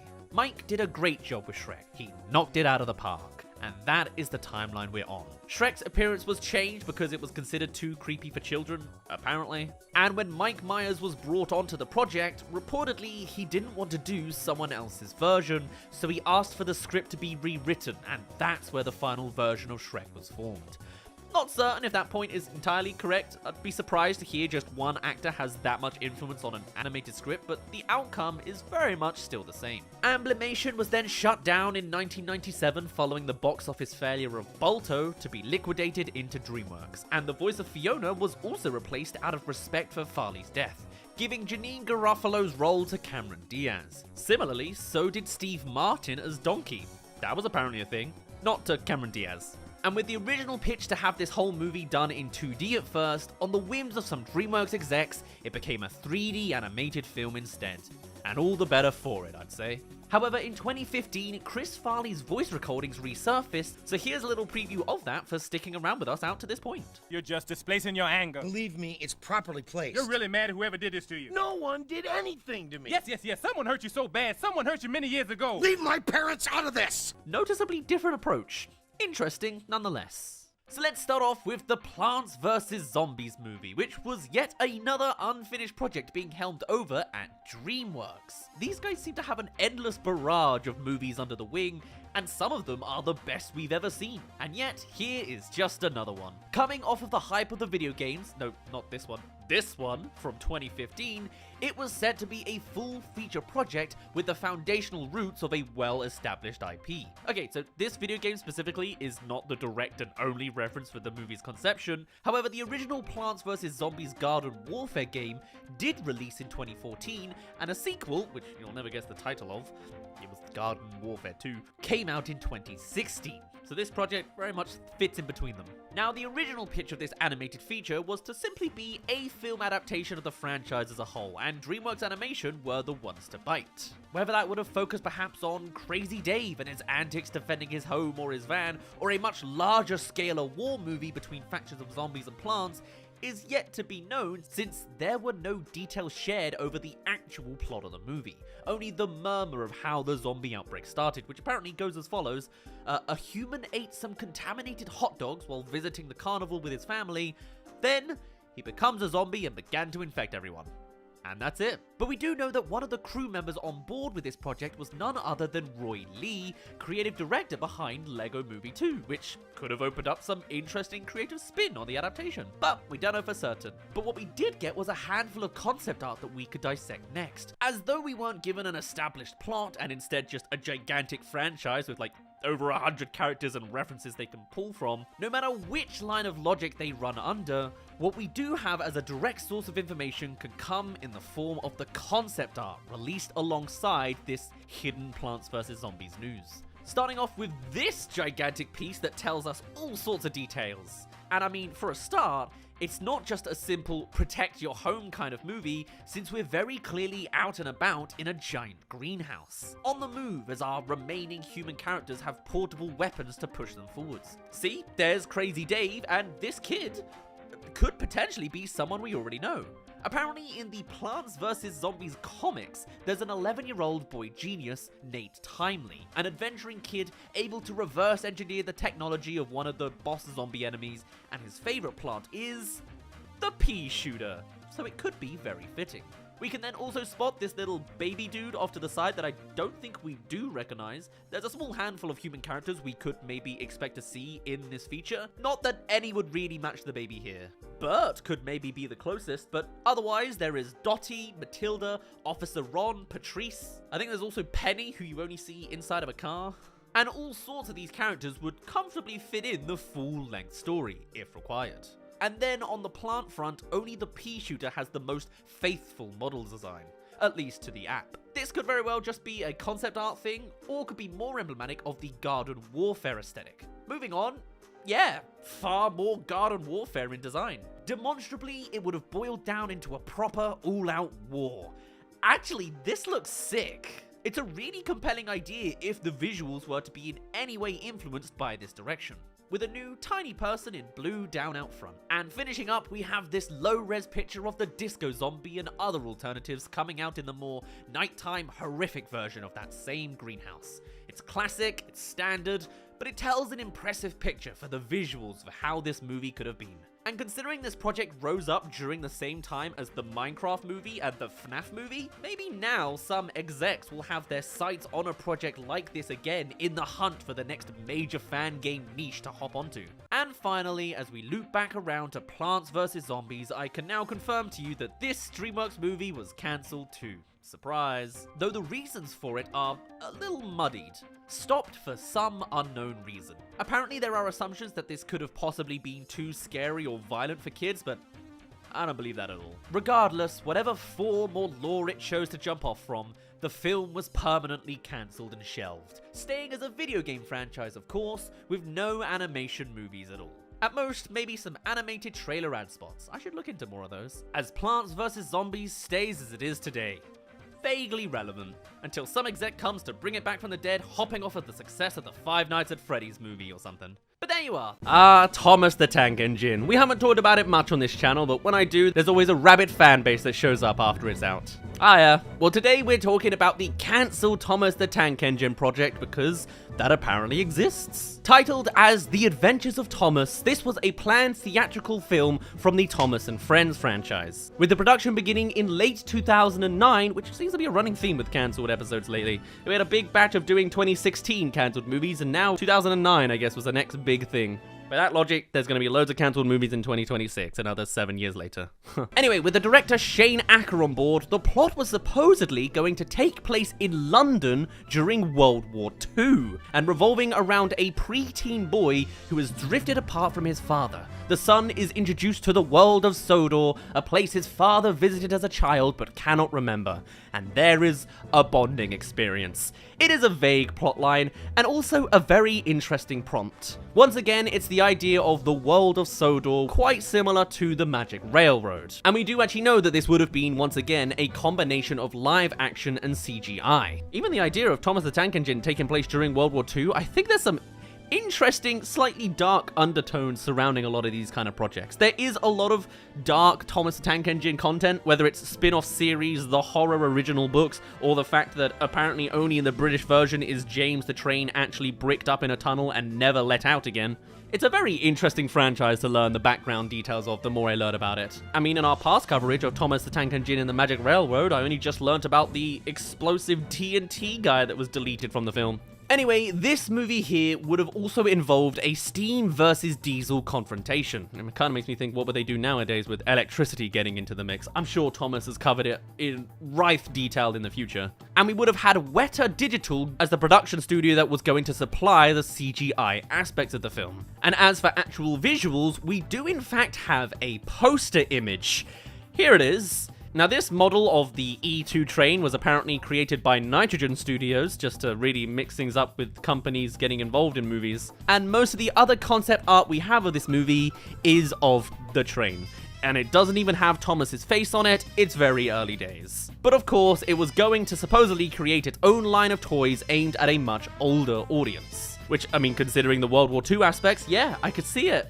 Why do I kind of want an adult form of Thomas the Tank Engine? There's some fun, creepy things you can do. If this poor character ever gets into, like, the public domain, we're in for a whole new vibe of horror movies. I can see it already. And even more so than that, apparently there were all sorts of extra bolsterings around this theatrical release, as it was potentially going to be the first in a potential series to go alongside the mainline Thomas and Friends TV series. Although this could very easily have just been speculation in the early days, since it sounded like a big project, and so you'd expect it to be a concurrent thing. Descriptions we have from the Weta Workshop as well as Mattel Entertainment Design Group is that the creative team behind the movie were trying to do a massive thing with the franchise by reimagining the core characters and the world in a way that will appeal to a wide kids and family audience, which is interesting. It's another reboot, essentially, with an interesting skin on top of it. Obviously, it's not a full-on adult movie, it's just slightly older than whatever the current age demographic is of Thomas. And perhaps they had cold feet over the idea of going for a slightly out of range for their normal audience demographic. We'll get into the more specific details of what went wrong later on, but still, at this point in the timeline, we would also know that the movie would have been distributed by Cinetic Media and UTA's independent film group in conjunction with Hit Entertainment. Once again, it's too many corporations all involved in every single movie under the sun. And supposedly, the script had been fully written and completed in 2010. Of course, that script has not been leaked online in any form, but apparently it's made good progress. With an original schedule set for late 2010 as their release date, this would then be pushed back to spring of 2011, and then even further to 2012. You can sort of see where things are going. There were also apparently rumors of a 2013 and a 2014 release, and it just fell into development hell. And then the big thing happened. This is the standard ending for most of our 2016 cancelled movie productions, except this is a 2012 update, as then Mattel would go on to purchase Hit Entertainment.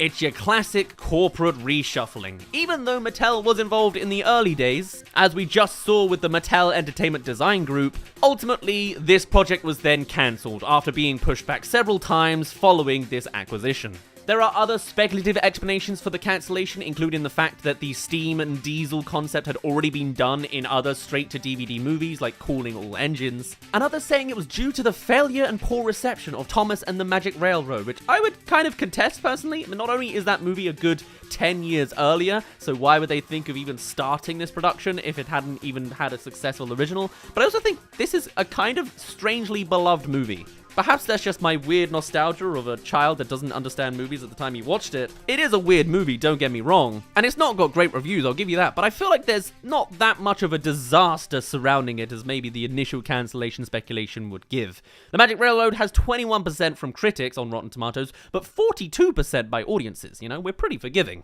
Especially when I'm like 3. In addition to the fact that it just got lost to time, it was then buried by even more changes on the mainline Thomas franchise, as the Thomas and Friends series concluded in 2021 and was replaced with Thomas and Friends All Engines Go. A new Thomas movie was then announced in 2020 with Mark Forster as director, with an October 2025 release, and produced by Mattel Films and 2D UX Squared, or however the hell I'm meant to pronounce that. Of course, with the movie coming out so soon next year, and being announced back in 2020, it's probably no longer real. That release date or the movie. Although I do still see Thomas and Friends in development from Mark Forster's IMDb page, so maybe. Funnily enough, there were some other updates to this production in 2021, as we then in 2021 got further early version model images of the model used in the poster, which is incredibly niche and specific. Not only is it just a poster of a train, but we know all about how each model of train was designed. Crazy. With someone going as far as to describing all of the differences between the early version of this train and the more new, modern-ish 2010 version of this train. Again, it's still Thomas without a face, but it's now got a brass number plate, not a painted one. There's additional rivets on the valances, running boards, side tanks, and bunker. I didn't even know Thomas had a bunker. What is a bunker on a train? And it's painted to be a more saturated shade of blue. Wow. I even found a paragraph that said, this is the first time Thomas was portrayed with a Westinghouse air brake pump and a red running board drip outside of some merchandise lines, which were features on the real LB and SCRE2s. The names of the trains, I guess, but were never shown to be carried by Thomas.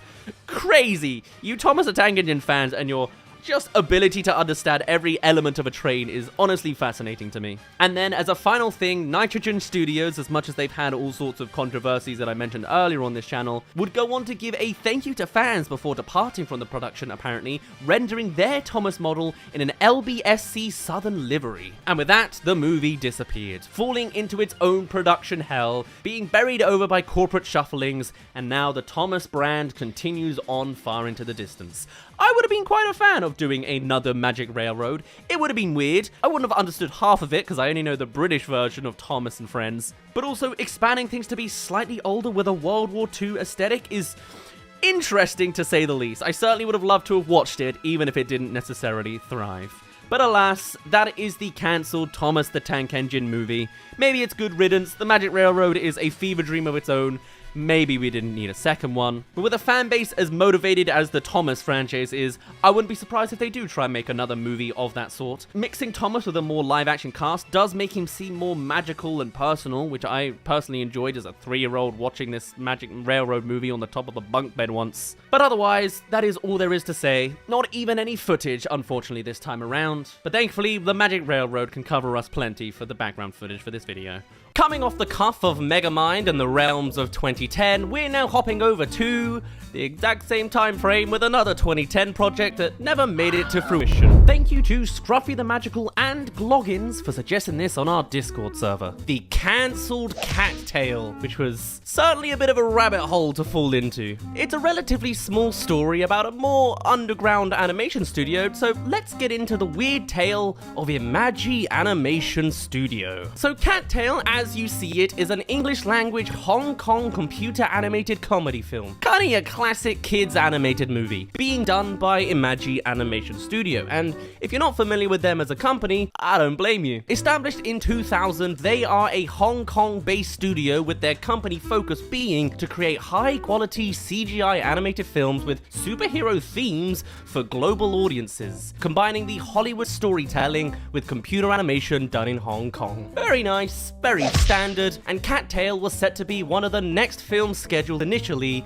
for 2007. The premise of the movie was this: a cat named Rover ends up in a place called Dogtown and goes to a place called Catopolis. Oh, that's all it says. An incredibly basic synopsis that I don't think was done officially. Or maybe it was, and it's just that simple. I mean, Dogtown, Catopolis? The movie is literally just called Cat Tale. Needless to say, I figured at first this might be one of those suggestions I get where there's so little info about it that I can't really make a video out of it at all. Hey, did you hear there was a Meet the Robinsons sequel? Oh, what's it about? Oh, the plot would have explored further onto Cornelius Robinson's life. And then all the future direct-to-DVD sequels were called off, so they stopped. Quality video there. That's all there is to say. But no, while Cat Tale doesn't really have much to say in its text, we were graced with actual footage and trailers to try to pull an understanding from. Here it is if you haven't already been witnessing it, and let's just say the animation is in its early stages to give it somewhat the benefit of the doubt. In the sleepy village of Dogtown.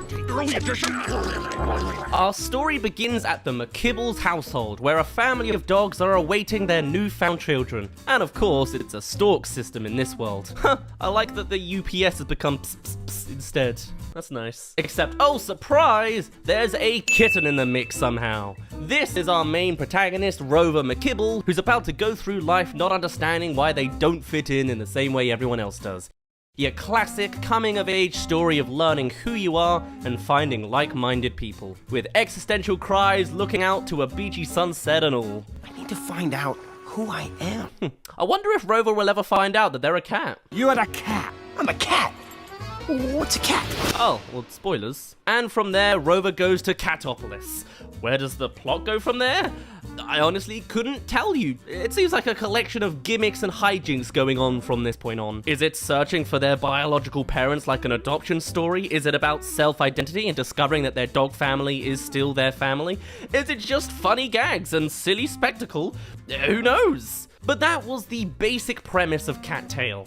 A weird one, and not necessarily a project I could see doing well if the animation is to be properly believed, at least at this stage, and yet things were in motion for a time. With the cast confirmed with all sorts of characters, such as Sean Austin as Rover, Alicia Cuthbert as a Turkish Angora who works as a news reporter in Catopolis, Stanley Tucci as Simon, a villainous Korak. Alan Cumming was set to be in the movie, this time as Newton, a Havana Brown who guides Rover through Catopolis, and then I guess just disappears, if that's his only synopsis. Billy Idol was set as Rover's younger brother Digger McKibble, and then other names associated with the project were Catherine O'Hara, Fred Willard, and Jerry O'Connell, whilst distribution was attended to Metro-Goldwyn-Mayer.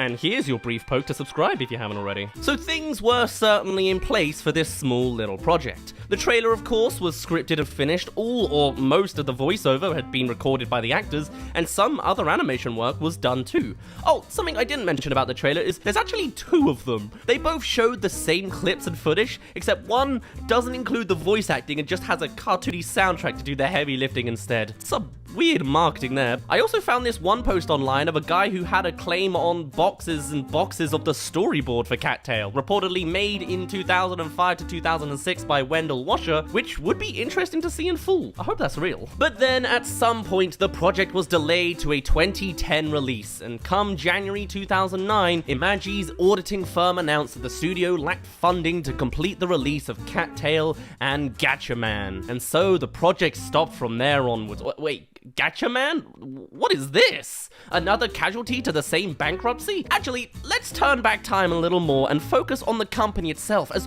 while Cattail was going on its strange little side adventures, the company itself was juggling some much more interesting things at the same time. So, history-wise, Imagi Animation Studios' first major CGI animated theatrical film was Teenage Mutant Ninja Turtles in 2007, truly kicking off a career as it opened #1 at the box office and was distributed internationally and all that. Following that, in 2008 came Highlander: The Search for Vengeance, which they helped contribute to with major animation studio Madhouse, before next up tackling Astro Boy in 2009. Now that's a film I remember seeing in trailer form. I never watched the movie. During this same period, however, Imagi had many plans for the future and had at least 3 on their mind at different stages, those being T-28, Gatchaman, and The Legend of Zelda. Check this out. In 2007, Imagi put together a proof of concept reel to show Nintendo what they could do to bring The Legend of Zelda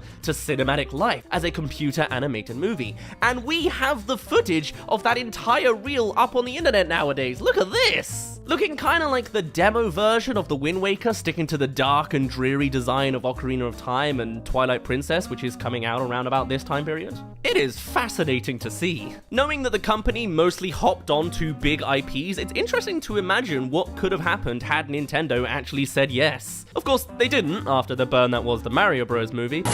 Super Mario Brothers. But it's still interesting to think about. Kinda has that Star Wars Rebels look. But definitely something I could get into more if they just made it a bit more, I don't know, oomphy about certain elements popping up, like the Master Sword. I want to hear a motif when it appears on screen, not just a standard sword battle. Yeah, but what do I know? The other project on this side was T-28, or Tetsujin 28, again producing just an animation test right before diving into Astro Boy officially. At the time, a full-length version of the film hadn't been greenlit for production, but the motivation was there. Previously, this IP had been remade in anime several times and is kind of a classic mecha, but again, would have been interesting to see redone in this 2009 era CG animation. It's certainly a category. And then finally, Gatchaman again. Now, this project actually survived the initial fallout of cancellations, as it was greenlit already and being dragged around to get completed by any means necessary. Probably because it was tied up with rights and deals with other companies and IP owners. Originally beginning in 2004, it was planned to be PG-13 or even R-rated at the time, and once the lack of funding was announced, the creative director bizarrely claimed it was expected to release in 2009. And then in June, Imagi opened Gatchaman for licensing and announced a planned theatrical release for 2011 now. And in October 2009, Imagi Animation Studios finally properly released their Astro Boy project, and it was a box office bomb, losing the company $23 million in the process. On December 11th, 2009, 100 employees were laid off, yet in January 2010, it was announced that the Gatchaman project would be delivered in 100% stereoscopic 3D. And on February 5th, 2010, following the financial failure of Astro Boy, Imagi Animation Studios filed for bankruptcy and was sold to Brad Foxhoven. Hey, we know that guy, it's Mr. Ratchet & Clank and Sly Cooper. And the sale of it all was completed in May 2010. And finally, after more trudging around, Imagi announced in its annual report that the Gatchaman film project was cancelled. I see also notes for a cancellation on Astro Boy 2 and TMNT 2 and 3, but I imagine that's just speculation. The sources for a lot of projects around this seem quite spotty, so hopefully everything I've mentioned has been pretty accurate. And that was the full tale of a small animation studio you may have seen the works of in Imagi Animation Studios. Warner Brothers, what are you doing? Warner Brothers cannot stop giving L's. L Brothers. We were literally just earlier in the week talking about a whole bunch of Looney Tunes movies that are being made into fruition sometime next year. You had the likes of Bye Bye Bunnies, The Day the Earth Blew Up, and hey, Coyote vs. ACME is one we've long been looking into. I even made a full-on video about this a good year ago, talking about this really interesting idea of Wile E. Coyote going out to sue the company of ACME. And not only was it a project we were keeping an eye on over the past year, it's one that's been fully into production. They've made it already, it's already finished, and now it's been shelved. It's been killed entirely, and it's done. Now this comes as a result of Warner Brothers Discovery and its CEO David Zaslav looking to slash costs amongst all of its companies to find $3 billion in savings somewhere, because they're in staggering debt. As I said, L Brothers. And this new news of cancelling just another fully finished project follows the reporting of Warner Brothers' quarterly earnings, where they made a net loss of $417 million. This company is quickly flushing down the toilet. And David Zaslav apparently saying the company hasn't really been able to crack the kids. Yeah, and it's not going to if you just delete these finished kids' movies. Fully available for the family to see if you gave them the opportunity. This movie was done, it was ready, it was built off of a $70 million budget and is being completely tax written off. Not for $70 million, by the way, it's for $30 million is what this all comes down to, with a loss of $417 million over the last quarter, and trying to find savings in the $3 billions. This is 30 million, which is tiny if you're thinking about actually making a saving out of that. Not to mention, movies make more than $30 million. Space Jam 2, another live-action animated hybrid, made $163.7 million. Now sure, maybe you could put that to LeBron James and Bugs Bunny and it being a sequel to an already established love classic weird movie thing. But even that $163.7 million was siphoned out by being simultaneously released on streaming services. In fact, all theatrical animations that have been made by Warner Brothers Animation Group or Animation Pictures or whatever have made over $100 million each, with the one exception being Scoob, because that was exclusively on streaming. This movie doesn't have a particularly large budget compared to all the rest, it's pretty standard, and surely it would have made more than $30 million. Now, as I said, we've already talked about this movie last year, so if you really want to get into some extra details about it, I suggest you have a look over to it, but I'll give you a general overview now, whereby the actual producer and part of the story crafting for this movie came from James Gunn. This was a James Gunn Looney Tunes movie, or at least there was certainly an influence there.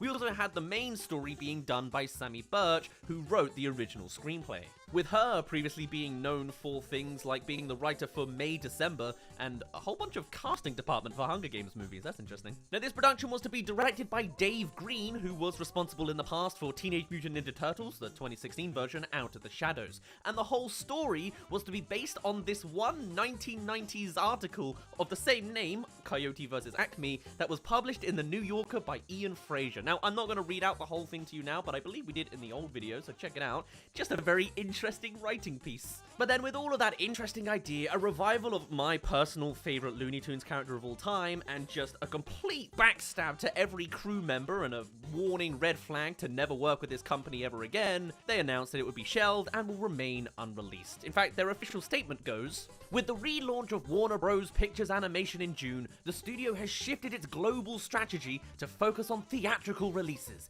With this new direction, we have made the difficult decision not to move forward with Coyote vs. ACME. We have tremendous respect for the filmmakers, cast and crew, and are grateful for their contributions to the film. Not only is it weird that they say they're focusing on theatrical releases while deleting a theatrical release, but that final statement of "we have tremendous respect for the people that dug in for the last 3 years" is just so toxic. Now, what they're talking about at the beginning of this here is the relaunch of the idea of having a feature animation division.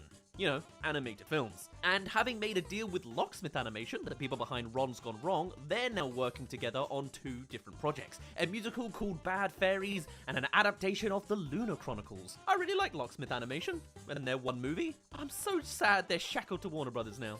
There's also some Dr. Seuss themed animations in the work, based on The Cat in the Hat and Oh, the Places You'll Go, hoping to release 2 movies a year, starting from 2026. If they'd survive that long. And despite clearly having a finished project, a solid idea, and other alternatives to just shelving something and not letting it be released in any form, apparently Warner Brothers just didn't see it financially viable to try to sell Coyote ACME to another studio, or to release it on its platform Max. Now, maybe releasing on streaming, I can understand. Scoob only made like $6 million, so maybe that is worse than the $30 million tax write-off they got, but financially unviable, they can't sell it? It's just, it's weird. And it's not the only time they've done that. This is a David Zaslav classic. This is the 3rd movie that they have done this to, previously being the likes of Batgirl and Scoob Holiday Haunt. These movies are finished, and they just don't make them. It's not even that they're cancelled halfway through. Batgirl had a budget of $90 million, and Scoob was a budget of $30 million. Like, they're not even massive projects. Just release them. They'll probably make a profit. Especially with the news that this is all lifting up. Everyone's mad.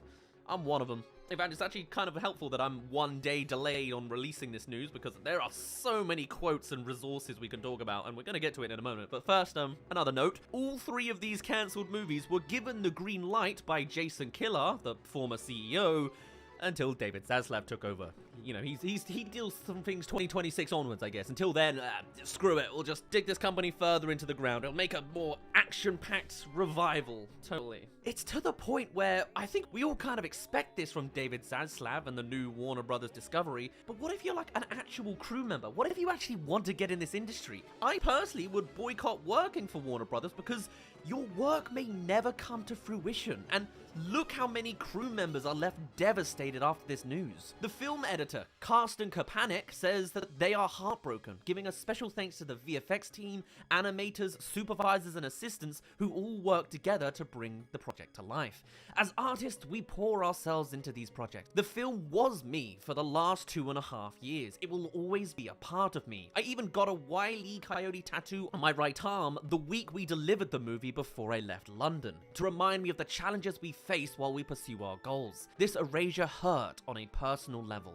With this write-off, everything gets deleted. Not just what you see on screen, but everything that it took to make the film. A released movie is just the tip of the iceberg of love and labor. The talent and commitment of the people who bring a project to life should not go unnoticed. All of it is now lost, but will never be forgotten by those lucky enough to have been there. The crew for this movie, by the way, were given no notice about the cancellation and the full-on tax write-off plan until after the process had been completed. Though another source says that the filmmakers were at least given advance notice before the announcement was made to the public, so there's a little bit of a gap there between they cancelled it, they finished the process, crew found out, and then it went public. Either way though, like, John Cena, who was the main celebrity casting for this movie, simply posted a Looney Tunes The End on Instagram. I imagine it must also be quite frustrating that you can't even fully put out your words because you're shackled into all sorts of contracts and deals, you know? Can't ruin your career out of some genuine emotion now. One crew member says that they only learn of the decision when contacted by a news source for comment, saying, "I am disappointed. I was looking forward to seeing all of our hard work come to life." So not even everyone really got the no on this. I mean, it's not really a surprise, is it? Now, naturally, just like with me right now, this news came with a lot of backlash by filmmakers and animation outlets and just all sorts of people. There was, of course, in the past, the Bring Back Batgirl hashtag or something like that. And this is just the same. And it's not even always from people in the crew. We've got a handful of other directors and creators in the industry that have come out to say notes about this. For example, director Peter Artentio, known for the likes of the director for the Key and Peele TV series, and Keanu, and an episode of the 2020 Twilight Zone, saying, "This is insane. First of all, a business model that incentivizes this. Secondly, this movie is great. I was lucky enough to get to see some, and it's hilarious with incredible animation. What a disgusting turn of events, especially with a huge gaping hole in the release calendar."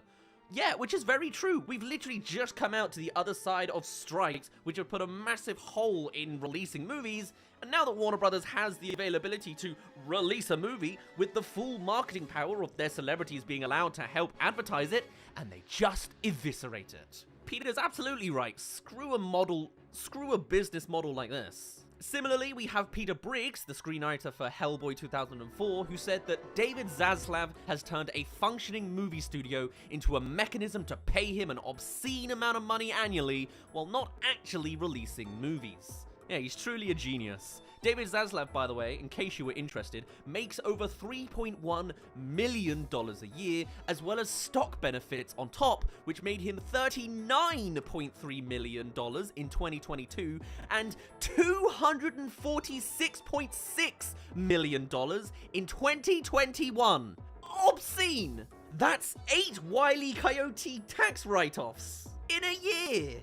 I think I've just worked out a great way for Warner Brothers to make a good dent in their $3 billion debt. Now, writer-director Brian Duffield, known for the likes of Skull Island, Spontaneous, No One Will Save You, and Cocaine Bear, tweeted, "I have seen this movie and it is excellent. It also tested in the high 90s repeatedly. It had interested buyers. The people working at Warner Brothers are anti-art, and I hope multiple anvils drop on their heads." That's some serious words from the guy who made Cocaine Bear. But yeah, absolutely a great point. There were positive test screenings and interested buyers. So high up in the general ratings. Not only is it a shame that this movie's never getting released, but apparently it was brilliant. The film being compared to the high highs of Who Framed Roger Rabbit by Ben David Grabinski, the guy behind Scott Pilgrim Takes Off, saying, "Coyote vs. ACME was the best of its kind since Roger Rabbit. It's commercial, it tested well, the leads are super likable, it's beautifully shot, the animation is great, the ending makes everyone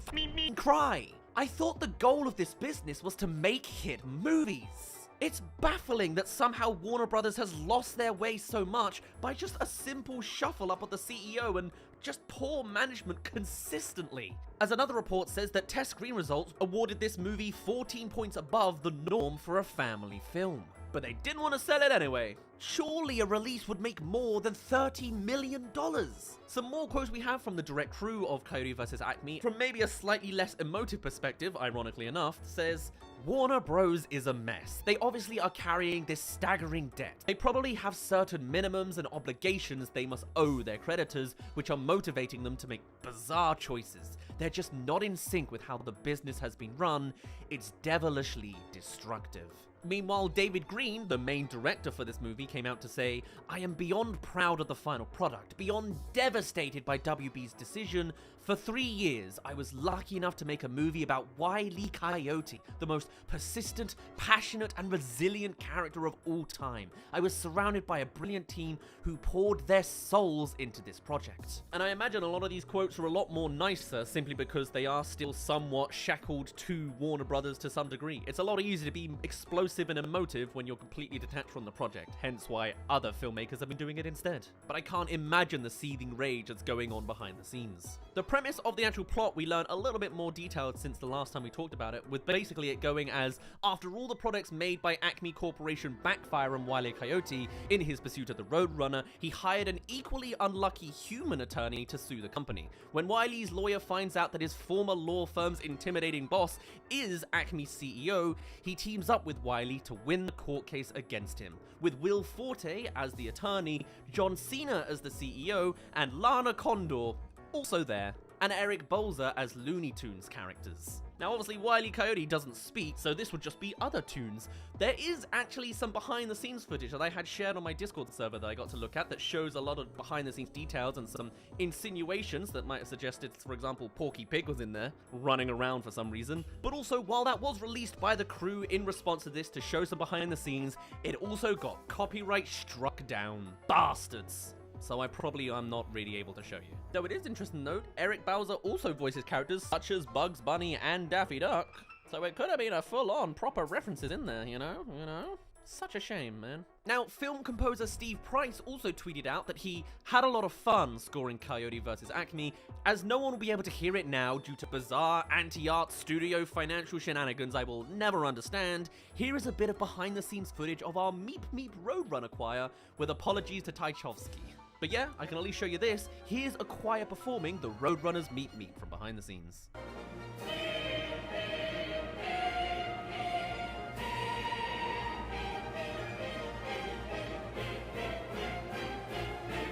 With development first being announced in August of 2018, the full tale really goes as this. Though there were several changes of crew members and writers over the years, it had still been trucking along since 5 years ago. And though this has already long been filmed, with principal photography starting April 1st, 2022, and all filming finishing by May 28th, 2022, the film missed its initial release slot of July 21st, 2023. And on April 26th, 2022, it was taken off the release schedule entirely, with Barbie taking over its original release date. Which also, of course, went on to become Warner Bros.' biggest hit of all time at $1.4 billion worldwide, and yet here we still are, deleting entire movies at the end of them.